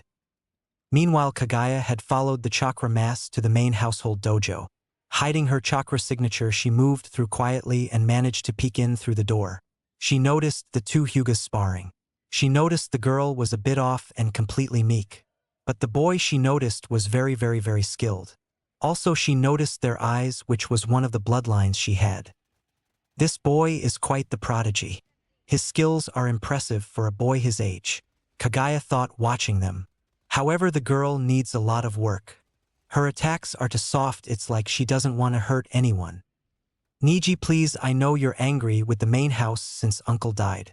But taking your anger put on me in our spars won't bring him back, Hinata begged her cousin. Neji grunted as he tried to keep his anger in check. His father's death was a sour topic for him. He despised and hated the main branch for what happened to Hisashi. Hayashi, his uncle, was supposed to be the one to be taken, but instead the clan sacrificed his father in its place. He gripped his fist as he looked back up at Hinata. Activating his Byakugan, he charged at Hinata with malicious intent, which Hayashi quickly noticed. Acting quickly, Hayashi got in front of Hinata and force-palmed Neji back a few feet. He then put his fingers into position as he activated the cage bird seal. Neji grunted as he felt like 1,000 knives had pierced through his body, dipped in salt and alcohol mixed with hellfire. He clawed at his head as he ripped off the bandages from his head, revealing a strange mark with an X in the middle of it. He screamed as his whole body was in excruciating pain. My head, it feels like it's on fire, Neji cried as he felt like ripping out his hair. Suddenly the door was broken open, which broke Hayashi's concentration as he noticed a woman with long white hair rush towards him with such speed as she gripped his left hand and broke his wrist, making him scream. Kaguya noticed what that seal could do, and thanks to her godlike ability, she can learn any seal quickly. She immediately slammed her palm against Hayashi's forehead and threw him across the dojo. "Father," Hinata shouted. Kaguya immediately performed the cage bird seal sign, as Hayashi immediately rolled around screaming, as he knew that the woman put the cage bird seal on him. But how could she do that? Performing it for 6 minutes, she stopped as she noticed Hyugas rushing into the dojo. "Lord Hayashi, what happened? This woman just placed the cage bird seal on me. I don't know how she did it, but kill her," Hayashi ordered as the Hyugas charged her. Kaguya got into her battle stance as her eyes turned white with veins around her eyes. Hayashi gasped as he took notice of the eyes, as did everyone else. It was the Byakugan. Kaguya immediately charged as she trigrammed many of the main house Hyugas. She managed to wound some, but to others she went too far by 364 palming 3 times, which killed a few. Knocking the last Hyuga through the wall and decapitating the other, she approached Hayashi and picked him up by his neck. "How? How do you have the Byakugan? Who are you?" Hayashi demanded. "Who I am is no concern, but you can call me Princess Kaguya. I am disgusted to see what the Hyuga clan has become. To treat family with his kind of seal torture. To brand a child." She shouted. Boy, was she angry. The cage bird seal is to keep the side branch in line and protecting the Byakugan. Hayashi justified. "So you enslave part of your family to do your job for you? Wow, you really are pathetic. Watch your tongue. Do you realize who you're talking to? I'm the head of the Hyuga clan. All I'm talking to is a man who relies on the side branch to protect the Byakugan instead of doing it himself. All this shows me is that the main house is so weak that it needs the side branch to do it for them. How dare you insult the might of the Hyuga clan? In fact, you should be branded for attacking me since you're actually a Hyuga." Kaguya tightened her grip on Hayashi's neck. "Listen here, no one seals me. Never again." She slammed him into the hardwood floor below. "Daddy," Hinata sobbed. "Please, madam, please leave him alone." "Zip your mouth, girl. This man needs to be taught a lesson in respect." "Lady Kaguya, wait," Niji said, stepping forward. "What do you want, kid?" "My name is Niji and I thank you for saving me. But I'm afraid the side branch and I still answer to Hayashi due to clan law and this seal." Niji sighed. Going through one-hand signs, she channeled her chakra to manipulate the chakra in the seal itself. The chakra used to power the seal was overcome with the strange white chakra, which made the seal once a bright gray into a fading white. Kaguya smirked as she tossed Hayashi aside, making him pass out. Hinata rushed to his side. "What did you do? You made hand signs, but it didn't do anything," Niji asked. "I manipulated the chakra in that case bird seal. Don't worry, the seal is useless now, it will fade." She smiled. Niji didn't believe it as he demanded proof. To prove her point, she conjured a small mirror which showed Niji the fading seal. He looked at her in shock. This woman actually managed to free him from his cage. "My lady, words can't express how happy this makes me," Niji said, getting on his knees, bowing. "It's fine, child. Are there others with that seal?" "The others you speak of are the side branch." "Well then, round them up, Niji. It's time for the birds to be let loose." "But Lady Kaguya, what will become of us?" "You and the side branch will become members of the Otsutsuki clan. I'm the last one of my clan, but I share Hyuga blood, which means you are my remaining family." Niji immediately hugged her, which she returned as he took her to the side branch compound where he gathered them all before her.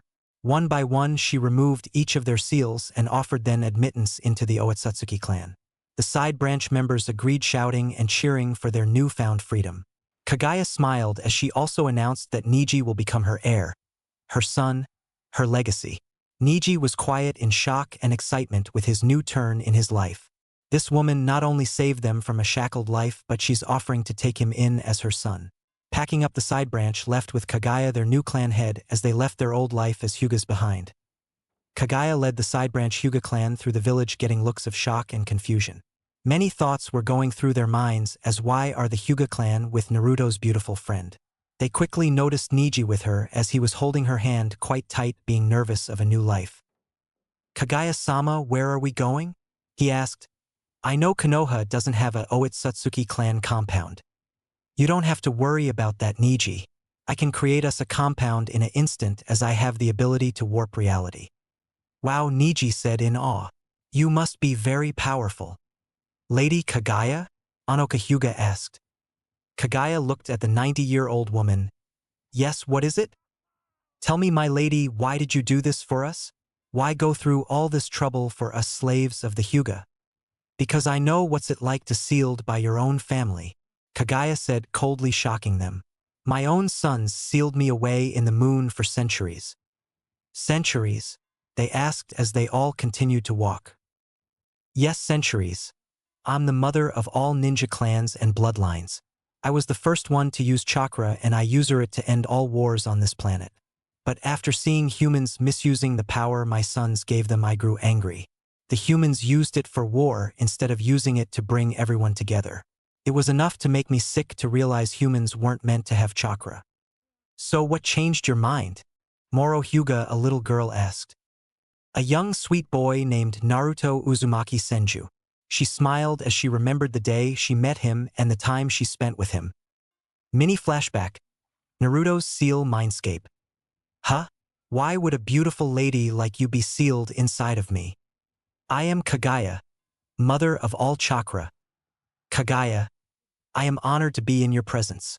Naruto praised her. Child, stand up, do not bow. While I appreciate the respect, you shouldn't treat me like royalty, said Kagaya. But my parents said those of great importance must be shown the proper respect. You certainly were raised right, Kagaya chuckled. Flashback, scene change. That's terrible to treat a sentient being in such a manner, Naruto shouted, shocking Kyubi and Kagaya. Flashback, outside the seal. I was hoping we could spend the day together. You and me.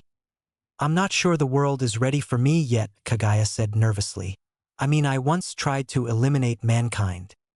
Naruto moved closer to her and held her face in his hands, making her look at him. You're not that person anymore. Flashback, Hokage's office. It didn't feel right for someone like her to remain a prisoner after years of imprisonment. I mean, I'm sure she spent enough time repenting. And flashbacks. Kagaya let the first tears in such a long time stream down her face. Niji was the first who noticed as the woman gently wiped her eyes. He knew who Naruto Senju was. He didn't know how much about him, but he could see he meant a lot to his savior. Madam, you're crying, you okay? Niji asked, concerned. Oh, I'm fine, Niji, and call me mother since I'll soon be your new one. My mother died when I was really young. She hated being a side branch and tried to get the seal abolished. She even threatened to go to the daimyo about this. But she was tortured with that stupid seal until she died. My father secretly hated my uncle since it was he who performed it. Niji said, hatefully gripping his fist. Niji, Kagaya said, kneeling down. I know what anger can do to someone, believe I know from experience. Don't let anger consume you or you will be led down a road of no return. I was just lucky to get a second chance even though I don't deserve it. But promise me you won't let your hate for the main branch define who you are. Niji nodded as he gave his word to not let his hatred and pain of the past affect his future and define his personality. Kagaya smiled as she led them towards the southern part of the village and took notice of the old compound. It was still in fine condition but could use a little cleaning up. This old compound used to belong to Uchiha clan before they were relocated outside of the village. Kagaya used her bloodline and her ability to control the elements and particles of reality. She moved her hand to the left as the chakra wind swept the compound, blowing away dust and other dirt particles, making the compound clean. This will the Oitsutsuki clan compound, Kagaya said calmly. Unpack your things in any house you wish in the compound. Niji will live with me in the main compound. The side branch members nodded as they headed into the compound and began to take refuge in the houses. Kagaya took Niji with her to the main former Uchiha clan head house. It was beautiful, but she had to get rid of all the Uchiha markings and other stuff first. Once that was finished, then they can finally have a place to call home. Despite her being only a clone, she was looking forward to a free life. Gazing up at the sky as she looked out the window, she let out a sincere smile. Thank you, Naruto, you've given me my second chance. Thank you, my love. Mother, are you all right? Niji asked. Kagaya turned to Niji. I'm fine, Sochi, how about we go out to eat? That would be nice, I do know a nice barbecue place we can go to, Niji smiled. Kanahagakure, Main District. Naruto along with his mother Mito and his friends arrived at the Konoha barbecue.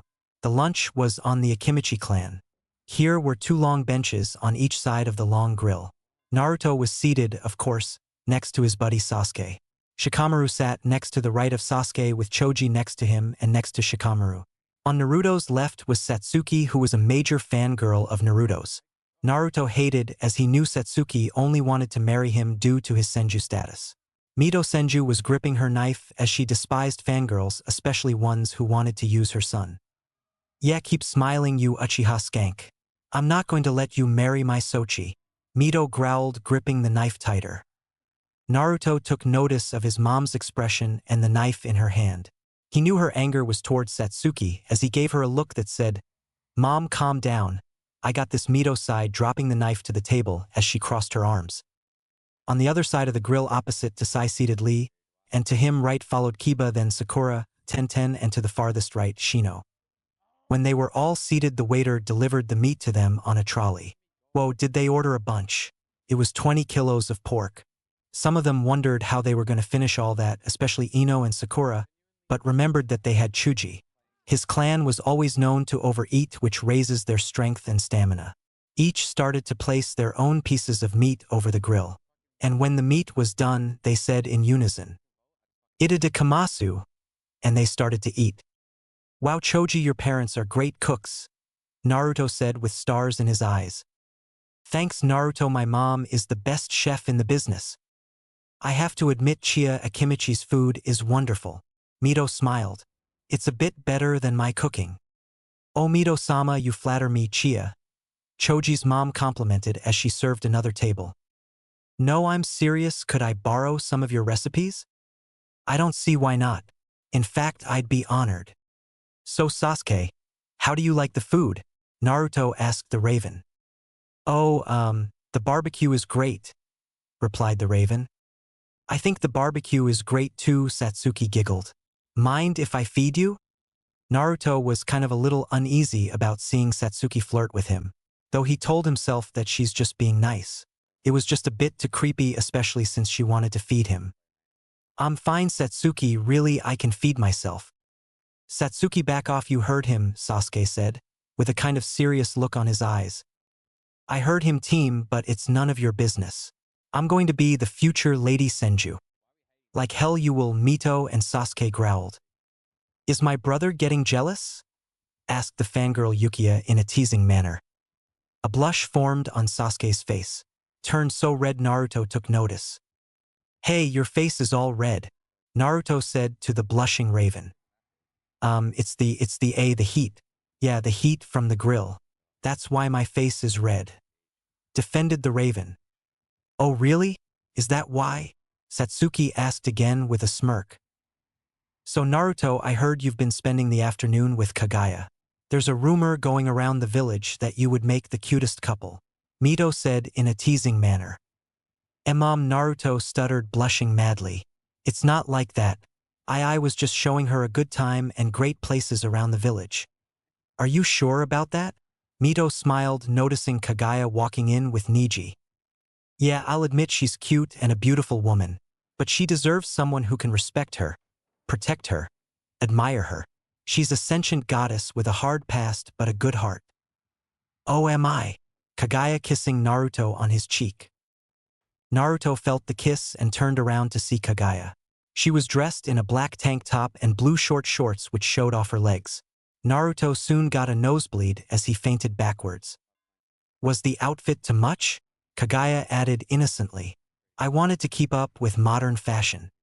Oh, the outfit is fine, Mito said as she gestured her to join them. So you're Kagaya? Kagaya and Niji took a seat across from Mito as Kagaya noticed the Uzumaki woman. She remembered from Naruto that this woman is his mother. She could read Mito's thoughts and she could see Mito was very overprotective of Naruto. So you think you're good for my baby Maelstrom, do you? Mito said sweetly. I'll admit Naruto is a sweet boy, but I'm going to wait till he gets a little older before any sort of relationship starts. Kagaya replied back just as sweetly. Just because you're a goddess doesn't mean I'll let you shag my son when he's older. Mito smiling again with her eye twitching. Naruto woke up immediately when he heard what his mom said. Man, sometimes his mom can be so embarrassing. Naruto admitted he had a crush on Kagaya, who wouldn't? But he didn't want to rush, and hey, anyone was better than Satsuki, right? At least Kagaya was no fangirl. Are you insinuating I'm not good for someone like Naruto? Kagaya growled. You took the words right out of my mouth, Mito growled back as lightning flashed between them. You know what, you look like a big cream puff with that kind of white hair. Kagaya's eye twitched as tick marks appeared on her forehead. She knew cream puffs were fat-looking puffs, and she took that insult hard. She thought Mito was calling her fat. Like you're one to talk, tomato. Kagaya screamed, making Mito growl, making the lighting between them increase. Cream puff. Tomato. Cream puff. Tomato. Cream puff. Tomato. Cream puff. Tomato. All the children were shaking as they were getting scared of the two angry, arguing kunoichi. Shikamaru was mostly afraid, because they reminded him of his mother Yoshino Nara. Sasuke and Choji learned from their fathers never to interfere with an argument between two pissed-off women. Naruto was a bit braver as he tried to play peacekeeper. Now mom, Moonlight, let's just all calm down, okay? There's no need to fight over me. Naruto chuckled nervously. I love you both anyway, now come on, we're supposed to be having fun and eating a nice prepared lunch. The two kunoichi looked at Naruto, who was begging them to keep their arguing on hold so they could enjoy their lunch. Kagaya and Mito humphed at each other, turning away from one another as they sat down to eat their lunch. Phew, Naruto sighed in relief. Naruto sat down as he noticed Neji was sitting next to Kagaya. He was Hinata's cousin from the side branch. Hey, you must be Neji. I'm Naruto. Nice to meet you, Naruto. Kagaya-sama spoke fondly of you. Well, thanks. How do you know her? She saved me and the side branch from the main branch of the Hyuga clan. She overpowered my uncle Hayashi and freed us from the cage bird seal, he said with a smile. She offered us asylum in her clan and welcomed us as new members of the Otsutsuki clan. She took me in as her firstborn son as well. What? Mito coughed. You kidnapped half of the Hyuga clan? I wouldn't say kidnapped, I say liberated. Mito-sama, please don't be angry with mother, we owe her our lives. You could end up in a lot of trouble for this? Mito sighed. You may have started a civil war in the village. Wars don't scare me, Mito, Kagaya said firmly. I can easily take down the main branch. Cocky one, aren't you? Shikamaru said lazily. Of course not, Kagaya smiled. Let's just enjoy our lunch, shall we? Naruto asked, making everyone nod. Namake's clan compound. Minato was in his office going through some paperwork. Apparently the paperwork was marriage contracts for Menma and Naruto. The Namake's massacre was kept under lock and key. The daimyo was informed of the massacre a day after it happened.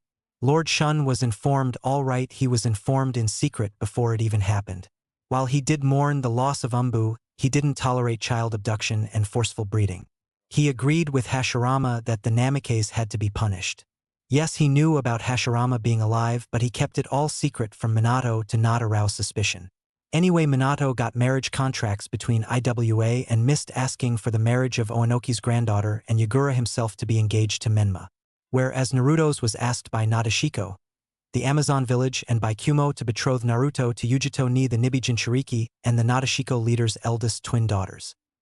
Minato knew that these marriages would indeed strengthen the Namake's clan and even bring new bloodlines and another Jinchuriki into the clan. Minato immediately signed the contracts and asked for Minako, his cousin, to send the replies straight away. Minako nodded to her cousin and set off to deliver the marriage contracts signed by him. Too bad Minato had no authority to marry off Naruto since he's not actually his anymore. Minato knew that even though Naruto was adopted, he was still his father, so these marriages will help reel Naruto in. Phew, well, that takes care of that. Minato sighed in relief. With Iwagakure and my clan's alliance, it will end the bad blood between us. Plus, with Kumo, Naruto will be able to bring powerful children born from two Jinchurikis, giving us a whole new breed or bloodline. I didn't know Yagura was gay, but still it will bring us two Jinchurikis anyway. Enjoying yourself, a cold voice rang out. What, who's there? Show yourself. Oh, forgotten me already. Minato looked to see the door and the walls warp a little as a dark-haired woman with beautiful but deadly features stepped out. The yondaime could tell from the markings that it was the Shinigami herself. What did she want this time? Didn't she do enough taking Naruto from them? What are you doing here? Haven't you taken enough from us? Minato shouted bravely. Minato, Minato, Minato, ha ha ha ha ha ha ha, of course not, she growled. I'm here to claim the debt that you owe me from that night 6 years ago. Remember, you summoned me to seal away the Kyuubi into your two sons, and I spared your life out of mercy. But you betrayed that when you left Naruto on his own and abandoned him. It was necessary, as the prophecy we were given by the great Toad Sage was accurate. Therefore Menma was the one it spoke of, and he came first. Besides, Naruto will understand when we come back for him. Suddenly the Shinigami gripped his neck and held him up to her face. He tried screaming, but the Shinigami told him that no one will hear him since she placed silence barriers around the office. Prophecies aren't sealed in stone, you idiot. They constantly change with each event that passes. As for your great Toad Sage, he's not the one who is supposed to give prophecies that belongs to my daughter Delphi. Only she has the power to give true prophecies. Your old man Toad probably overheard it. You lie. What could you possibly know of prophecies? You're the goddess of death, nothing more. Minato barked. A child will be born from the mighty tree. He will have powers of ancients long forgotten. With power of the divine beast, he will save the world or become its destruction. If shrouded in darkness, the child of prophecy will bring death to all in its path. If shrouded in love and light, the child will bring the cycle of hatred to an end. He will bear the light of the moon and will use its power to bring peace. Yeah, but you never heard the full prophecy. What do you mean, full prophecy? Minato asked. The child born with the aid of the Lady of White and Demon of Fire shall bring an era of understanding. If the chosen shall lose his light half, darkness will consume him. The child of fire and light will shine bright upon a peaceful future. That's it? Minato asked again. Yes, that's it, Minato. You screwed up big time. You actually believe that Menma is the one the prophecy speaks of. She laughed coldly. Menma is the child of prophecy, and I will prove it. He will bring an era of peace to the world, and you'll see that I was right. The death goddess growled. Really, and you believe Naruto will just be some sort of backup in case something goes wrong? Because I heard you're planning on placing him in the Namikaze side branch and be used as a breeding tool for the Mokuton. That I can't allow. You have no business here. The goddess of fate, you, Yami, Kami, can't interfere with mortal affairs. Minato snarled. Now kindly let me go and be on your way. I got to work to do, and I have to get back to my son to teach him the Rasengan. Angered by the disrespect, she threw him against the door as the yondaime hit with a loud grunt. Panting, he looked up to the Shinigami as she stared down at him with disgust. You think you can order me around, mortal? You think just because you think Menma is the prophecy child you can talk down to me and treat me like I'm some kind of commoner? Oh no, Minato. For this disrespect, I can't leave you unpunished. Punished? Minato shivered.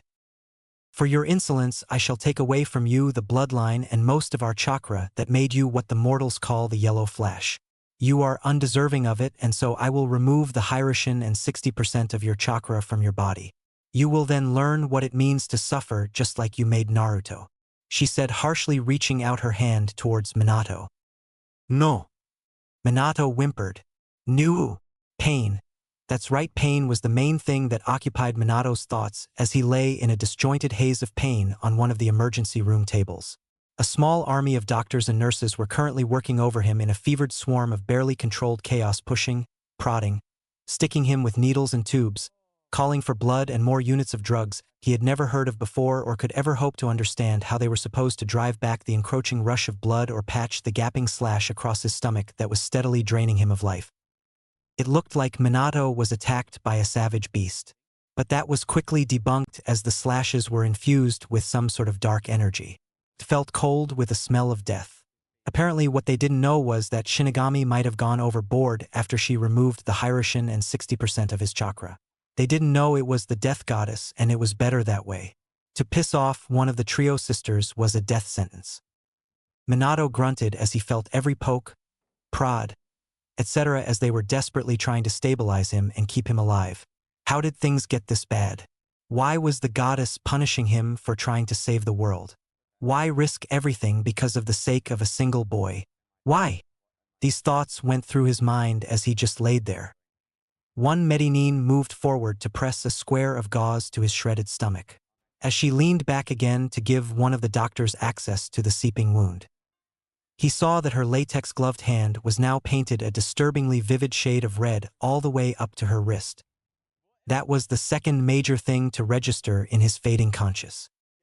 He supposed it was only natural seeing as how they'd stripped him of all his clothes from the waist up after Jiraiya had carried him through the emergency room doors screaming for help. Tsunade, his mother, was using most of her chakra to prevent the dark plasmic-like energy from reaching any of the internal organs, basically the heart. She was also overlooking the nurses who were able to extract the plasmic fluid via hose into a container. The plasmic was like a black liquid with purple energy waves. Once fully extracted, they started to get him prepped for surgery. On the far side of the room, over the tops of his toes, Minato could just make out a set of double doors with large glass windows. On the other side of the glass, standing outside in the hallway looking in, were his wife and son along with his sensei. The red-haired Kunoichi stood with her face almost pressed right up against the glass, desperately watching the knot of Medinine working over him. Her eyes were bloodshot and red, her cheeks wet and streaked with uncontrolled tears. She was shaking violently, the back of one hand pressed against her lips as if struggling to hold in her ragged sobs. She stared at him through the window with watery green eyes as if silently begging him to somehow pull through. Off to her side, standing slightly back from the door more near the middle of the hall, his son Menma looked on in blank, could see the worried expression on his face. Menma was greatly concerned for him and his well-being. His son looked up to him and he was afraid that he wasn't going to survive. Jiraiya was most concerned for his student. He was the son that Old Toad never had. He took pride in his student and his accomplishments. He felt like a proud father when he first met and trained him. But seeing him in critical condition and not knowing who attacked him, the Sannin vowed for vengeance against the one who attacked his surrogate son. Blood pressure 70/55 and dropping. A nurse standing near Minato's head called out. "Damn it!" The doctor on his left shouted again and hurriedly grabbed another unidentifiable medical instrument from one of the nurses and leaned back down over his shredded abdomen. His hands and the lower portion of his forearms were completely covered with blood and clotted gore. "Hoshi, call Hikari up in surgery and tell her to have an operating room ready for us. Once we get my son stabilized, we're gonna have to move him there fast." "Blood pressure 65/50, the nurse called. "Sochi? Minato-kun, look at me," Tsunade yelled as her strong hands began to shake his shoulder. Groggily blinking his eyes up at the one so insistently calling his name, he gave a weak, twitchy smile under the oxygen mask that had been fitted over the lower portion of his face. "Tsunade Ka-san," he whispered in a watery cough. He was taken aback by how weak his voice sounded even to his own ears. There was also the faint taste of blood now in the back of his mouth, as if speaking had dislodged something and released the proverbial dam. Tsunade stared down at him in unconcealed horror. Her amber eyes were filled with panic. Her usually immaculate blonde hair mussed and tangled as if she hadn't slept in weeks. "Sochi, what happened?" she demanded, unconsciously gripping his shoulder tighter as she frantically stared into his eyes. Her grip was beginning to verge on being painful. Minato couldn't help but feel guilty for being the one to put that frightened, pain-filled look on her face. "SS Shinigami," he coughed as he passed out. A fiery, possessive look flared in Tsunade's eyes, and she speared the doctor with a poisonous glare that would have instantly turned him to ash if it were physically possible. Straightening from over her son, she turned to the nearest nurse and hissed, "Get me a pair of gloves. I'm taking over." None of the doctors or medical personnel dared contradict the female Sannin as the nurse timidly handed Tsunade a pair of latex gloves and scurried to the other side of the emergency room to get as far away from her as she could. "Don't worry, brat," Tsunade said as she snapped the gloves on and forced one of the other doctors to give up his spot by the table with nothing more than a glare. You're going to be all right, I promise. Outside of the operation room, Kushina was sitting with Menma.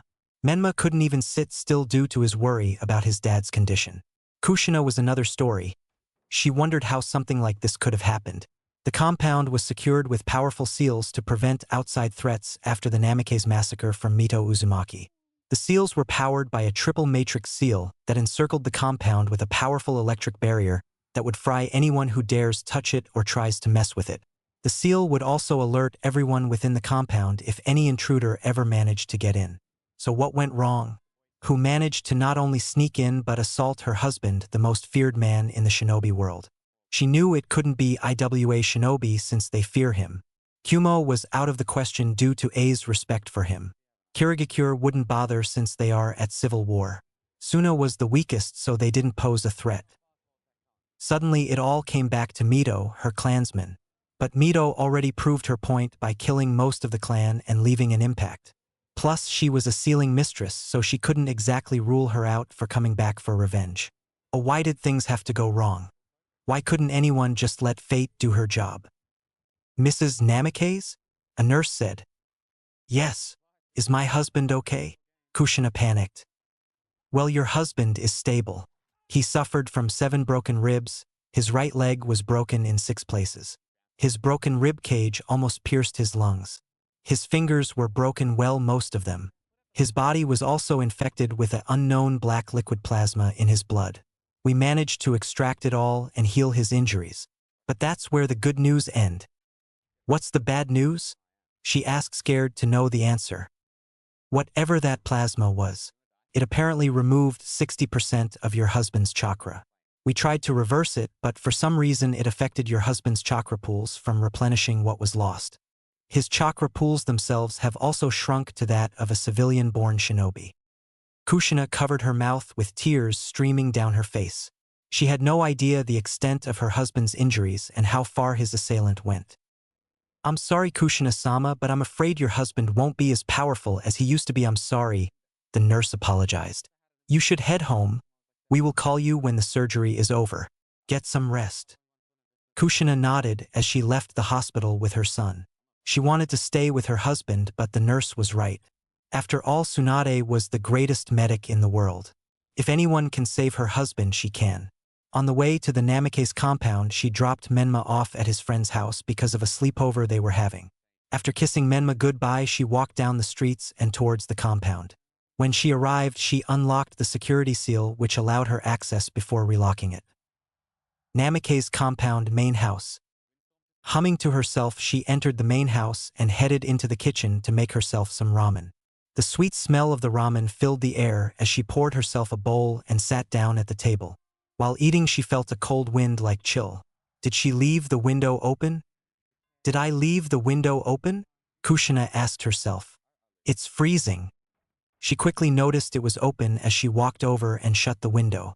Wiping her forehead, she headed back to the table, until she heard what sounded like whispers. Traitor! Traitor! Traitor! The voices whispered. Who's there? Kushina shouted, thinking there was an intruder. Show yourself. Traitor! Traitor! Traitor! Kushina started to panic. She could hear them, but she couldn't see them. But how did they get in? Acting on instinct, she grabbed a large kitchen knife from the kitchen and moved slowly as to not be caught by surprise. Suddenly the lights went out and the temperature dropped quickly to a freezing temperature. Look, now Kushina was scared as she started to hyperventilate. The house began to shake as the floor began to break apart. Kushina screamed as she rushed to the door as she gripped door trying to pull it open. The door didn't budge, but the knob came off. She gasped as she saw the floor breaking apart more. Quick on her feet, she rushed upstairs to seek shelter in her room. When reaching the top of the step, she noticed someone at the end of the hall. Hello, she said, still clutching her knife. Are you the intruder who's responsible for this? If so, I demand you fix this and leave immediately. When she got closer, she noticed it was a boy around the age of 6 or 7. He had spiky red hair that was similar to Minato's. The boy was also dressed in a white shirt with an Uzumaki insignia on the back and black hakama shorts. Could it be? Could it actually be? Could it be Naruto? Naruto, Kushina said softly. The boy was staring at the wall, not responding. Maybe the boy didn't quite hear her. Kushina decided to try again, this time with more motherly instinct. She then immediately noticed a deathly figure appear next to him. She gasped as she recognized that spirit anywhere. The Shinigami had appeared once again. Until 3 others appeared, 2 Uzumaki women and 1 male. They turned around to reveal Hoshi and Yakuan, her parents, and the founder herself. Well, look what the cat dragged in, Shinigami smirked. You, Kushina roared. Leave us be. We've suffered enough from you. Oh, someone's testy, the goddess laughed. And no, you haven't. You see, I was talking with some of your deceased Uzumakis and like me aren't very happy with you. Kushina recognized the ghosts immediately. It was her parents Yakuan and Hoshi, and the founder herself Anita Uzumaki. But why would they be here? Why would they come to visit her when they've never done before? She was going to find out. Father, mother, Anita-sama, Kushina said before her father interrupted her. How could you do this, Kushina? I raised my daughter better than this, Yakuan shouted. I didn't raise my daughter to forsake her own kin. I raised you with good morals and branded the Uzumaki creed into your brain. I didn't forsake my son, father, Kushina defended. What would you call it then? He asked with a raised eyebrow. It's called protection. He would be safe within the village while Minato and I train Menma to control the Kyuubi's chakra. You could have raised him in the Leaf Village, Hoshi scolded. Naruto held the soul and it would be dangerous to have the 2 of them together. The Kyuubi would be allowed to slowly absorb its chakra back into its body, Kushina explained. You could have had Tsunade to stay behind and take care of him. She is his grandmother after all, Anita said coldly. Tsunade was needed with us. If Menma ever lost control and hurt himself, she would be there to heal him. Kushina replied defensively. Besides, Shizune stayed in Konoha, so she could take care of him. You're his mother. You're the one who had to raise him, Hoshi screamed. I did this to protect both of my sons. Besides, Naruto will be back with us when we return to Konoha in a few days. Menma will have his brother back and the prophecy will be on its way to fulfillment. Hoshi and Yakuan shook their heads at the daughter's arrogance and belief in someone as stupid as a prophecy. The Uzumaki clan never believed in such nonsense. The only time they would believe it if Lady Delphi herself was the one who foretold it. Hearing it from an old toad was not evidence enough that this prophecy was even real. You've lost your way, Kushina. You've abandoned and betrayed the Uzumaki creed that we Uzumakis have followed since Anita-sama, the granddaughter of Indra Otsutsuki, founded the clan. Yakuan said in disappointment. I've done no such thing, Kushina argued. We of the swirling tide value camaraderie and family above all others. United we thrive, severed we fall. We swear upon Lady Anita that family will always come first. No outside or inside force will come before it. We the Uzumaki clan swear to uphold this sacred creed and leave no family behind. Anita recited, glaring at Kushina. You broke the very creed I created. You left Naruto behind. You abandoned him for a prophecy. We the ancestors of the Uzumaki clan find you unworthy of the clan name and its sacred blood. You can't be serious. I already told you the reason for all this, Kushina said, stomping her foot. The need of the many outweigh the need of the few. Naruto will understand when we come back from him. Besides, he won't be under any threat. The Kyuubi's soul is powerless, so there is no harm. You baka! Anita screamed. A tailed beast's soul is more manipulative than its chakra. Naruto could very well turn to the tail beast for comfort if he ever learned of your abandonment of him. Naruto will be fine. Like I said, Mito is there with him. Speaking of Naruto, he already knows you abandoned him. Shinigami laughed. That's right, apparently he's met the Kyuubi and the fox told him. And Naruto knows? Kushina stuttered. He wasn't supposed to know until we came back. You're lying. There is no way Naruto could have met the fox. The seal was designed to separate Naruto from the soul until a certain age. Oh, I'm telling the truth, Kushina. Ha ha ha ha ha ha ha. In fact, Naruto already hates you and your husband. He doesn't hate Menma, though, since he believes his brother had nothing to do with this. Ha, Naruto would never hate us, Kushina said bravely, though secretly was afraid it might be true. Don't believe me? Well, go ahead, ask him yourself. The goddess said, gesturing to the boy standing next to her. Naruto, it's me, it's mommy, Kushina smiled. The boy slightly turned his head to the right, acknowledging the woman calling out to him.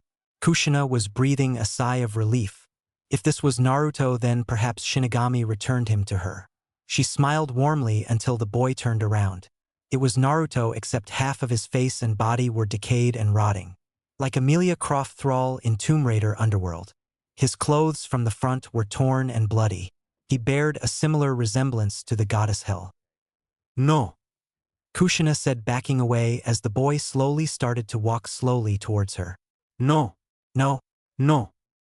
The boy was indeed Naruto, but Kushina couldn't believe what she was seeing. It looks like her son went through a blender or something, or walked through acid. Its appearance was horrifying, as if from a horror film. She had to be dreaming. This had to be a dream. She tried to desperately wake up, but found out quickly this was all real. What sort of trick is this? Kushina shivered. It's no trick. You wanted to see Naruto. Well, here he is, or what remains of his former self. The goddess laughed darkly, sending shivers up Kushina's spine. You abandoned me, Ka-san, the Naruto thrall replied. Why didn't you love me like Menma? Kushina was sweating and panting heavily. Her heart was racing as the creature was coming closer. She tried to move, but it was like she was frozen in place due to the amount of fear she was feeling. Naruto, please, I don't abandon you. I love you as much as Menma, Kushina screamed as she started sobbing. No, Ka-san is lying, the thrall shouted. You never loved me. You wanted Menma because he would save the world. The creature continued its way closer to Kushina as it stopped to pick up the knife that Kushina dropped when she tried backing away. She sobbed as she saw him pick it up. Fearing she was going to die, she begged for her life. Please, Naruto, please don't kill me. I'm sorry for abandoning you. She cried as he stepped forward closer and closer with every step. Please, Naruto, please spare me. Please spare me, please, please, please. She immediately remembered her backup kunai in her waist pouch as she took it out and thrusted it into Naruto. She panted as the creature looked at her and cried. Suddenly the thrall exploded into a pool of blood, drenching her in the red liquid. She screamed as she tried to wipe it off her body. She thrashed and rolled around trying to wipe it all off until she suddenly passed out on the floor. The genjutsu faded as Shinigami and the Uzumaki spirits looked upon her body. Well, that was entertaining, the goddess laughed. I wish I could have tortured Minato that way. You think Kushina had learned her lesson? Anita asked. Knowing her, she'll probably think it was just a nightmare. Yakwon scoffed. Still think she deserved more than what he gave her. Oh yes, thanks for reminding me, I almost forgot. The death goddess knelt down before Kushina as she held her palm wide open as Kushina's body glowed dark purple. Suddenly chakra chains came out of her body and was absorbed into the goddess' hand.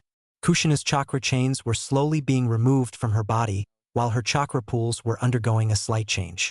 They were still large, but their potency, which all Uzumakis have, were becoming less and less potent, which meant her longevity was cut in half.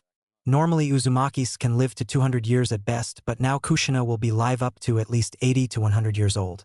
Her knowledge of all Uzumaki seals were stripped from her mind. But she was allowed to keep the seals that would help keep Menma in check if he ever lost control of its chakra. Not that it would do her any good. After a few good minutes, Shinigami was finished. Kushina's bloodline and knowledge of the Uzumaki sealing arts were gone. Her longevity was cut in half and her special chakra to manifest solid objects was gone for good. She was of course allowed to reproduce, but her children and grandchildren will never carry Uzumaki blood unless they marry into the Uzumaki clan itself.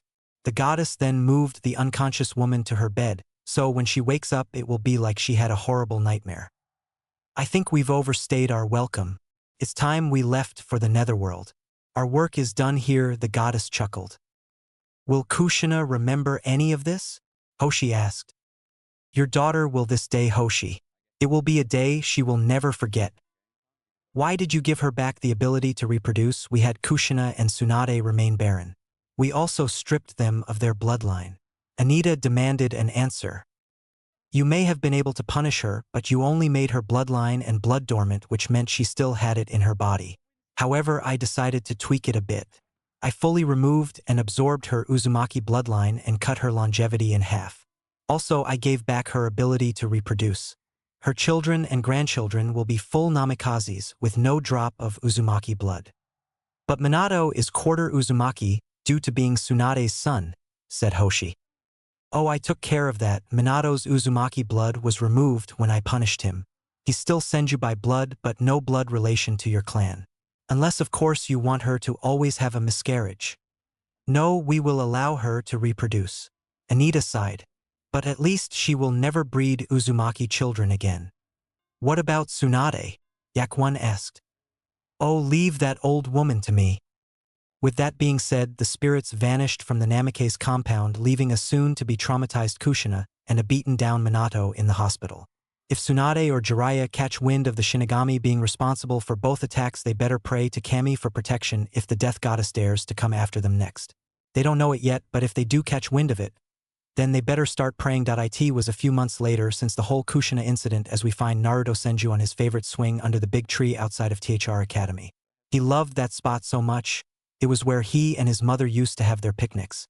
Naruto was as happy as a 6-year-old can be, and he was excited about beginning the academy. Normally, the academy for students begins when you're 8, but Hashirama wanted the children to be better prepared for the cold life of a shinobi. The students would then graduate at 13, as always, but this new change was good, especially for the non-shinobi clan-born students. Naruto was happily swinging while reading his favorite story. Kurama was on his left side, sleeping in the shade in his fox form. He was the size of adult version of Akamaru. The fox was released from the seal a few months ago with the help of Madara and Mito herself. The process was painful but worth the wait. The fox was still bound to the seal, though via soul link that connected the two of them together. The fox now turned over on his back, rubbing around against the grass, trying to get into a good sleeping position. Naruto laughed as he closed his book and jumped off the swing. Walking over, Naruto knelt down and began scratching Kurama's belly. He was shocked when he noticed his tails were waving. Did Kurama like his belly scratched? Who knew? Grumbling and opening his eyes, he noticed the Gaki scratching his belly. He quickly moved onto his belly and looked at the boy. Gaki, why were you rubbing my belly? Kurama asked. Sorry Kuranai-san, but you were on your back in your sleep and I thought you wanted one. Plus your tails were wagging. Naruto smiled innocently. Kurama's sweat dropped hearing that. He wasn't some puppy that craved attention from his owner. But still, he had to admit it did feel nice, and he and Naruto did get along. Sighing, he told Naruto that he can give him belly rubs, but only in private, since he didn't want word getting out that the greatest tail beasts in the world likes belly rubs. The blonde Gaki nodded his head in agreement.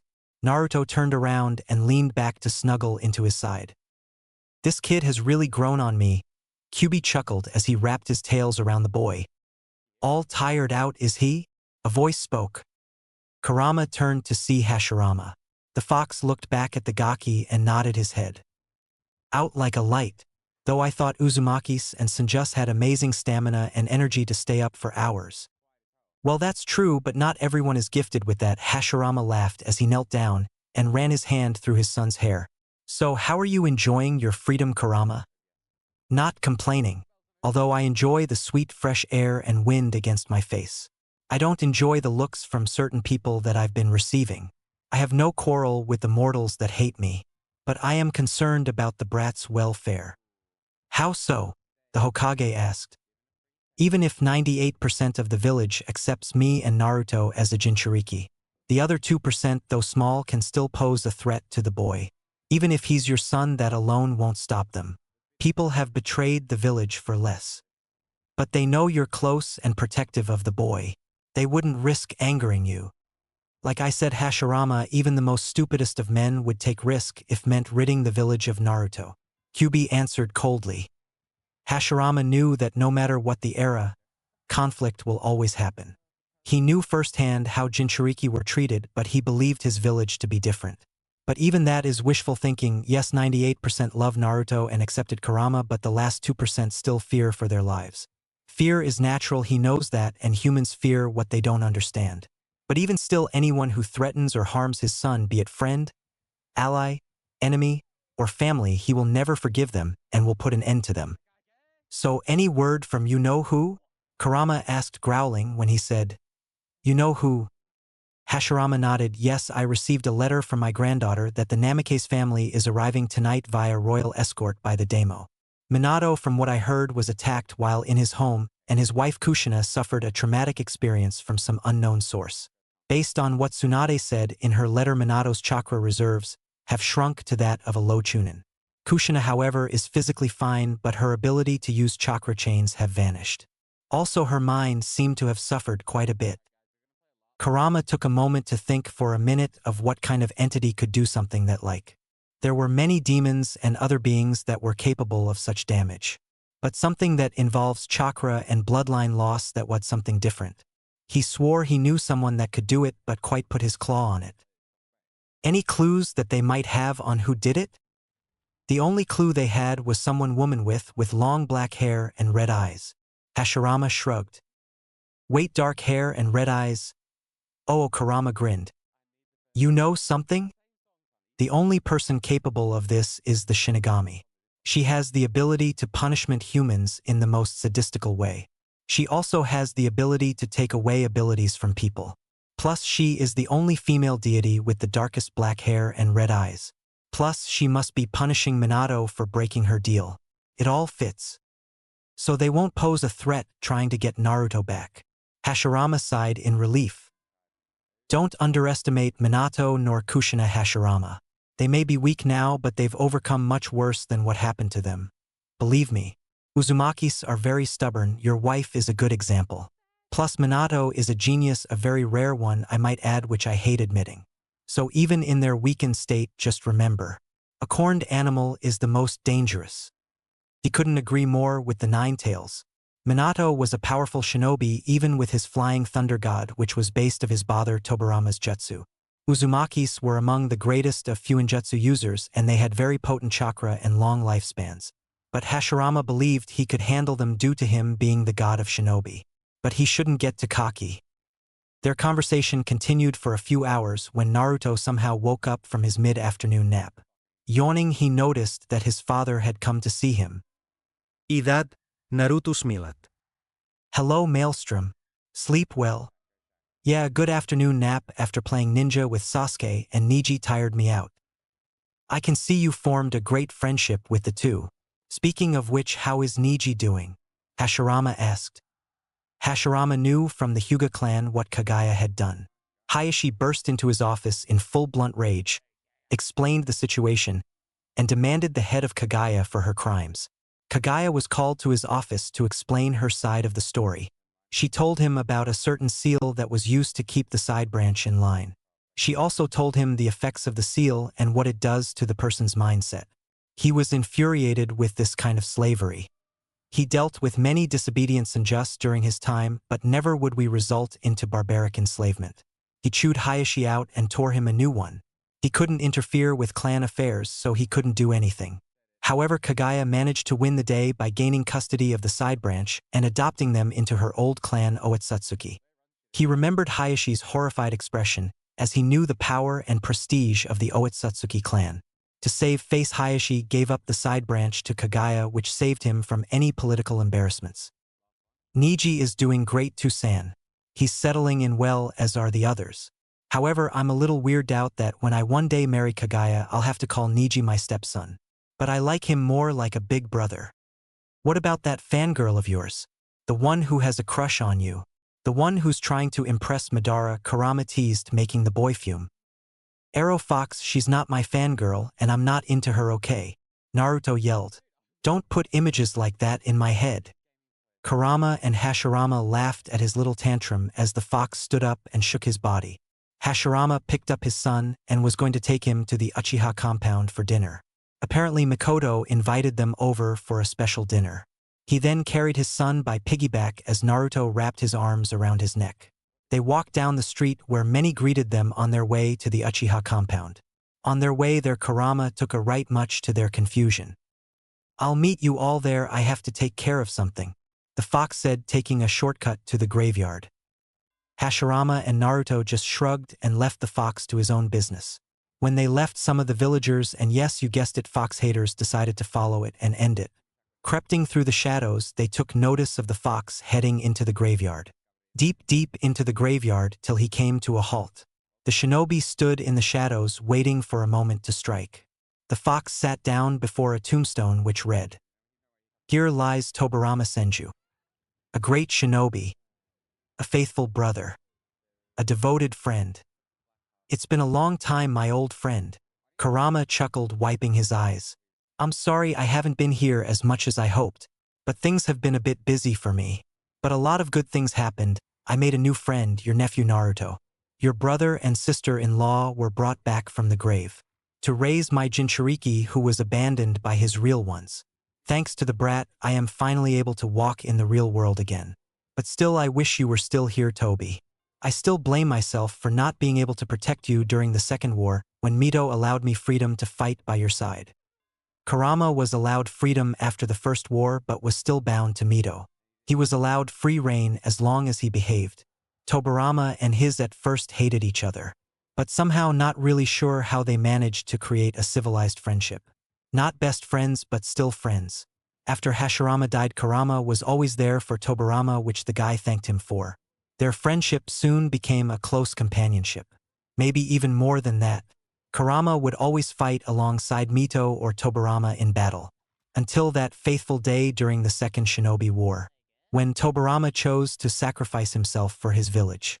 It was the last battle they ever fought together, and it was on he regretted. Tobirama was struck down by a sneak attack with an explosive tag attached to a kunai.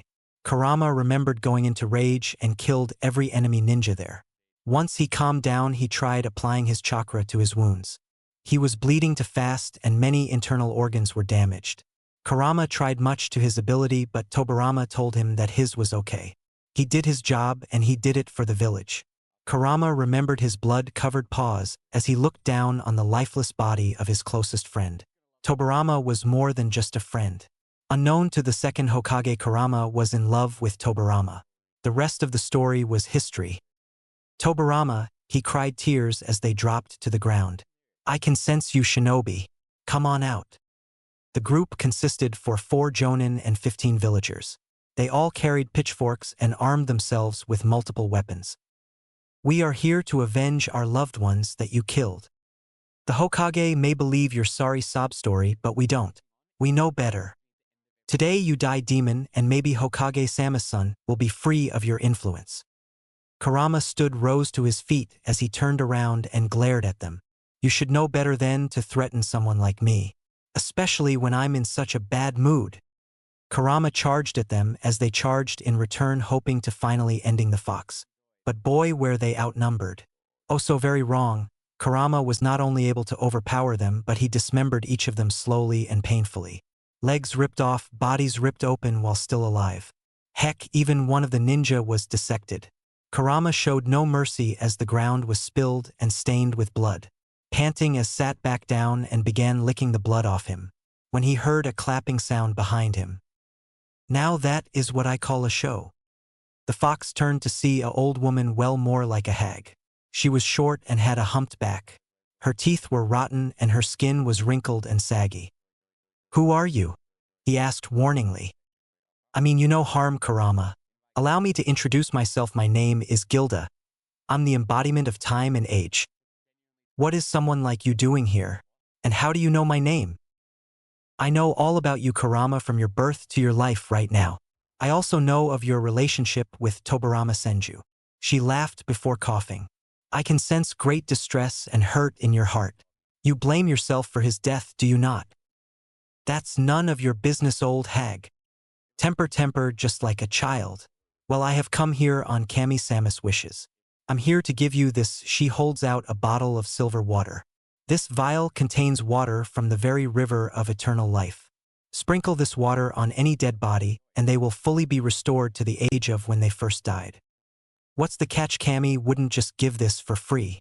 There is always a price for something like this." Kurama scoffed at the woman's offer. "Naruto's fate is critical, and we must ensure that nothing interferes with its progression. You are a critical part of it, Kurama. You are the demon of fire that the prophecy speaks of. Your loyalty to the Senju is unquestionable, which is admirable, but you've been easily turned away by other means like Madara, for example. What's your point, lady? My point is in order for you to not be tempted by outside forces to steer you away from Naruto. We needed a way to keep you on the right track. So we decided that by resurrecting Tobirama. Maybe, just maybe, he can keep you safe. Tobirama died for this village. I understood that a long time ago. I'm loyal to the village, no question there. But I will not abandon or turn away from the village. Kyubi roared. But you do wish to have Tobirama back, don't you? Think about it. She hands him the vial as she vanished out of sight. Kurama looked down at the vial in his hand. Is this really what he wants? Does he really want Tobirama back after the sacrifice he made? So many thoughts were conflicting his mind. Was it right to resurrect a man who proudly gave his life for his home? A man who chose to die than see the village fall? A man who Kurama highly respected? Sure, he missed his friend, but was it enough to disturb his resting place? Taking a deep breath, he thought for a moment, thinking of the benefits and cons of this decision. The benefits were that Naruto would have an extra family member if Hashirama or Mito would somehow pass away young. Naruto could also benefit in elemental jutsus, as Tobirama was a master water ninjutsu user who could conjure up water without any water source nearby. The cons would be Hashirama would be furious about this, not to mention Tobirama if he was returned to life. Naruto needed all the help he could get, and what's the harm with one more Senju? It would help the numbers grow more quicker. Plus Tobirama could keep Madara on a tight leash, so that was a score in Kurama's book. Gripping the vial, he made his decision. Leaning down, he used his chakra to crumble the earth till the casket was revealed. Pulling off the lid, there laid Tobirama, perfectly preserved via preservation seals which kept the body intact and well guarded against the elements. Uncorking the vial, he opened the man's mouth and poured the liquid down his throat. Stepping back, he waited to see if anything happened. After a few moments, he started to think that this whole vial thing was pure bullshit. I mean, only Shinigami and Kami have the power of resurrection. He couldn't believe he allowed himself to be conned. Until he heard what sounded like a groan. Kurama looked wide-eyed as Tobirama was grunting and flinching a bit as his eyes started to flutter open. What? Where am I? Tobirama groaned, trying to get up. The nine-dame looked around and noticed he was in a hole in the ground and quickly noticed the outline of the casket. Was he brought back to life? Did someone use the reanimated jutsu? He got up slowly as he could till he saw a certain paw in front of him. He looked up and noticed the Kyubi in his sight. Kurama, is that you? He asked. Who else would it be, you crinkled sack of water? Kurama teased. Yep, that is definitely Kurama. Tobirama sighed. Mind telling me what's going on? You want the long or the short version? Give me the short version, he groaned. There was a boy named Naruto Senju born to Minato Senju Namikaze, your great-grandson, and his wife Kushina Uzumaki. He was born with a twin brother named Menma. I was forced to attack the village after I was ripped from Kushina. I was defeated and sealed into the twins. Naruto got my and Menma got my chakra. Afterwards, there was a prophecy about a child who would bring peace to the shinobi world. Minato and his family believed it to be Menma, so they abandoned Naruto and took Menma with them to their compound in the capital. Shinigami found out and was furious, so she punished Minato and Kushina, but not before resurrecting Hashirama and Mito to raise Naruto as their son, who is no biologically theirs. Minato and Kushina are coming back to Konoha to get Naruto back and claim him. Also, Madara is alive as well, and some old lady of time gave me this vial of water that would bring you back from the dead, so you can help protect Naruto and help him fulfill his destiny. I said give me the short version, Tobirama said coldly till he sighed. Kurama pulled him out of the hole as he wondered how he was going to explain this to the Hokage and Mito. Tobirama stretched a bit to get used to his body after being dead for almost 90 years. He then asked Kurama to tell him more about the prophecy and how Naruto was doing. Kurama took the time to explain everything so that Tobirama could be up to date with everything that happened. I see, to think my grandniece and great-grandnephew could sink that low, Tobirama hissed. However, I'm glad the boy is doing all right, though I'm upset that Madara is still alive. I hoped that crow-sucking bastard remained dead, but it seems my idiot brother once again decided to show mercy to that bastard. Don't worry, he's changed, and for the better, as much as I hate him. He has changed, Kurama said. Humph, someone of his caliber can't just change on a whim. If you want me to truly believe he's changed, then I'll see it for myself. Always the cold, untrusting man, even back during the First and Second Shinobi Wars. The fox laughed. So where is my idiot brother now? Your brother and his family are at the Uchiha compound about to have dinner with Mikoto Uchiha and her family.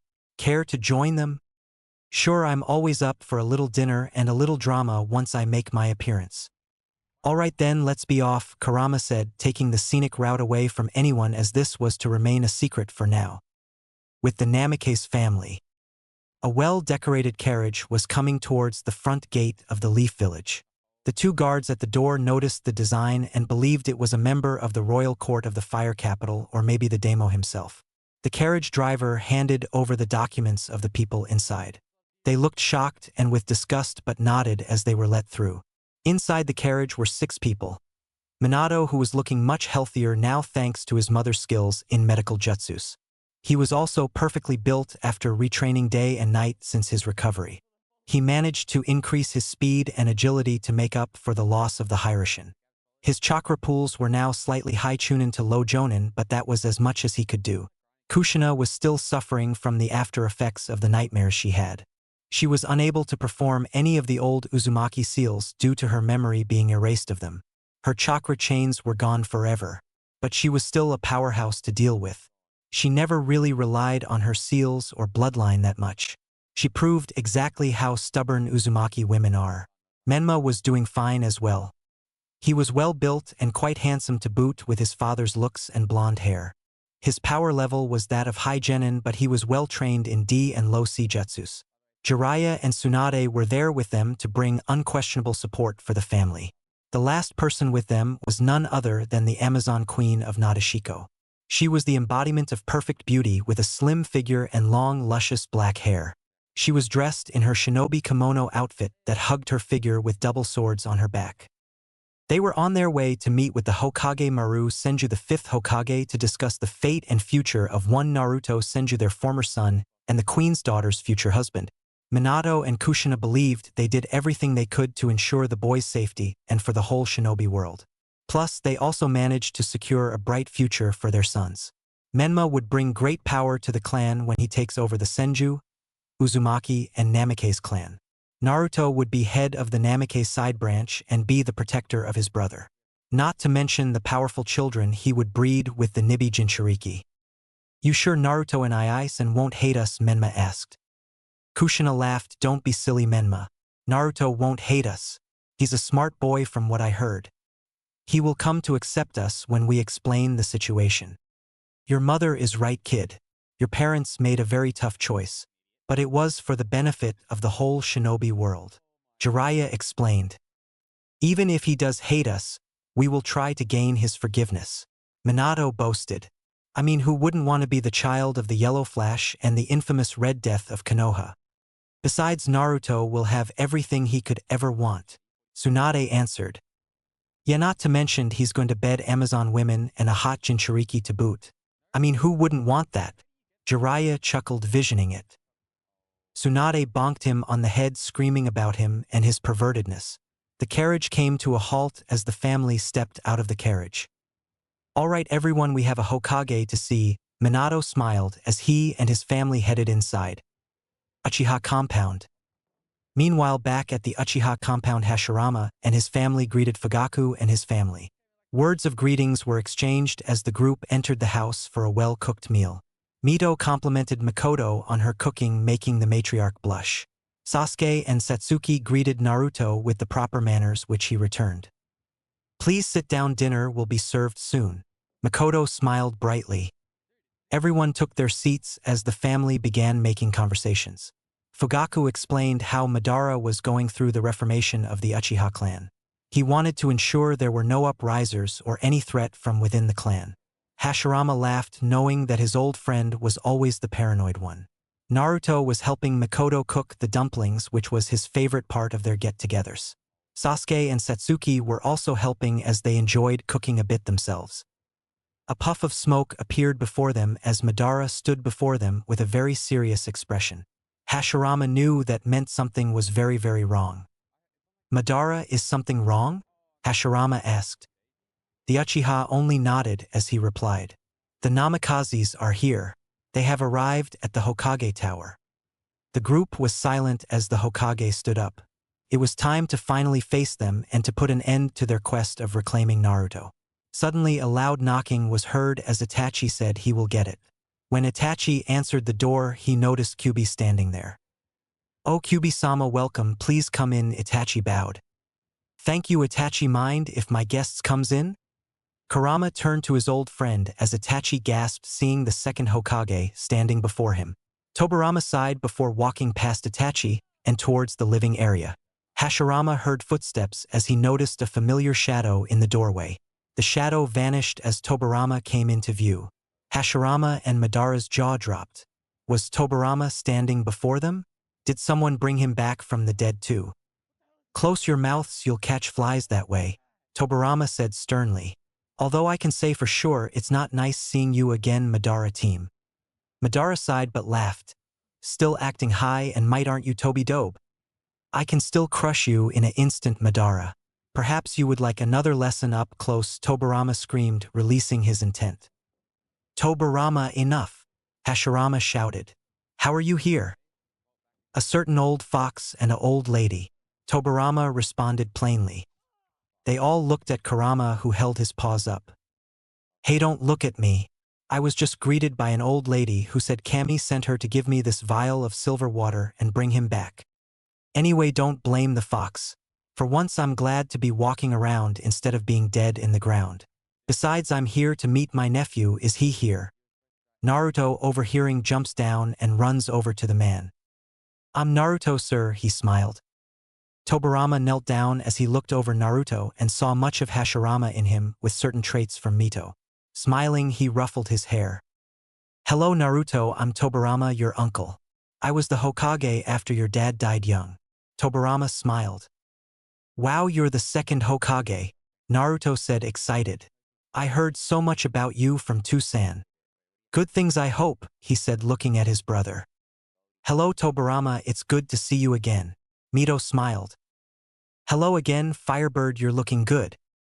"Oh, why thank you," Mito blushed. Madara cleared his throat. "As much as we would love getting acquainted, I believe we have a family to meet."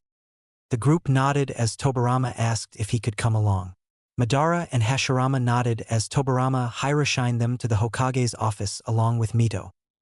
Hokage's office. Minato and company were waiting for the secretary to give them the go-ahead. They noticed the look of disgust upon her face as she looked at them. They knew that they weren't well liked from what Jiraiya told them. But they were willing to pay that price if it meant keeping the shinobi world safe. Suddenly an Umbu by the name of Inu, which they noticed was Kakashi, approached them. "Minato-sama and family, the Hokage is ready to see you now," Kakashi said coldly, making them flinch. "Kakashi," Minato said sadly. They were led down the hall until they reached the Hokage's office. Kakashi knocked on the door. "Lord Hokage, the Namikazes and company are here to see you." "Send them in, Kakashi." Kakashi stood aside to let the family in. Minato opened the door and walked in. They were greeted by two people they didn't expect to see. Madara Uchiha, who was long thought dead, and Mito Uzumaki, the Namikaze clan killer, and a hood-robed man next to the Hokage's seat. "So you finally show your face," Madara scoffed. Now Madara, although their presence is unwanted, they still want to speak to Hokage-sama, Mito said in a cold tone. Mito-sama. Kushina said. "I didn't give you permission to speak to me, traitor," Mito shouted. Kushina flinched at her words as she shut her mouth. The Hokage's seat was facing the window as the Hokage spoke in a deep voice. "What brings you here? As if I didn't already know. Lord Hokage, we have come for the return of our son Naruto. We understand you and Mito-sama have been raising him. We are grateful for that, but now that we are back we would like him returned," Minato explained. "You expect me to return a boy I loved as my own son. A boy who was abandoned by his parents. A boy who Lady Shinigami took pity on and gave him a new family. A boy who deeply loves and cares for Mito and I. A boy you had no right to," Tswanda shouted. "And how about turning around, coward, show us your face." The Hokage motioned for his hooded friend to go first as the hooded man turned around and took off his robe, revealing himself to the group. Minato and the others gasped as there stood the second Hokage Tobirama Senju. But if he is here, then that meant. The Hokage chair slowly turned around as Hashirama glared angrily at them. Hello, Tsunade. The air within the office was dropped to such a cold temperature. The emotions emitting from the Senju brothers, Mito and Madara, were flaring and combining to raise the level of killing intent they were expressing. Hashirama was glaring upon his granddaughter like he was glaring upon an enemy. Tobirama was the same way as his older brother, except his reason was different. Tobirama had taught Tsunade the importance of family and the values of the Senju clan. Mito and Madara were glaring at Kushina. Mito was releasing killing intent for Kushina's betrayal of the Uzumaki clan values. Madara wanted to kill every single one of them since Madara was once a father, and he loved his children, unlike Minato, who only loved one of his children and abandoned the other. Tsunade and the others were having mixed expressions and feelings about what the situation in hand. Here, standing before them, were the first and second Hokage, Mito Uzumaki, and the infamous Madara Uchiha, the most powerful and dangerous of the shinobi nations and known as gods by all. Gigi Tsunade spoke. My patience is wearing thin. Hashirama spoke coldly. You dare to show your faces after you fled from the village after the Kyuubi attack. How are you both alive and young? Jiraiya asked. A certain deity took pity upon Naruto and brought my wife, brother, and I to take care of him. Since you both failed in your parental responsibility, it fell upon our shoulders. The Shinigami, of course, Minato scowled. Prideful divinity bitch. We told Sarutobi that Naruto would go to an orphanage. There he will grow up with other children and have a normal childhood. Then when Menma turns 13, we would come back to retrieve him, Kushina explained. Because you wanted to raise the boys apart from each other under the fear of Kurama trying to take back his chakra, right? Mito said in her sharp tongue-like tone. Not only that, but also due to a prophecy that decided the fate of the shinobi world. I knew it had to be Menma, and so it was decided to take him to the Namikaze compound in the fire capital. Jiraiya pointed out. Yet you didn't decide to leave the poor boy with a family friend or an allied clan, Tobirama said with a tone as cold as Madara's. We couldn't have him live with any of the clans as that would draw suspicion and attention to Naruto, Minato explained. Sounds like a bunch of bullshit to me, Madara scoffed. I, being a father once myself, would have made sure my child would stay with a family friend or ally if I had to perform a mission or whatever that was critical to the village's safety. Well, regardless of what you think of us, we did it to ensure the world's salvation and survival, Minato retorted. We know it was painful for us to do this, Naruto, but we are back now and we would like for the return of Naruto to us. Hashirama laughed. In fact, it was the most he laughed in such a long time. You honestly think I would surrender my son back to man with a godlike complex? A man who threw away one of his sons for the training of another. A man who fled the village when they needed him the most. A man who deserted his village when we were in such a weakened state that left us in such a vulnerable state in which our enemies could easily attack us. Hashirama yelled at the end, panting hard. Lord Hashirama, please see. Minato sighed. Minato was soon interrupted by a gust of wind that was pure chakra. The feeling and the killer intent within was making it tough to breathe. Gazing up, he looked to see it coming from Tobirama Senju. Say please see reason and I'll rip out your eyes and shove them down your throat so you can see my hands tear your carcass open, the second Hokage shouted angrily. The party backed away, including Madara himself. They have never seen Tobirama so pissed off before, except only when it was wartime. The Namikaze family couldn't even move at the amount of Ki was being released. The only one who weren't affected it was the Amazon Queen herself. She was gazing at Tobirama with such longing and lust in her eyes. Your reputation precedes you, Tobirama, the queen purred. And you are? Tobirama asked. My name is Gabrielle, Queen of the Amazons, she greeted. Tobirama heard about the Amazon village of Nadeshiko. They were a race of powerful female shinobi that only marry if they could be defeated in battle. He thought that was crazy, but he wasn't one to contradict or insult their methods and ways of living. He remembered when he fought a few members in his youth and won against them, but then refused to marry any of them as he wasn't interested in marriage or anything of the sort. A pleasure, Gabrielle-sama. like wise Tobirama. I wish we could have met under better circumstances, but am I here to fulfill the contract signed by Minato regarding his son Naruto and my twin daughters Xena and Artemis? According to the contract, they would meet up with the boy and during the Chunin exams they will fight. If Naruto wins, my daughters are his. And if he loses his life, Mito growled. Precisely now, if you would be a dear, call Naruto here. So he can be reunited with his parents and we can go on with business. Gabrielle smiled. Hashirama was about to stand up when Mito stepped forward and got into the queen's face. The Uzumaki matriarch glared and her hair flared as her eyes turned slits. Her nails turned into claws and whisker marks grew on her face. She looked like a female human version of Kyuubi. Listen here, jungle whore. My baby isn't going to fight, so she can fight your sexual-driven spawns. Mito insulted Gabrielle. Gabrielle growled at the disrespect the woman was giving about her village and her daughters. She also flared her hair and countered with her facial markings become tiger-like. Her eyes, nails, facial markings strongly resembled a tiger as she growled back at Mito. I'd watch what you say, ocean bitch, the queen roared. When it comes to my son, I'll make sure only the best women marry my little boy, Mito growled. You mean my boy, Kushina shouted. Shut up, Kushina, Mito and Gabrielle screamed. Enough of this chatter. Tobirama, please retreat Naruto for us so we can put an end to this once and for all. I'm sure Naruto would love to his former parents and get to know them. Hashirama grinned insanely, which Tobirama nodded at before vanishing. Kanahagakure, Ichiraku Ramen.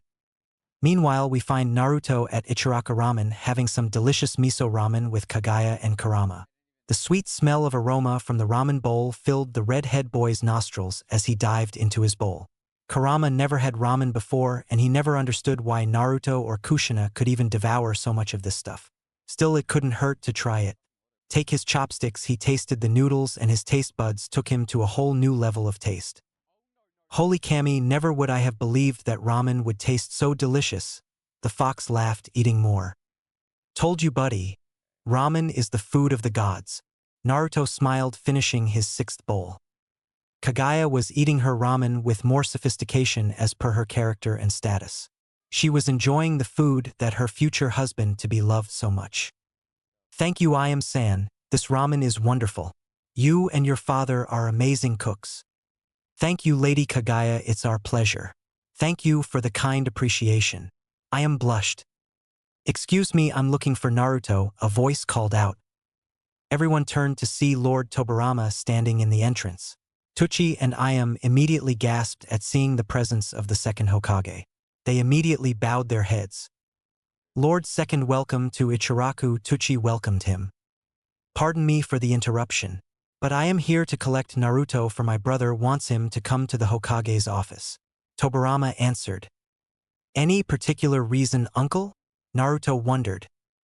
Yes, the Namikaze family has arrived to the village and are at the Hokage's office awaiting for presents. Naruto placed down his bowl as he stood up. Kurama knew how long Naruto had waited for this moment. His face was lowered at the ground with his hair covering his eyes. Kagaya was worried for him as well. She knew that her lover had a horrible past with his former parents, but at the same time she was looking forward to seeing how he was going to handle the situation. So they finally shown their faces after all this time. Naruto said coldly, which thickened the air around him. Are you sure you wish to face them now? We could always postpone the meeting until another time if you wish. Tobirama asked. No, uncle, if I don't encounter them now, I'll never get over this rage that's building up inside of me. If I want to move on with my life, then I have to ensure that they don't try anything to worm their way back to my life. Well, if you're sure. Yes, uncle, I am very sure, Naruto growled. Very well, Naruto, come with me, Tobirama said, taking his nephew's hand. Wait, Naruto said as he got on Kurama's back. Kurama should come with us. I have a feeling Kurama wants a go at them too, especially since he is now accepted by the villagers. Kurama sighed, but he had to agree with the brat. He most defiantly had a few words to speak with his former Jinchuriki and her husband. Nodding to the boy, he took hold of Tobirama as they vanished. Kaguya thanked the Ichiraka family for the ramen as she opened a dimensional portal and went through it and decided to head to the office before Naruto did. Konohagakure, Hokage office. While awaiting for the arrival of Naruto, the two families were arguing back and forth about the fate of Naruto. Hashirama was the most upset with the vocabulary of insults coming out of his mouth. Who knew the god of shinobi had such a colorful vocabulary? You arrogant little traitorous, backstabbing, toad-sucking whore, Hashirama shouted. You think you can demand me of anything? I am the Senju clan head grandfather, Tsunade retorted back.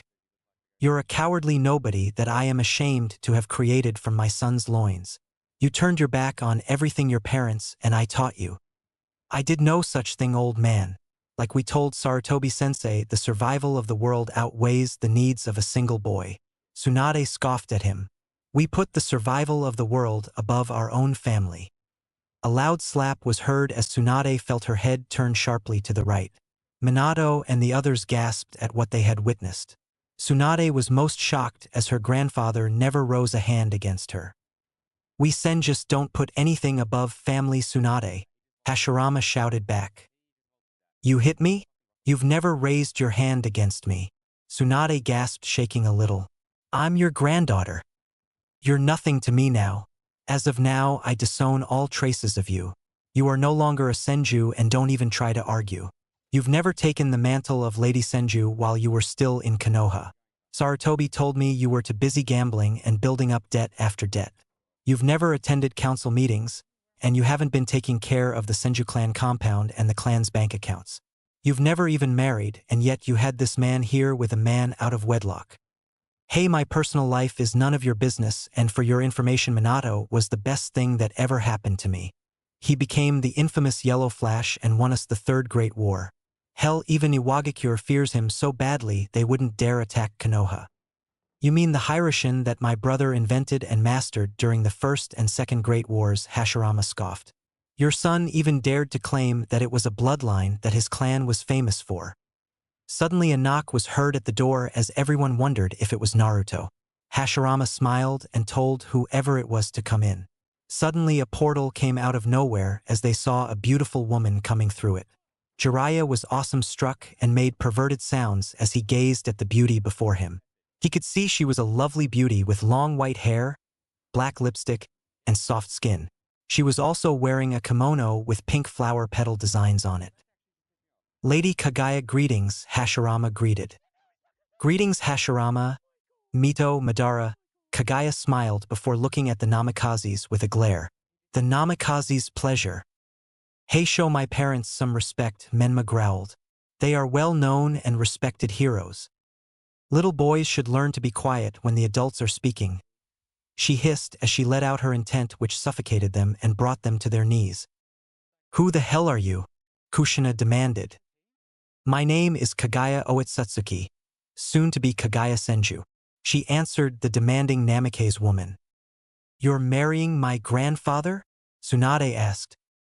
Of course not. I'm Naruto's first wife. Wife! They all shouted. But that's impossible. My twin daughters were going to be Naruto's first spouses due to the marriage contract. Gabrielle shouted. Besides, you're too old for the boy anyway. He needs someone his own age. Madara scoffed. As if my student would associate himself with weak kunoichi such as you. Watch what you say, Uchiha. My village may be small, but it's powerful, and don't you forget it. I only speak the truth, jungle girl. Also, the marriage contract you have with Naruto, I'm afraid, isn't valid anymore. What nonsense do you speak, Uchiha? Minato challenged. Naruto is no longer biologically yours anymore, Madara grinned. What do you mean by that? Of course he's still our baby, Kushina shouted. What Madara means is that Naruto went through a genetic change, like a metamorphosis. When you both abandoned him when he was born, the Death Goddess altered the boy's DNA to match the genetic code of myself and Hashirama, meaning that the Namikaze clan genetic code no longer exists within his small body. Mito said arrogantly. You lie, no such thing can alter someone's DNA, Jiraiya shouted. Are you saying you know more than one of the three divine sisters do? Madara asked the Toad Sage. Are you doubting their abilities? Enough, Madara, don't waste your time with this man. His ability of rational thinking had long since died out from the countless beatings he got from the women he peeped on. Kagaya sighed. Hey, I'm over here, Jiraiya grunted, feeling insulted by the beautiful woman. You're not important, Kagaya blew him off. Jiraiya felt his whole world shatter at the very thing Kagaya said to him. Never had he been struck down this emotionally by a woman since Tsunade refused to his date when he was in his youth. Hey, you can't talk to pervy sage like that, Menma shouted again. Suddenly the commotion was interrupted as they saw Naruto himself walking into the office. But on the back of the nine-tailed fox itself, Minato, Jiraiya, and Kushina immediately went on the defensive. How is the fox free? Minato shouted.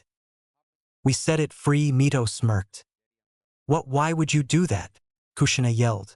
Do you understand what you've unleashed upon the village? Oh, shut up, you old broad, Naruto groaned, cleaning out his ear. Kurama is a part of the village. The villagers accept him. The fox has placed our son under his control. We must reseal the Kyuubi. It's obvious Naruto wasn't capable of keeping the soul of the Kyuubi at bay. We must reseal the beast into Menma, Jiraiya said, getting his sealing kit ready. The Kyuubi let out a roar which sent the family back against the wall. Naruto immediately rubbed the fox's head to calm him down. Easy, Kurama, don't kill them yet. Naruto smiled. They were asking for it, Gaki, you know that. I know that, Kurama, but I want my turn before you get to play with them. Fine, but don't take too long, Gaki. Alright, now that Kurama has calmed down, let's get down to business, shall we? Naruto said, sternly, not in the mood for games. Ah, Naruto, I'm glad to see you actually have control over the beast, Minato said with that foxy grin that Naruto couldn't help but growl at. Look at you, so handsome already. You have your father's looks all right, the redhead woman gushed. But my red hair. Naruto then noticed a boy about his age with red hair like him but spiky walk up to him. Hey, and and my name is Menma, I'm your brother. I've waited a long time to meet you. Menma grinned.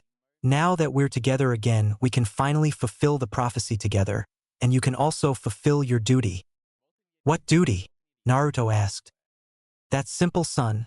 Menma here will be head of the Senju, Uzumaki, and Namake's clan. He's also going to engage to Oanoki's granddaughter and other powerful females of other nations to rebuild the clans. Minato smiled. You will become the head of the Namake side branch and will be married to my cousin's daughter. You will also marry Mei Terumi and the Nibi Jinchuriki of Kumo. This will bring peace between Iwa, Kumo, and the Leaf Village. Plus, you will be trained in minor ninjutsu and fuinjutsu from your mother. You'll also be trained under Tsunade to become a support medic nin. That way you'll always be at your brother's side whenever he gets hurt. Plus, you'll be engaged to my twin daughters, bringing the support and political power of Nadeshiko to the Leaf as well. Gabrielle smirked. So you're saying my duty is being a slave to my brother and the clan, like how the Hyuga clan operates. You're also saying that you want me to marry women I've never even met just for the sole purpose of increasing the power level with new powers and abilities within the clan. You won't be a slave, Naruto, Kushina laughed. You'll be a support ninja to protect the main branch of the Namake's clan, along with your new wife. So it is like the Hyuga clan. Naruto scoffed. Thanks, but no thanks. Everyone was shocked that Naruto was refusing such an opportunity. He was not only denying to be part of the Namake's clan, but he was also denying to be married and court with many powerful females that many have strived to be bed with. Many men would kill to have what Naruto was being offered, but he was throwing it all away. What do you mean no? Minato gasped. Do you realize what you are refusing?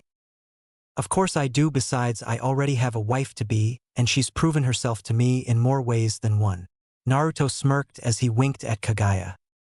But she's too old for you, Tsunade yelled. Says the 50-year-old broad who spread her legs for a younger man. Naruto smirked. Though with your wrinkly skin you're hiding under that genjutsu, I'm surprised that Minato's father even bedded you at all. Madara snickered under his breath as he was trying hard not to laugh. Tsunade looked like she was about to bust a blood vessel. How dare this brat insult her like that? Once we return home, I'm going to beat into you some common sense and make you learn to respect your betters. Tsunade growled, cracking her knuckles, wanting to pound the wise-ass kid. And I told you I'm not going anywhere. I'm happy here with the parents I have now. Besides, I don't carry a single genetic trait of the Namikaze clan. So therefore Minato has no biological claim over me. Minato was slowly getting a migraine. This wasn't what he had hoped. He was hoping that his son Naruto would jump at the chance to see his family again and welcome them into his life with open arms. But this Naruto before them was cold, calculating, and above all cold and ruthless to them. Kushina was trying hard to hold back her tears. Her son was denying all connections he had with them. She was on the same boat as Minato, believing that her son would welcome her with love and affection only to receive coldness and anger. Mother, father, Uncle Madara, I'm sorry that the Namikaze clan has wasted our valuable time. Naruto spoke to his family. It's no trouble at all, Sochi, Hashirama sighed, resting in his chair. You may leave now. Naruto nodded, but he jumped off the fox's back and embraced his parents. Mito and Hashirama hugged him back as the boy headed to the door, only for Kushina to wrap his arms around him. He grunted as he felt her embrace as she was on her knees. Sochi, please, I know you're angry for what we did. But we had no choice. Please don't cut us out of your life. Kushina begged. Naruto sighed as he pried her arms off him. Kushina felt herself being pushed off as the boy looked down at her. He looked at her with emotionless eyes that showed neither hate or sympathy. It was complete apathy. If you truly loved me as you claimed you did, then you should have left me with a friend or have one of you stay back to raise me. But instead you chose to take Menma with you and leave me to fend for myself. You didn't abandon me out of love or for more safety. No, you left me out of obligation to your precious toad prophecy. Naruto said before his face turned into a snarl. I once respected you when I heard all the stories of you when I was little. I admired both you and your husband. But once I learned the truth from QB about what happened, that all went out the window. Now look at yourself begging at my feet like some old beggar on the street. It's pathetic. Sochi, Kushina cried, grabbing his shoulder only for Naruto to slap it away. Please, I'm sorry. Don't touch me, Naruto growled. You honestly expect me to believe you're sorry? Naruto, that's enough. Kushina is your mother, Minato scolded. This woman is no mother of mine. She's no relative of mine either. Naruto yelled back. Please, Naruto. No, Kushina, you hurt me in the worst way possible that very day. Now it's my turn to return that in full. Naruto held down Kushina to the ground as he got on top of her. He quickly used Mokuton, which shocked Hashirama, to bind Kushina to the ground. Reaching into his pouch, he pulled out a kunai and pulled up Kushina's sleeve. Kushina panicked as she struggled as she screamed, feeling the kunai carve into her flesh. She screamed loudly as Naruto began to carve something into her arm. Minato and his family looked in pure horror as Naruto was cutting his former mother with a kunai. Minato and Jiraiya rushed to stop him, only for Madara to pin Jiraiya down and Tobirama pinning down Minato. Tsunade charged forward to attack, only for Mito to deliver a punch, sending her back. Naruto suddenly stopped and admired his handiwork. He quickly got off of Kushina and stood up. He cleaned off the blood from his kunai and bowed to his parents. He then left the office. Kurama used a little of his chakra to prevent the wound from healing fully before he left as well. Kushina panted as she felt the Mokuton release her. She cried softly as she laid there in shock and sadness. She turned her gaze to the arm that Naruto cut. There, carved on her arm, was the word Bloodkin Deserter. She could only lay there in silence as Minato and Jiraiya were released and Menma rushed over to aid his mother. He could see each letter bled from her arm as Tsunade came over and tried to close the wound. However, the letters were forever scarred into her arm, and Tsunade knew that. Believing that the meeting had gone on long enough, Hashirama ordered Minato and his kin to leave and get settled in the Namikaze compound that was still in the village. Not wanting to anger the Hokage and make things worse, Minato and the others decided to retreat for the moment and figure out to fix the situation another time. Minato took his wife into his arms as he and his son left the office and headed towards the Namikaze compound. Tsunade stayed back for a bit as she pierced her grandparents with a glare. You've made a terrible mistake, grandfather. Soon your interference will cause drastic changes and the whole world will suffer because of you. And despite what you say, I'm a proud Senju and I stand by my son no matter what. Tsunade spoke arrogantly. That boy will fulfill his duty and Menma will finally bring peace to the shinobi world. Suddenly a hand wrapped around her neck as Tobarama lifted her up. He had enough of her "I'm smarter than you" complex. Listen here, Tsunade, if any of you come near my nephew again, grandniece or no, I will kill you. The nine-dame gritted his teeth, putting pressure on her throat, causing her to choke. He then threw her into Jiraiya. Now take your whore and leave Toad Sage before I decide to sever your body and feed you to the animals. I'm sure the animals in the forest of death loves toads. Jiraiya, fearing for his life, immediately took Tsunade and left the office. Tobarama snorted before turning to Hashirama. This won't be the last we see of them, Tobarama warned his brother. Hashirama sighed, you're right about that, Tobarama, we will need to keep a close eye on them. I know Naruto can look after himself, especially with Kurama looking after him. But even he isn't a match for someone of their caliber yet, Mito spoke out. Which is why I'm going to up Naruto's training. Perhaps you'd like to teach him as well, Tobarama. Perhaps, he chuckled. I just hope the boy is able to keep up with me during training. I'm sure he will now. Who's up for some sake? Hashirama smiled as everyone raised their hands. Alright, let's head to that new bar Mito heard about. Everyone nodded their heads at the idea. Hashirama left a shadow clone to handle the paperwork. He then told his secretary to hold his meetings for a while.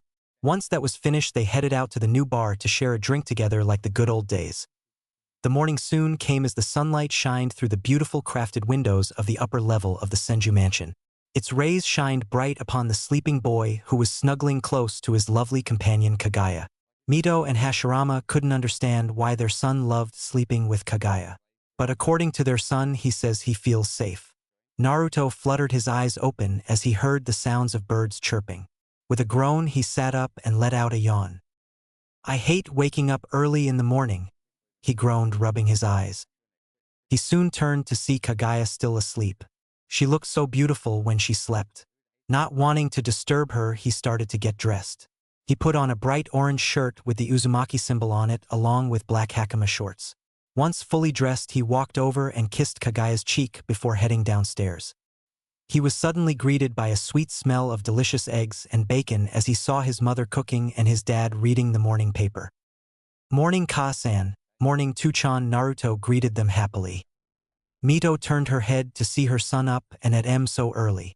Normally he would sleep in like his father. Still, she placed the food on the table and took a seat next to her husband. Well, good morning, Sochi. It's very rare to see you up so early in the morning. I can only guess since today is your first day of the academy. Mito chuckled. Of course, Ka-san, Naruto said, taking a seat at the table. I'm finally going to become a shinobi, and one day I'll take that hat from Tusan. Hashirama chuckled at his son's motivation and his ambition to become the next Hokage. He knew that his son had the dream for it, but it took more than just ambition to be Hokage. The weight of the hat and the job it comes with is something that you must prepare yourself for. Ha ha ha ha, you're many years too early to take the Hokage's hat, Sochi. But if you train hard and never give up, then I have no doubt that I'll one day pass the mantle of Hokage to you. The family soon began eating, and boy oh boy did Mito know how to cook. Her recipes were one of the best. Heck, she even published them and they sold off the shelves like crazy. Naruto was stuffing his face, which showed how much he loved his mother's cooking. Naruto-chan, no stuffing your face, you'll choke. Mito scolded. Naruto let out a goofy laugh before swallowing. Sorry, Ka-chan, I just love your cooking. Well, that's very sweet, but you can still show proper table manners. Oh, come on, Mito-sama, let the boy have a little fun. I mean, you're only young once. Hashirama chuckled. This resulted in him receiving a bonk on the head by her ladle. Hashirama grunted, rubbing his head. Mito looked at him with her hair flowing in 9 strands resembling Kurama's tails. Are you questioning my parenting skills, Hashirama? Mito shouted. And did you just hint at me that I'm old? Sinking down in his chair, Hashirama held up his kitchen plate to shield himself from his wife's anger. Sure, he may be the god of all shinobi, but he wouldn't risk arguing with his hot-blooded wife. Begging for mercy and apologizing quickly for his mistake, he was saved by a loud laugh. They noticed Kurama on the couch waking from his nap. What an alarm clock! I wake up to the whining of the so-called god of shinobi, scared out of his wits by his own wife, Kurama said teasingly, making Hashirama steam with anger. Kurama stretched his limbs as he jumped off the couch and turned into his favorite form, a beautiful red-haired woman with long red hair, red eyes with black slits, a goddess-like body with a double E-size cup. The kitsune woman also wore a tight kimono that showed off her body shape. Kurama chose this form a lot to keep fangirls away from Naruto. The fox also loved this form despite him being male. But to him, he believes tailed beasts are not defined by gender and switch between the two anytime they want. She took her seat next to Naruto as she was served with some eggs and bacon along with some rolls. Unlike Naruto, Kurama ate in a more sophisticated way, similar to how royalty eats. Kurama, I'm going to be busy at the Hokage's office with so many applicants for the academy, alliance contracts, and other papers that I wish I didn't have to sign. God I hater paperwork. The more I finish, the more they multiply. Hashirama sighed in his hands. If you want to save yourself from doing so much paperwork, why not just use multi-shadow clones jutsu and have them help you? That way you'll get it done twice as fast, Naruto suggested. Hashirama immediately slammed his head down on the table, rattling the silverware. Everyone could hear him muffins the word stupid over and over. How could he, the most powerful shinobi of his era, forget about the many uses of shadow clones? It would seem all those years in the afterlife affected his brain cells. Stupid, stupid, stupid, Hashirama shouted over and over. How could I have forgotten that? Because you're a century-old fossil with fewer brain cells, and your son is a natural-born genius with a good head on his shoulders. Kurama smirked. Not helping, the Hokage groaned. Come on, Kurama, leave Dad alone. Naruto scolded the fox. He's not an idiot. You can't expect him to remember something 90 years ago. Thank you, Naruto, Hashirama sighed, leaning back in his chair. That's what mom's for. Hashirama soon sulked in his chair, sobbing that his son was agreeing with the fox about him being an idiot. Naruto and the others' sweat dropped at his reaction to what he said. Mito sighed in irritation. Her husband always takes insults too seriously. Suddenly there was a knock on the door. Who could be at their house this early in the morning? Minato and his family arrived at the Senju compound, hoping to end this farce and retrieve Naruto. They were thankful that the gods had pity on Naruto and gave him a temporary family to raise him. But now that they were back, the family's services would no longer be required. Plus, they were hoping that by doing this, then their relationship with the village will be restored. Since their return, over 92% greeted them with glares and harsh whispers of insults. At first they didn't mind it, but soon they were overcharged for food and other merchandise, along with the fact that many other food joints didn't allow them entrance. Of course, Menma was treated differently, as they didn't know if he was the same as his parents. After all, don't punish the child for the sins of their parents. So the villagers have Menma a fair chance to prove to them he wasn't arrogant. However, 2% of the village praised the return of the Namikaze family with open arms. Soon they all gathered at the front door as Minato knocked on the door.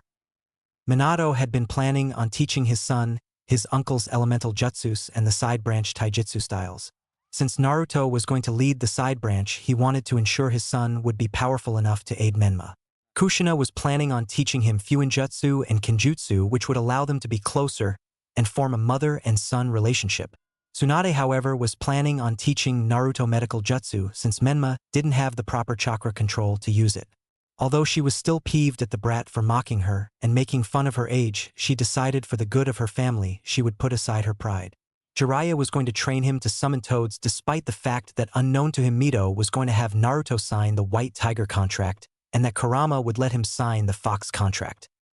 We have to get my son back, Minato-kun, Kushina cried. We will, Kushina-chan, don't worry. It will be tough, but I'm sure Naruto will get used to it. Minato smiled. Suddenly the door opened and they saw Naruto standing before them. Naruto just looked at them with no smile on his face. They assumed that their son was still angry with them and decided to show it. Can I help you, Namikaze-sama? Naruto asked. The Namikaze family was shocked. They thought that he was going to explode with anger or sick the Kyuubi on them, but he just greeted them with a respectful gesture.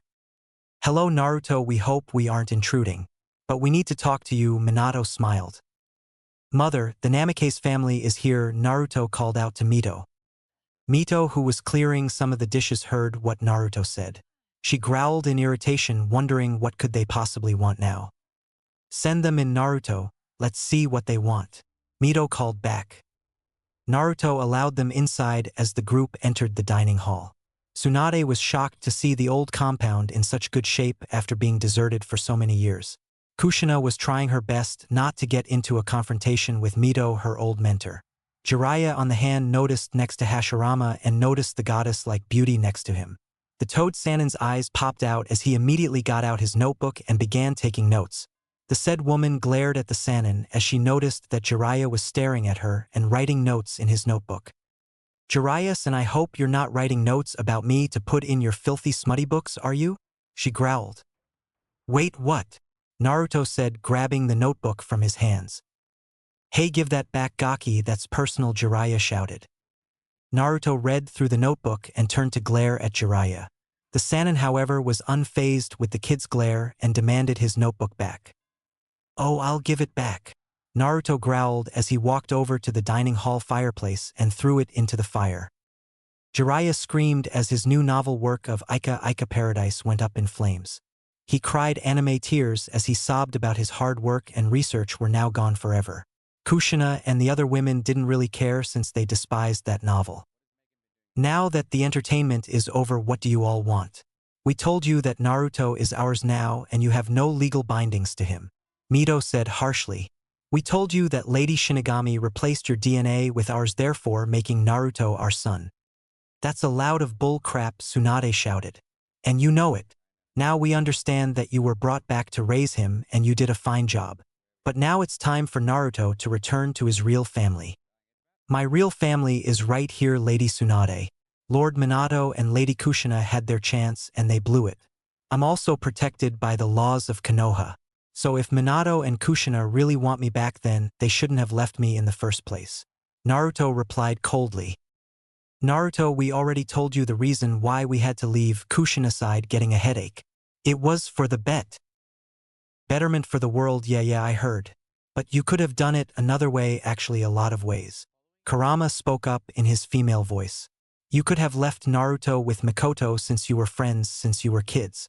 You could have had Tsunade stay back to raise him since she was his grandmother. You could have left him with any of the clans and you could have come to visit him once in a while. Or you could have taken him with you.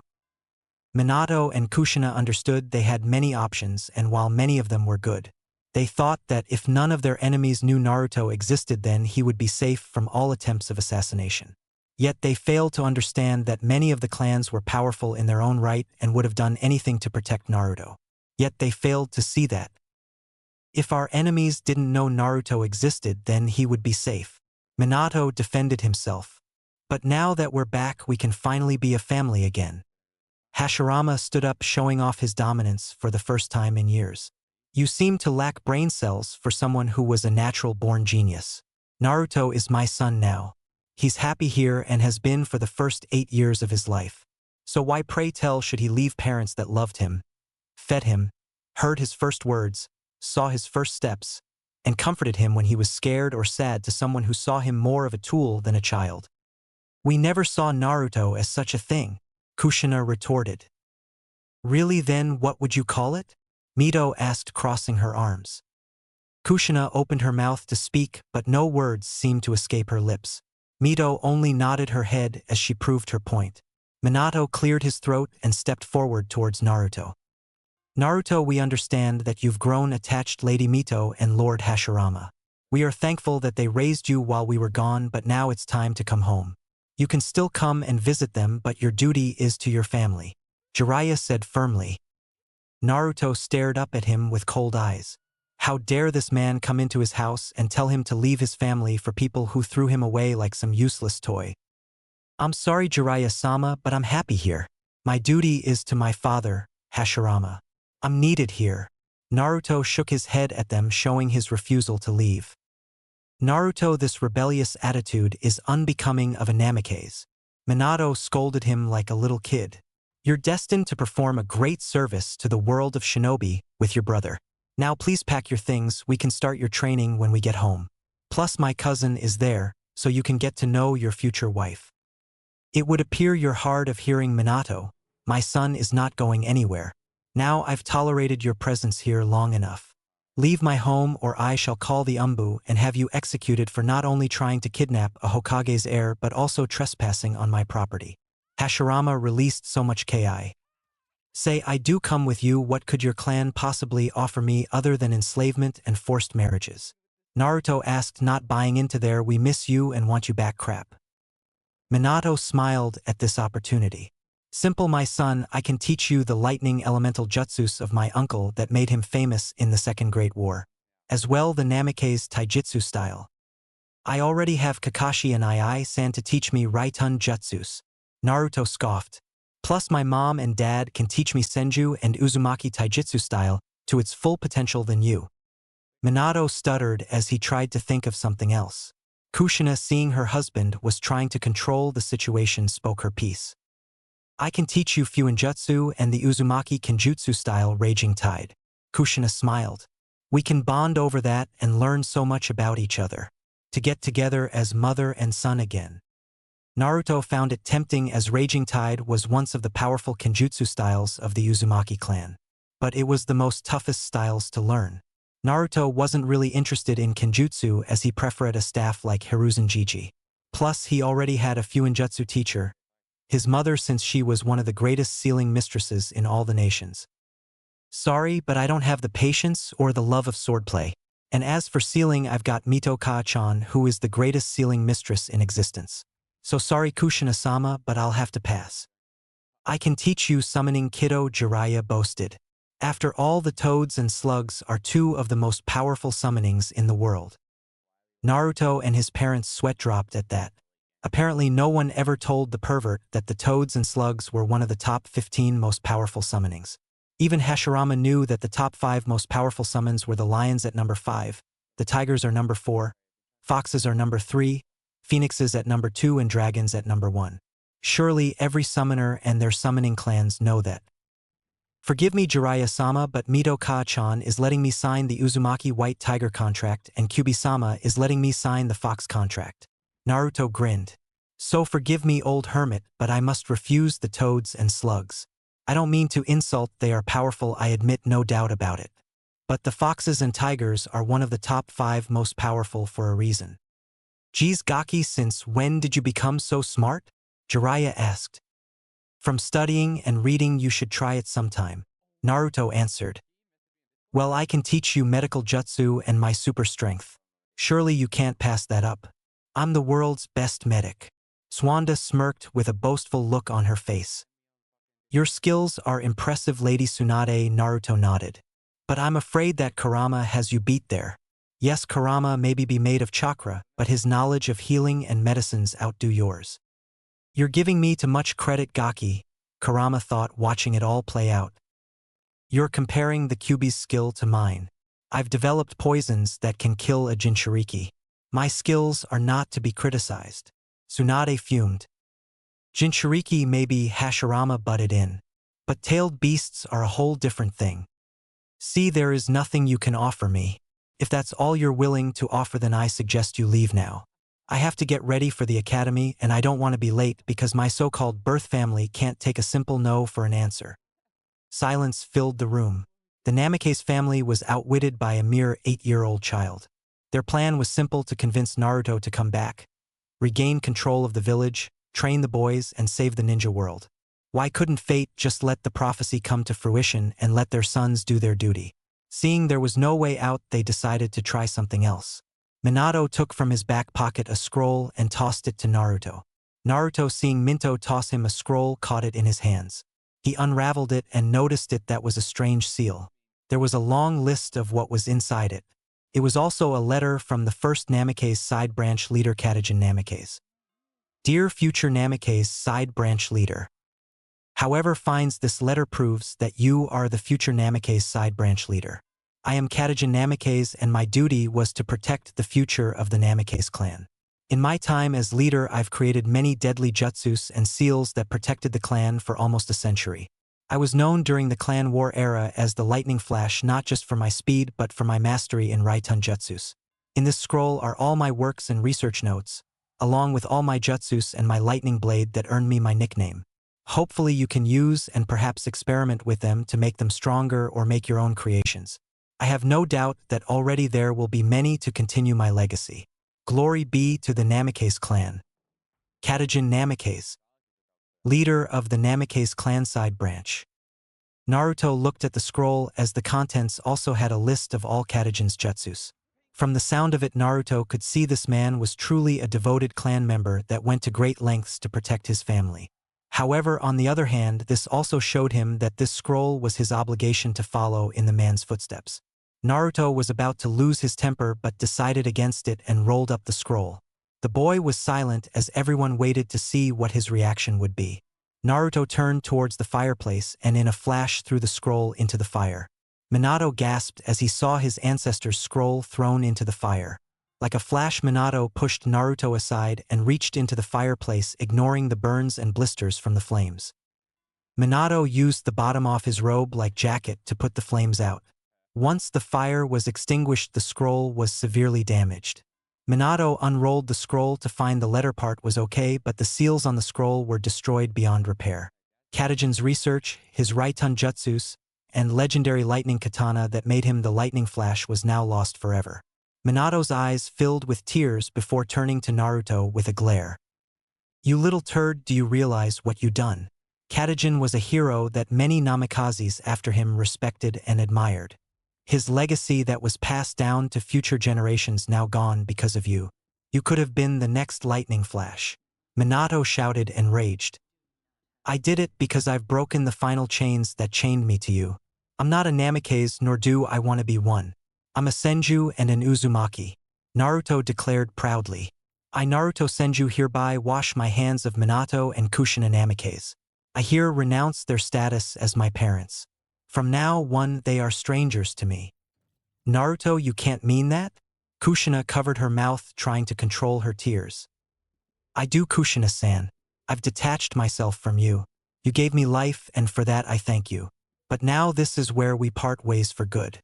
I want to hate you, I really do. But what would be the point? The world is full of it already. Therefore I will be apathic towards you and your family except for Menma. He may be arrogant, but that's thanks to you morons. So I'm willing to give him a chance." "Well, this had been a fine morning, now do kindly leave before I call Umbu to arrest you," Hashirama seethed. Minato stood up and faced Hashirama. "This isn't over. Naruto will be ours." Hashirama's only response was a kick to Minato's jewels as the yondaime squealed, clutching his precious balls. The shodaime then picked him up by the neck and smirked. "Try all you want, I love a good challenge." Hashirama chuckled darkly. "See you again, oh, and have a nice flight home." Minato wondered what he meant before he was raised into the air by Kurama via telekinesis as he was sent flying through the air and into the women's bathhouse. The women screamed pervert as Minato was beaten by many angry naked women. Minato's screams and their girls' angry shouts told Kushina and company where he landed. Deciding to try again another time, they decided to back off for the time being. Jiraiya and the others bid the Senju family farewell as they went to rescue a beaten-down Minato. A few weeks had passed as we find Hashirama was in his office going through the applicants of the academy students. Madara was next to him helping him sort them out. Looks like they had a great amount of new students that would bring Konoha to a new height. However, one such application caught his eye. It was the new transfer student from Kumo. She was young with long pale blonde hair and black eyes. Not to mention she was the Jinchuriki of Matatabi. Yujito Ni came to the village as a transfer student and a peace offering ever since word spread that Hashirama was restored. The Raikage believed this would strengthen the ties between the village, but Hashirama didn't fully trust the man. Kumo had a history of seeking out new bloodlines, especially the Byakugan, so there was no doubt that Kumo would seek to obtain the Mokuton. According to the girl's sheet, she was a gifted prodigy. She mastered all Academy Jutsus when she was 5 and mastered many E and D rank Jutsus along with a few C ranks. She had a powerful regenerative ability like all Jinchuriki. She also gained the enhanced senses of a cat. Her taijutsu was C rank, her genjutsu was D rank, and her ninjutsu was low B rank at best. She reminded him of his wife, who was also a prodigy at a young age. She was also currently living with Danzo as her temporary guardian. "Looks like we will be having a lot of good applicants. The heirs of our fellow clans and our new transfer student." Hashirama smiled, going through the other papers. You know as well as I do that Kumo is at a thin line with Konoha since the Second Ninja War. I don't trust that bastard as far as I can throw him.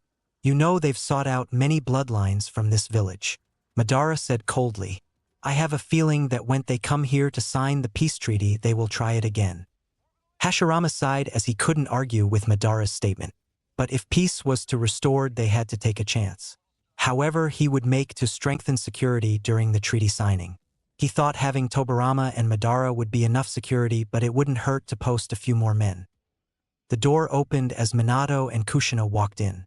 They were dressed in shinobi attire that showed their status as jounin. Minato's attire consisted of a standard Konoha uniform with 2 bands on both of his sleeves, a green flak jacket, blue forehead protector, and blue sandals. His wife Kushina's attire consisted of a standard Konoha flak jacket over a black short-sleeved shirt and black form-fitting pants that reached her calves. She wore a blue forehead protector with her hair tied up in a high ponytail and strands at the sides of her face. They reported for their first mission since they've been back. Ever since their last failed attempt to convince Naruto to come home, they've become more focused on Menma to train him for his role as Child of Prophecy. Menma was strong for his age, they knew that, and truly believed once both boys graduate they could have them both on the same team. At least that's what they were hoping. Mostly Kushina, as she was a feared kunoichi throughout the nations. Plus, she had the ability to contain Menma if he ever went berserk. Minato and Kushina reporting for our first mission, Lord. First, Minato said respectfully. I have a special mission for both of you. The ambassador from Kumo is coming here tomorrow to sign the peace treaty between our village. Now I understand that things have been very shady with Kumo. Of course they have, Kushina shouted. Those bastards tried to kidnap me when I was a little girl. Kushina, Hashirama yelled. I understand your anger, but I will not have you lose your cool, understand? Hai Kushina sit. Good, now as extra security I want you to secretly watch the ambassador. I don't fully trust them to not try to kidnap someone from any of the clans, especially the Hyuga clan. Therefore, I'm placing you, Kushina, to be stationed at the Hyuga compound. As for Minato, since you're known as the Yellow Flash, you'll be the ambassador's escort. Therefore, you will tag him with your special seal, so you'll be able to catch him if he does in fact kidnap someone. They nodded as they took the scroll from Hashirama. However, Hashirama glared at them and told them that if they fail in their mission they will be stuck doing D-rank missions for the next year with no pay at all. Seeing as they were getting the message, they promised they would not fail. Before they left, Minato asked Hashirama about Naruto. Hokage-sama, how is Naruto? I heard he's quite the powerhouse at his age. Minato asked. He's fine, Minato, Hashirama groaned. And yes, he's quite strong for his age. Far greater than many others in his age group. Why do you ask? We were hoping when Naruto graduates, he could be placed on a team with Menma with me as their sensei, Kushina asked with a hope in her tone. You know I can't promise that. As Hokage I must abide by the rules I set when I first became Hokage. I can't show favoritism even to my own son. Naruto and Menma will be placed on teams that fit their strengths, weaknesses, and abilities. But it's a perfect way to rekindle with Naruto, Kushina begged. Naruto will decide if he wants to rekindle with you, but if you keep trying to force your way into his life, it will only make him push you back more. Be lucky Naruto didn't disown you. What did you say? Kushina covered her mouth, tears flowing. Naruto believes in the code of the Uzumaki. He will never forgive you for what you done, but he refuses to abandon you as you are still his blood kin. But he carved blood kin deserter into my arm and renounced me as his mother and family member, Kushina argued. Yes, family member, but he never said clan member. Madara spoke up. Naruto has shown true Uzumaki devotion. He still called you a clan member regardless of your crime. So be thankful for that. Minato and Kushina were silent for a minute as they felt hope again. Naruto hadn't fully disowned them as he still considered them clan members. Maybe there was a chance to rekindle their relationship. They vowed to make things right with Naruto even if it killed them. Bowing their heads, they left the office. Madara knew that their desperation for redemption from their former son would lead to an even greater disaster. Sensing his distress, Hashirama placed a hand on his shoulder. I know you're overprotective of my son, but like I said before, Naruto can handle himself. Madara could only smile at that. Of course, the little fuzzball would be okay. The boy had proven he can take care of himself, but that still didn't turn off his feeling of protecting his godson. Madara was like a mother wolf that protects her cub. Konoha Academy. Naruto was walking to the academy with his mother and Uncle Tobirama. Tobirama's return also spread like wildfire throughout the village. The village never felt more safe than ever now with both Senju brothers to protect them. Naruto was super excited to start the academy and to become a ninja and one day take the Hokage hat from his dad. He was dressed in a white battle kimono which was based off and modified from Kagaya's sage robe design, which would help him improve his speed and movement in battle. His red hair had gotten a bit longer as it reached to his waist but was tied in a ponytail. The villagers bowed their heads and waved to the family, paying their respect, which they kindly returned. On their way to the academy, Naruto stopped when he heard a loud crash and noticed Mabuki Haruno tripped and hit the ground, spilling her groceries. She groaned in pain as she sat up and tried to pick up the spilled food. Immediately, he rushed over to her to see if she was okay. "Madam Haruno, are you all right?" he asked. "Oh, Naruto-sama, I'm fine, I just tripped, that's all," she groaned. Naruto reached down trying to help her up as best he could. Mabuki was grateful the boy was trying to help her, but she was a bit too heavy for him to lift up. However, as luck would badly have it, a certain pink-haired banshee came running towards them. "Hey, how dare you hurt my mother? You tripped her." Sakura screeched loudly, making Naruto cover his ears. Naruto, shocked at the accusation, spoke up in his defense. "What? No, I didn't trip her. I saw her fall and was trying to help her back to her feet." That answer resulted with a slap across the face.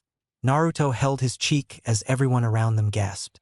Sakura glared down at Naruto with hateful, cold eyes. "Yeah, right. You made her fall, you're just like what other people say you are. You're nothing more than a demon. You're no better than that fox demon you carry inside of you. Nobody wants you here. Do us a favor and go die in ditch." Naruto felt those words pierce his heart. He's heard many insults from the villagers that hate him and he was used to it. However, hearing from a girl he secretly had a crush on hurt him badly. Mabuki, hearing what her daughter said, became infuriated as she screamed at her daughter.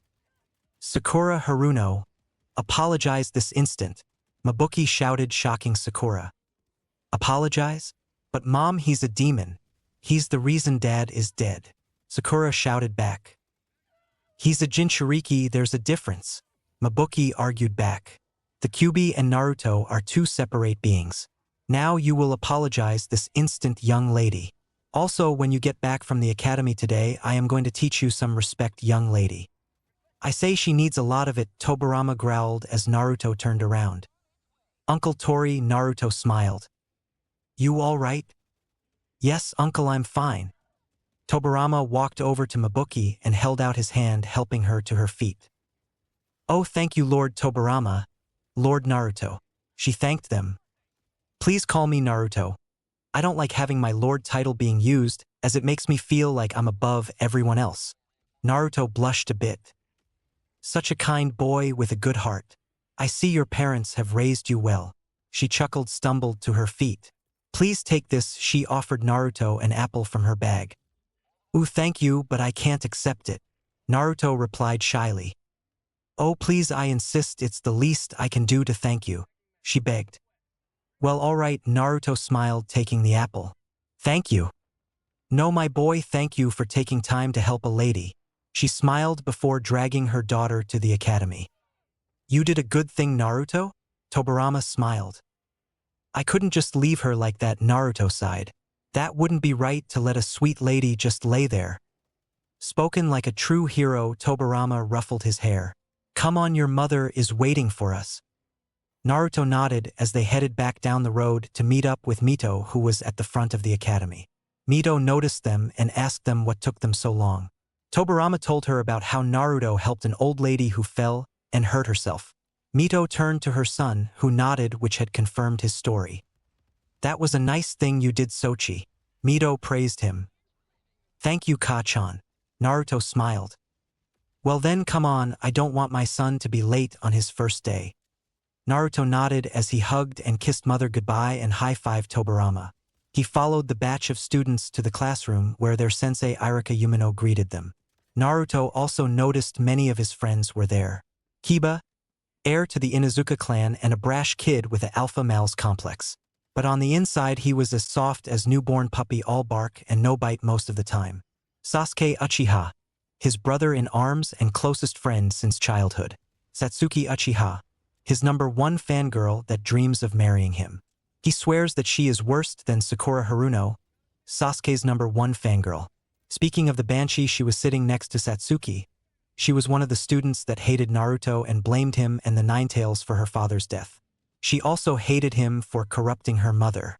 In back of Sakura was Ino Yamanaka, heiress of the Yamanaka clan, Shikamaru Nara, heir to the Nara clan, and Choji Akimichi, heir to the Akimichi clan. On the left side say Shino Aburame of the Aburame clan, Hinata Hyuga of the Hyuga clan, Niji Otsutsuki, second heir to the Otsutsuki clan, Rock Lee, and Tenten in their final year at the academy. Sitting in back of them was Menma Namikaze. He looked exactly like Minato, from the gold spiky hair to the heart-shaped face of his mother. All the clan heirs and many civilian students were there. His eyes soon rested on Yujito Ni, the transfer student that was sent by Kumo as a peace offering. He remembered meeting her, and he liked her not for her beauty or her power. No, he liked her for her personality and sense of humor. He waved to her, which she noticed. She blushed while waving back. They had grown very close ever since her arrival to the village and became very good friends. Even though they were arranged to be wed, Naruto had treated her like a human being instead of an arranged wife. Naruto immediately took his seat next to her. Irika is looked over his new class, students from many of the shinobi clans and many civilian students. However, he also heard the Senju and Namikaze heir was going to be in his class. He heard about both families' reputation and their training they received from her parents. He noticed Naruto, who looked a lot like Lady Mito but with some traits of Lord First. He heard the Senju heir was powerful more than his age group. But he also heard the boy was modest and loved to work hard. He also noticed that he was close to Yujito Ni, the transfer Jinchuriki. He noticed Menma, son of Lord Fourth and Lady Kushina. Though he hated the Namikaze for what they did, he couldn't hate Menma as he had nothing to be blamed for. One thing for sure, he had his work cut out for him. Welcome to the academy. My name is Irika Umino, and I will be your sensei for the duration of your time here. Irika smiled. Why don't you introduce yourself to the class so we can get to know you better?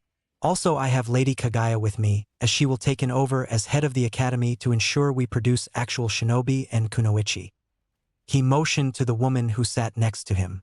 She was dressed in an elite umbu uniform. She also had in her lap a wolf mask with black lines around the eyes.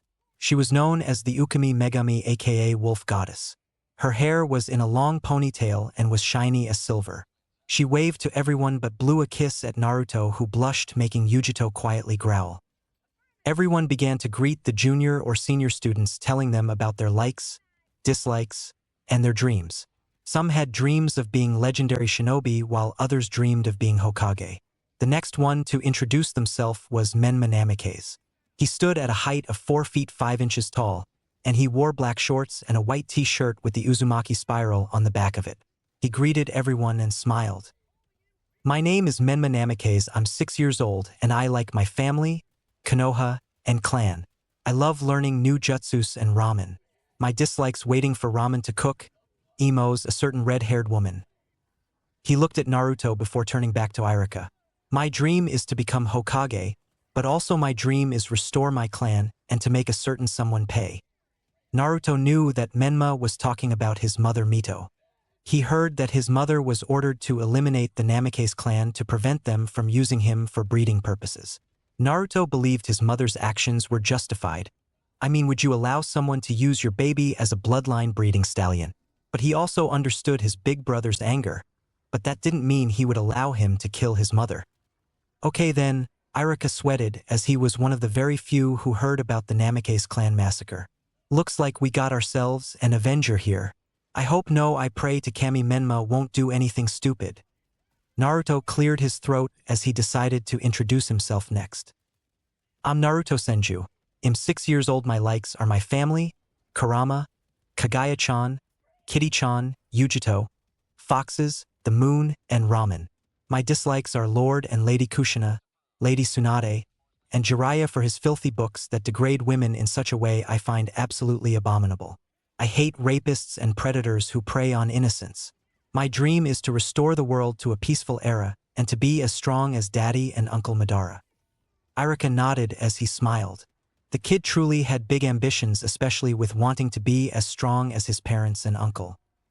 Alright, thank you, Naruto. And Ms. Ni, how about you go first?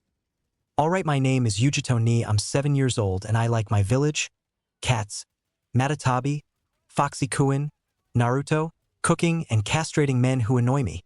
My dislikes are rapists, a certain family, and secretly my rakeage for forcing me to become a Jinchuriki against my will. My dream. Well, my dream is marry my Foxy Kuin and be the dominate wife in his harem. Kagaya narrowed her eyes at the young girl. The little brat actually thought she was going to be Naruto's head wife. Oh, she was going to show her when she's old enough to have sex that no one is going to lead the harem but her.